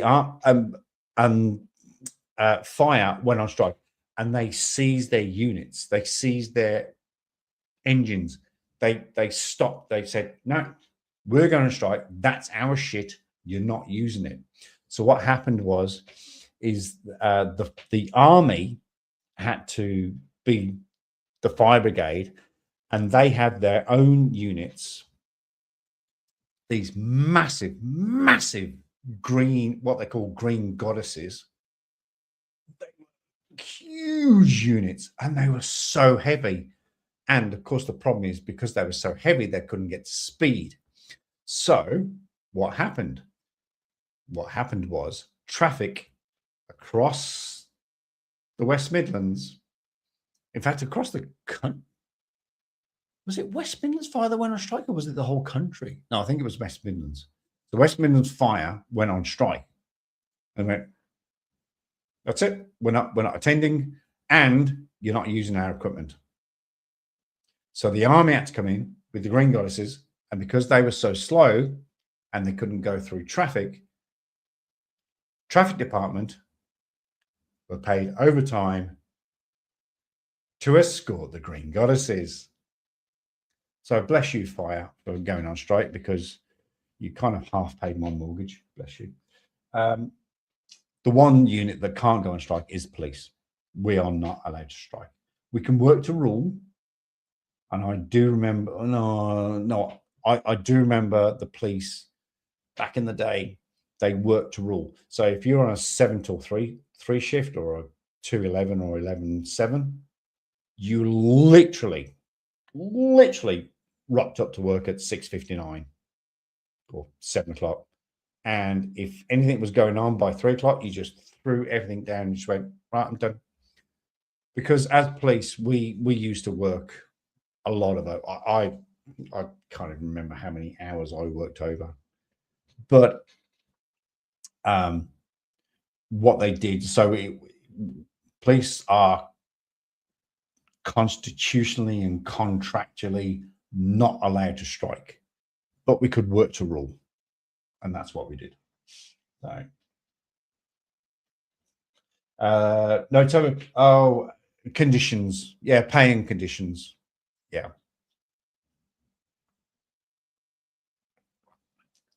But it was way back then. It was way back in the 80s, and it was real old. Maggie fixed it, and she just went, oh, all right, yeah, okay. In fact, Maggie got slammed for that. She got absolutely slammed. But yeah, it was just a work to rule, and that's the thing.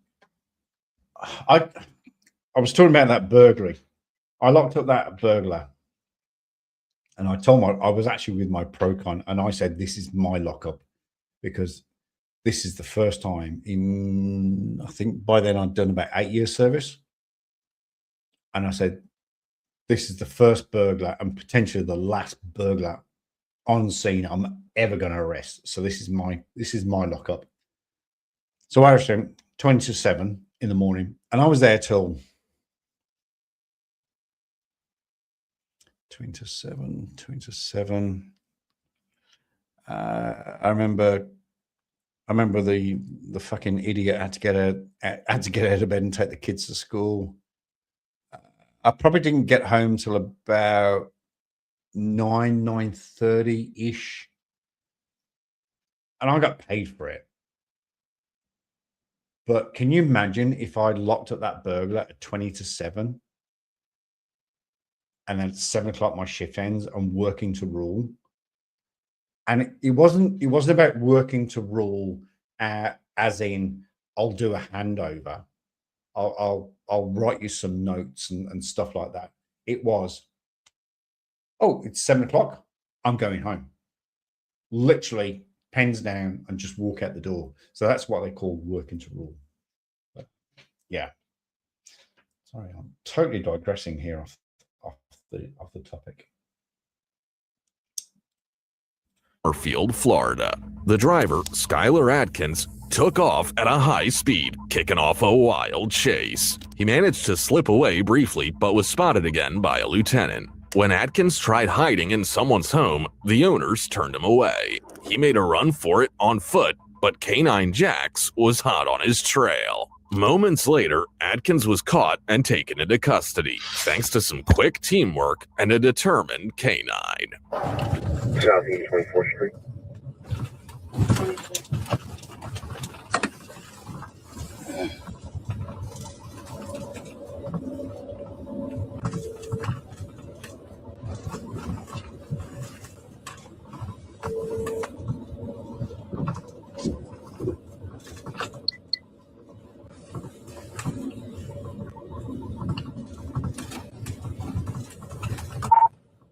6647, man. I may have the vehicle at 10157 Southeast 149th Lane.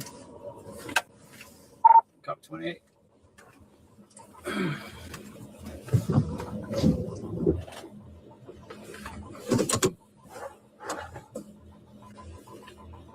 It's going to be 428 2 Golf Alpha Golf Bravo Tango. It's the only Toyota Tundra I see on the street. It's white in color. It's got tires in the back. I don't see an orange ladder though. 10 on the 1028.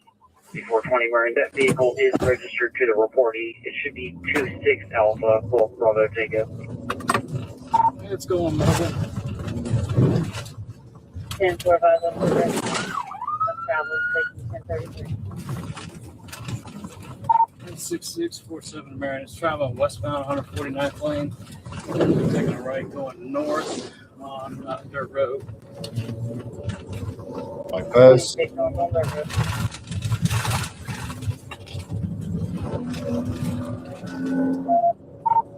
going at a high rate of speed. It's going at a high rate of Dirt speed. roads. It just took an eastbound turn, right hand turn on the south of Sunset Harbor Road.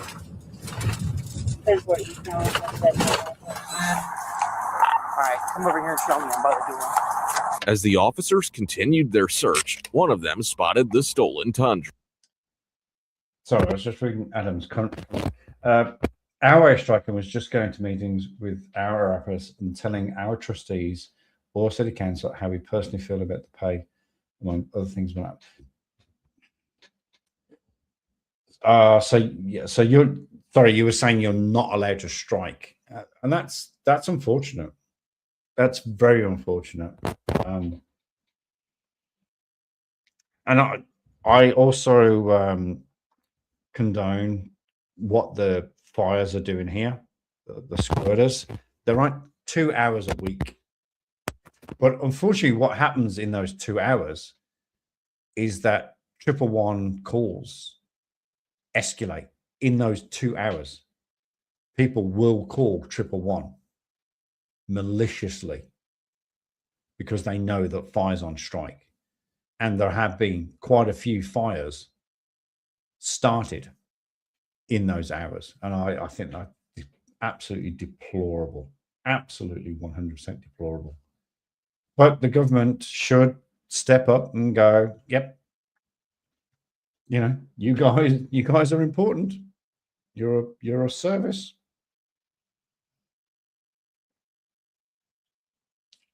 Let's pay you more money.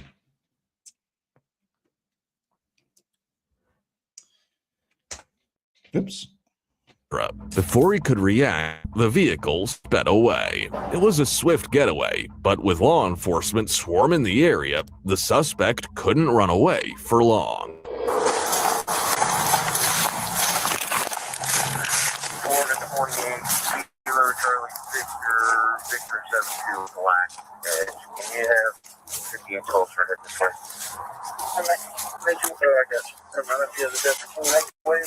What do you got, boy? What you got? I'm right here. What you got? What you got? Yeah. We're still less than that's 180.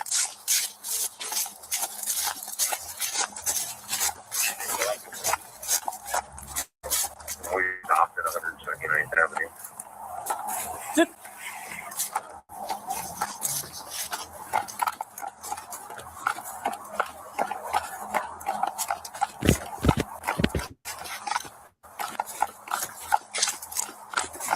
Too strong.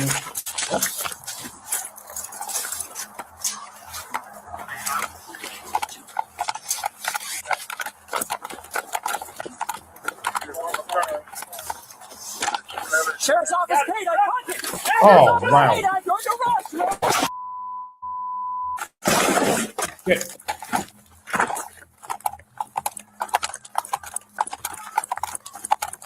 Show me your hand. Show me your hand. Let me see your hand. Oh, Let me see he's your biting hand. you. Don't Yes, bite my dog. because it's a You fucking don't bite dog. dog. That's what dogs do. Push behind your back. Just fucking. That's what dogs do. Especially police dogs, because that's what they're trained to do. Stand still. As soon as we get you cuffed, we'll get the dog up, okay? As soon as we get you cuffed.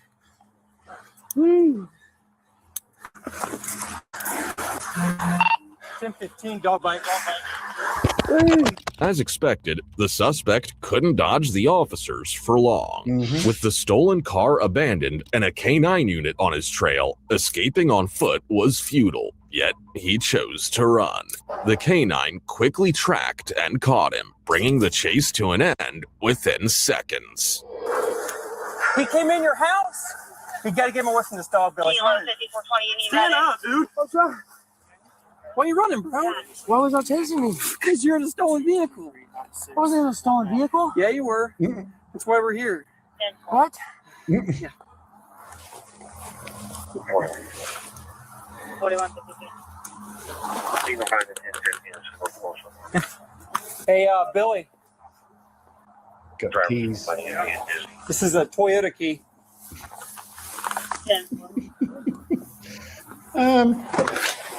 My lord, I submit my evidence.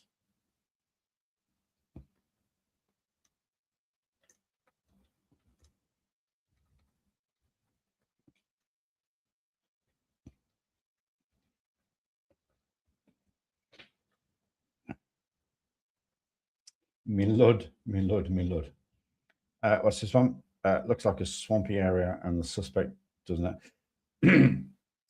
See, I mentioned earlier about swamps, is that they think that if they run through water, that it'll be fine. It'll wash their scent away. But what actually happens is, as you walk through water, your scent tends to settle on the top of water. If you've got evidence of a crime, throw it in water by all means, because the water will whoosh. The water will wash evidence away, but your DNA literally sits on the top of water. So just a top tip, everyone, if you are planning to run away from law enforcement and a dog is involved at any point, do not run through water. You're not going to get away. In fact, don't run at all. In fact, don't commit a crime at all. Just saying. Good boy, buddy. Good track. Yes, good boy.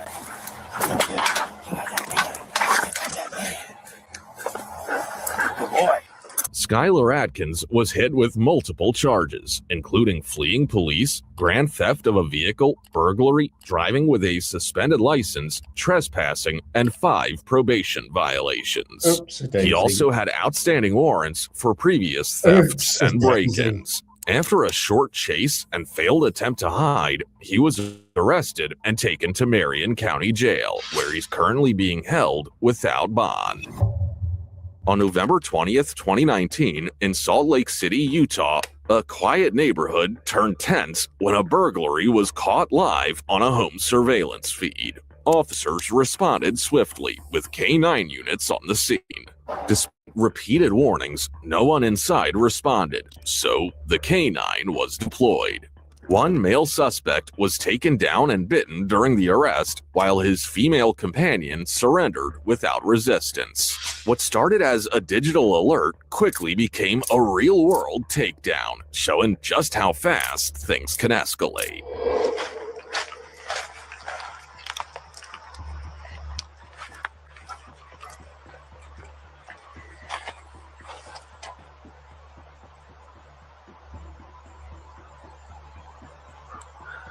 (854), we have a few on 700 West. We're going to make our approach west on Layton.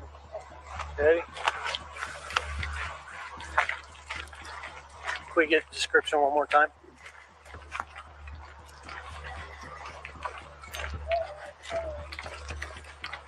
Do you see any street signs?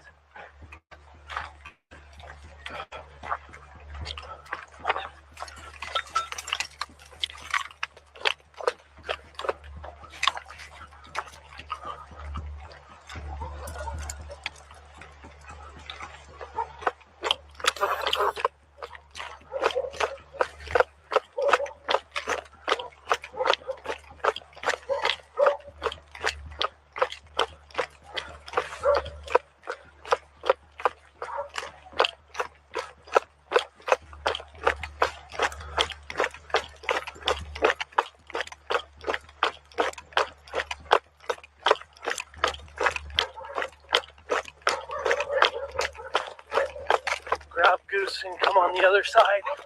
If this turns into anything, I'll let you have it. Smith.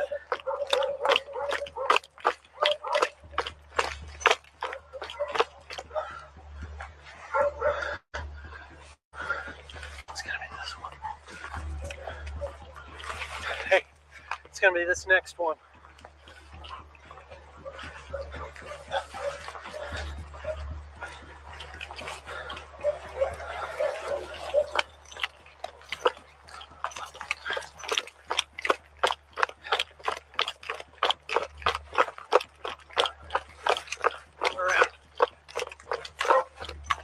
This is 802, 801.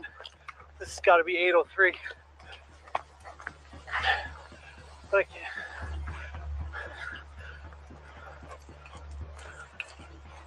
That's 805. It's got to be that one then.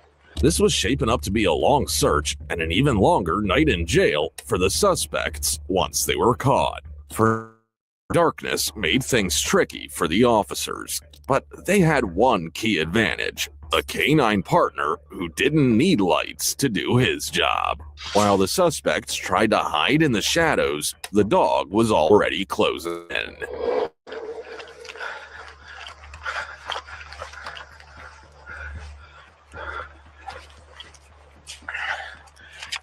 (854) confirming 803 West Layton.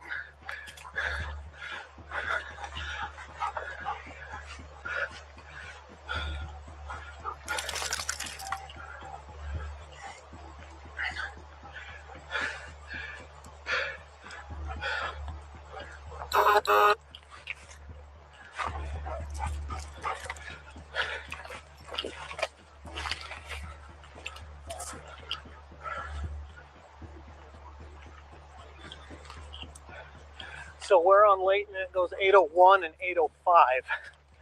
We can't find an 803. What's that?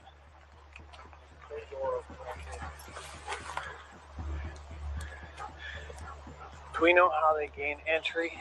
Did they get through a bay door or through just a normal door?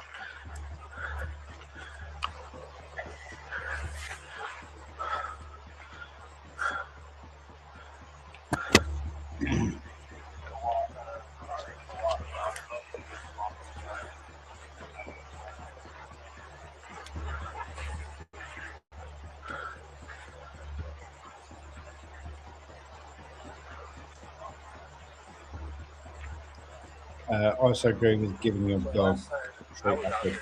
Absolutely, absolutely. We've seen, 100%,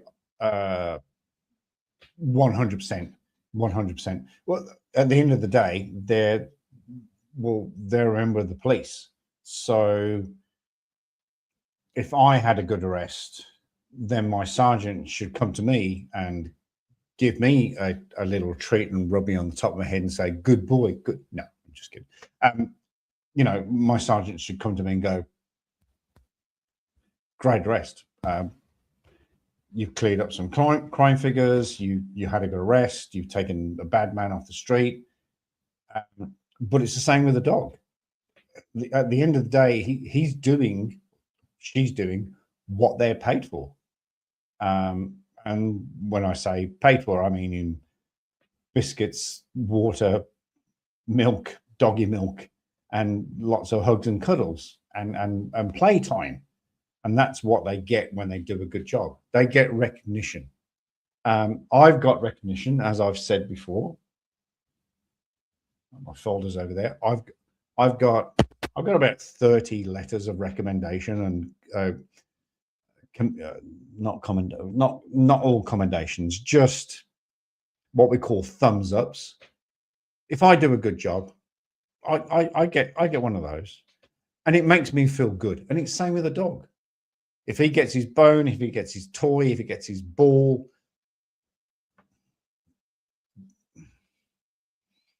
absolutely. In fact, I'll dig one of those out and blank it off, and I'll show you what I mean about feeling good.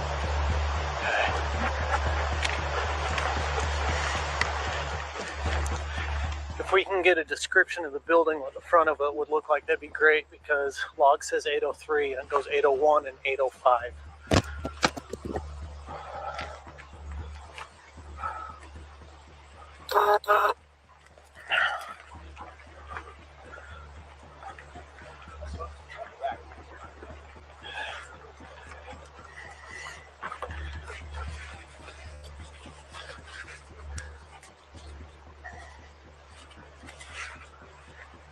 Hey, On that one, but Rich, why don't you grab Jaeger and go on that other side? I'll hit this side. We can try and box both sides in.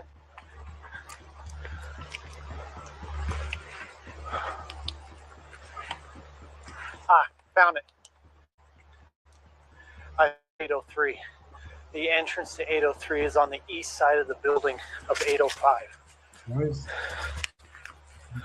And there it was, the building where the suspects thought they were hiding, safe and undetectable. But as soon as the officer spotted it, the game changed. It was now a matter of time before the officers would enter the building with the necessary arrangements and available resources.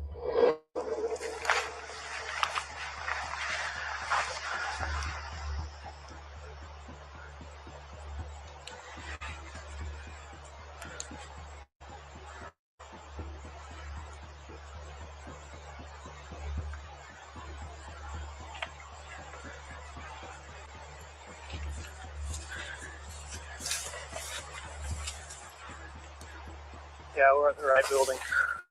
Check your house.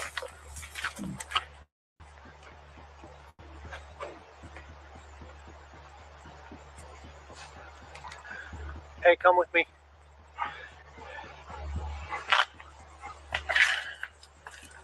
Eight 853 or 854. We're approaching south now on the building. Back here.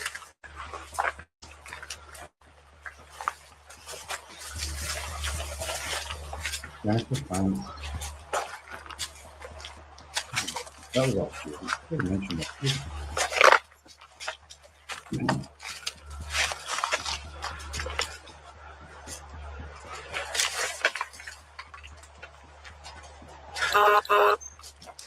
He's working hard. He's definitely working hard. Okay. You can't get out through the back. It's a solid concrete wall.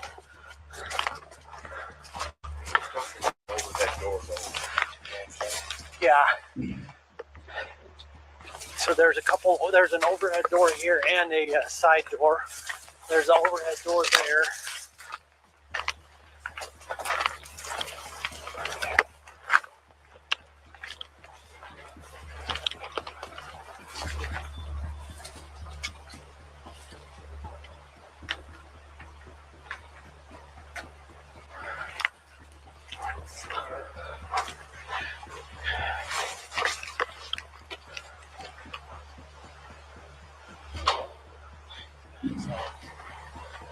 This one's loose, but I'm not able to fiddle it open.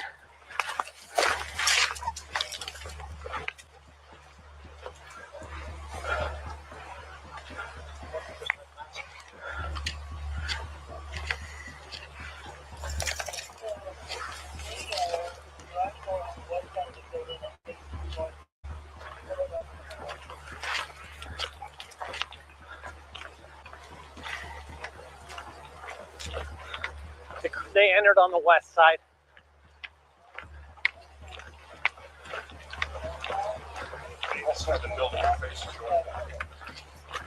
It makes no sense. West side of the building, the faces. West side of the building faces west. Yeah, there's a bay door right there. Yeah, I can get in through there right now. With their K9 in the lead and the target now clear, the officers had a plan, and the suspect's time was running out. Yeah, guys, give me a little bit of room. It's a mess in there, so careful with it. A lot.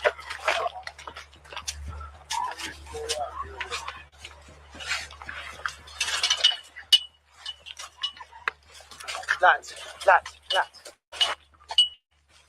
It's not lots.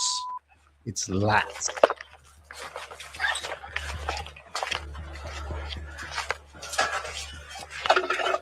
Hold on, find the guy. Find the guy.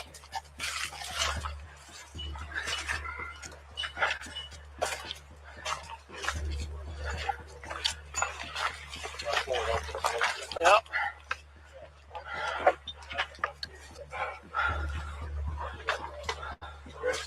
Yep. Lots of light.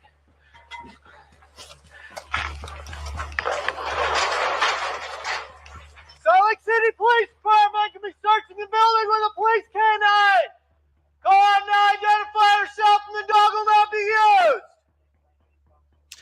I think that can be classed as an This is your announcement. final warning. He will find you. He will bite you.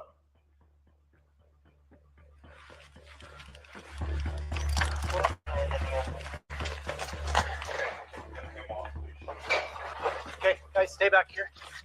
Okay. Hold on. Find the guy. Find the guy, Tim. Find the guy. House. Find the guy. I love that. Just find the guy. Just find him. Let's.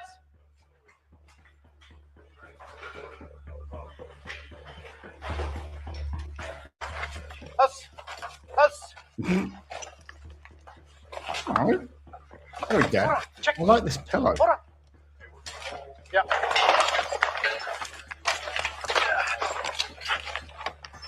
Hey, here. Hold on. Find the guy. What an absolute shit. Find the guy. Where's the guy? Hold on. Find the guy.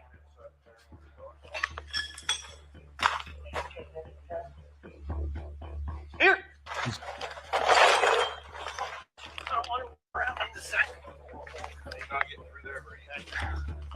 What an absolute shit. Good boy. Here.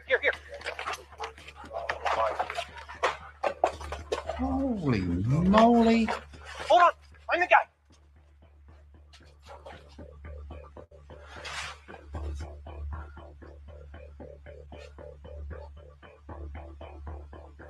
On them stairs. On the stairs. Surely. Hold On on. the stairs. Find the guy.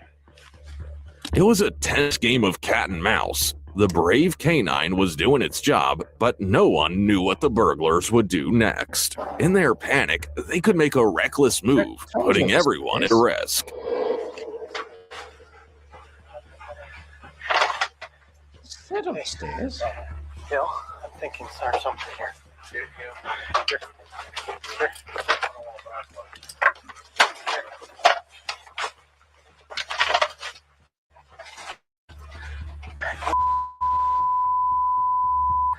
It's a refrigerator, but it's hidden.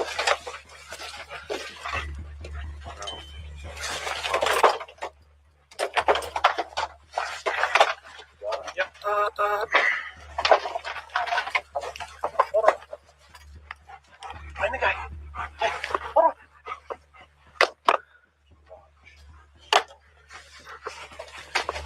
Check. Hold on. Hey. Here, check. What is this place? This is not doing my OCD any good whatsoever. Not yet. Hold on. Find the guy.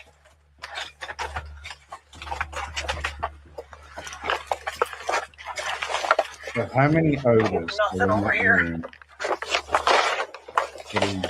You can smell everything, but you just can't smell a human scent.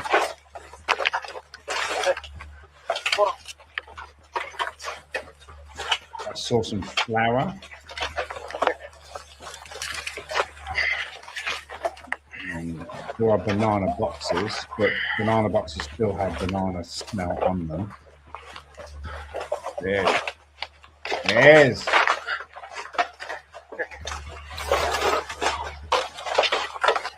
Here we go. Here we go. Here we go.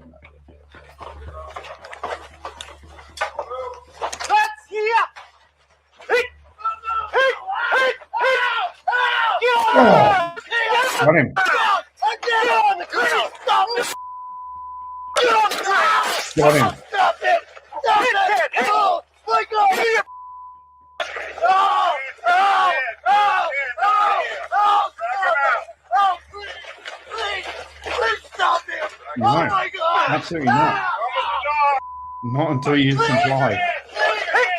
Not until you comply. And you should not blur the shit out either. You should not blur this shit out. You know why you shouldn't blur this shit out? You know why? Sorry, bring me up. Do you know why you shouldn't blur this shit out? Because if you are a criminal and you're dumb enough to watch or search like we do, canine takedowns or canine bites of dumb fuck offenders, then this is what happens. If you are dumb enough to run when a canine is involved and you heard downstairs there, I think there were on this occasion at least 3 announcements. Show yourself or the dog will come. Show yourself or the dog will come and bite you. Show yourself. Then the officer starts exploring with the canine. And the canine gets a bit excited with the pillow. That's all right. That's what dogs do. But I've got no sympathy. After 3 announcements, you were only just up on that mezzanine or that first floor level. You would have heard that. You surrender yourself. The dog is coming. The dog will bite you. The dog eventually does bite you. And you go, you were warned. So I have 0 sympathy. Absolutely 0 sympathy. 0. 0. Sorry. That was a bit of a rant. Bit of a rave. Dog comes off when. And sorry, that's what I was coming to. I just realized I'm just cotton onto what I was talking about. We shouldn't blank this. We should not blank.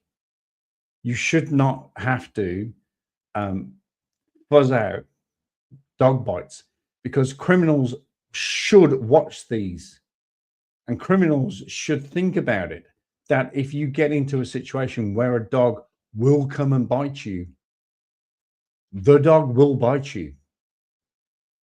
There will be blood. You can't see it on this video. I will find you a video one day. In fact, I can think of a video where we actually see a latch on.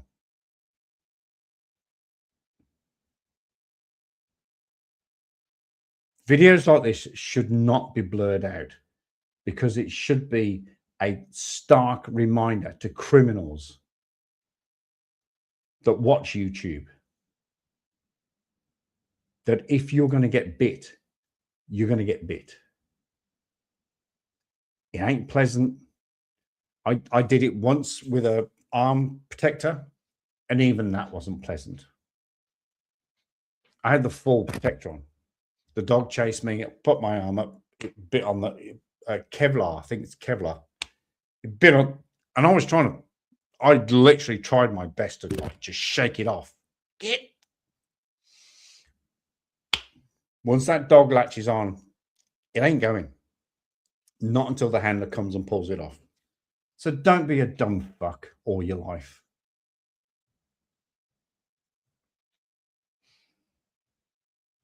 Just saying.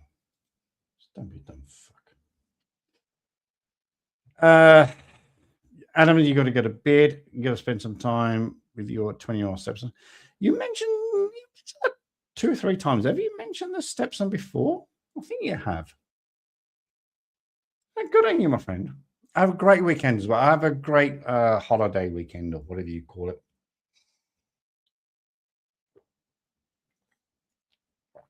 I'm not religious, so I don't call it anything other than a financial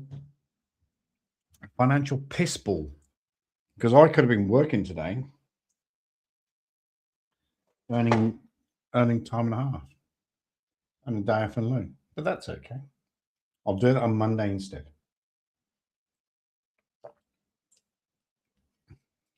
Oh, just before you go, Adam, I just wanted to, oh, unless you've gone, I was just going to read out this.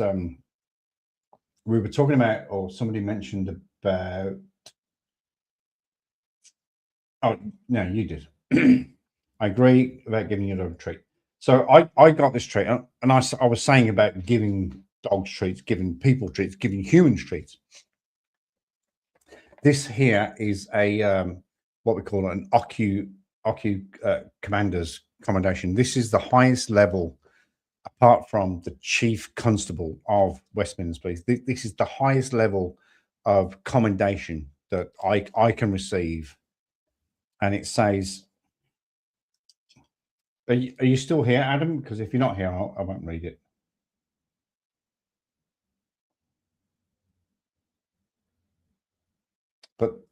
But this is about a showing appreciation. You still here? Oh, please tell me you're still here, because I want to read this out. This is one of my best commendations I got. Right? Oh, he's gone. Oh, bugger. Bugger. That's a shame. Right. Anybody else want to hear this commendation? Well, actually, I don't care if nobody else wants it. It's my live stream. I do. So this is West Midlands Police. OCU stands for so OCU stands for Operational Command Unit. Operational Command Unit commendation. So this is an official commendation to me for at 22:44 hours on Monday, the 16th of September 2002, several calls were made to the police that a young man was standing on the wrong side of the barriers on a new bridge approaching Airport Way above the A45. Now, the A45 it's not quite the I4, it's not quite the I75, but it is an arterial route through Birmingham. Me and other officers duly attended and approached the young male, who was tall and solidly built. He was a big fuck. He was a big fuck. And he stood on the opposite side of the barrier. He stood on the roadside.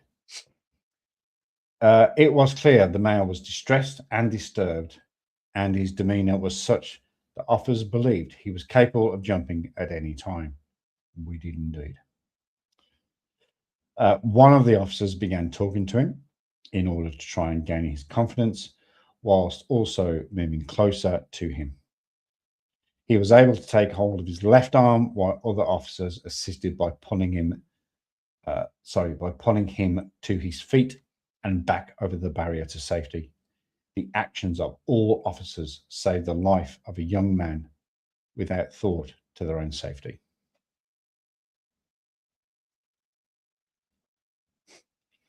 Mick Joyner.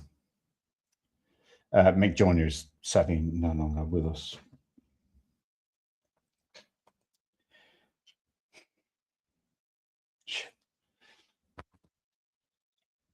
I remember this like it was 10 minutes ago.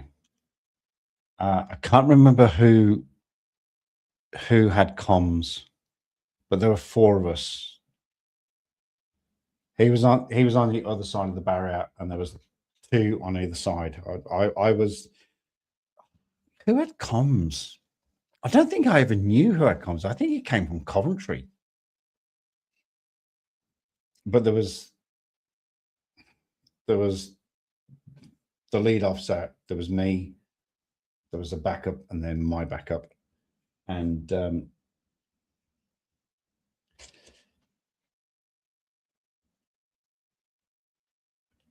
we believed he would jump at any moment. as I don't even know who it was. We all creeped closer and closer, and literally an inch per minute, and eventually, so the negotiator took his left arm. His left arm? I was on his left. No, because it would have said it was me. Maybe I was on the right. But eventually we all just grabbed him and pulled him back over the barrier. And the actions of all the officers saved the life of a young man without thought for their own safety.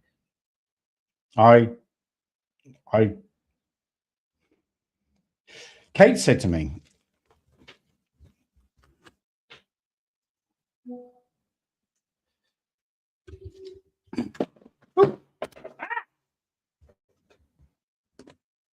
I've lost my speakers. Hang on a sec.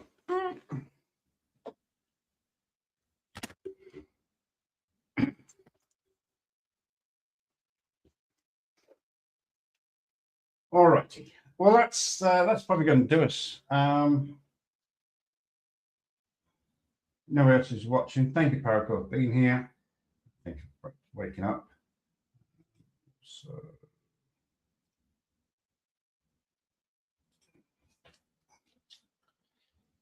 but that's one of the best commendations I've got.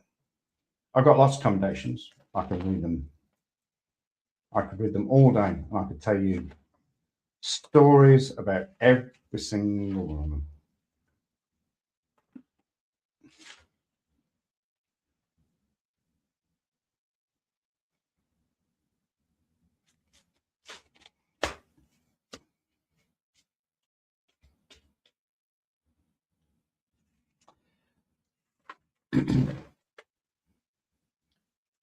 Am I still live?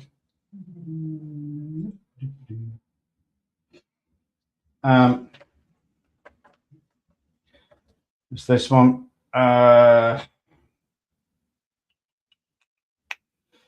Whilst off duty, you noticed a red Ford being driven erratically. You notified the L-Com Center and followed the offender until he was eventually arrested by traffic officers for drink drive offence. Good observations and dedication whilst off duty. Well done, and thank you. I got so many of these. Oh, Susan Halfpenny. That was off duty. That was off duty.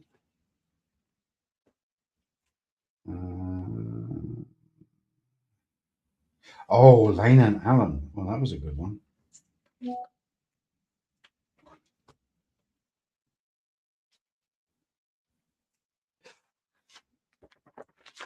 That should have been a commendation. That's a good one. Right, I'm going to leave this last one because this is one of my best. Remember I told you about an incident.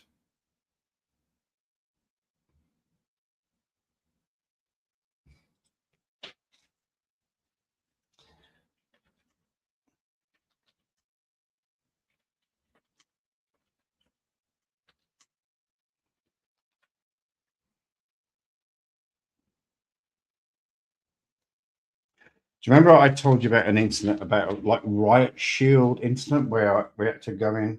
This is the actual incident. I'm not going to read it. Nobody's interested. And also, I'm getting a bit tired. Righty ho, ho, ho, ho, ho. Right, we're done. Thank you very much. Thank you for joining me on this public holiday. Thank you for being good on Good Friday. I appreciate it. Paracord Princess, I appreciate you. Thank you very much. Adam, I definitely appreciate you. Paracord, who else was here? We had Robin, who had to go. Tom Castro was here. And there was a couple of others. Pedro. Missed that bloke. Should have a chat with that bloke at some point. Lots and lots of others. So thank you very, very, very much. You did good. I did good. I was a good Bobby. I was a good Bobby. I was a good Bobby. I was a good Bobby. But the worst thing about it is that I enjoyed it. I just enjoyed it so much.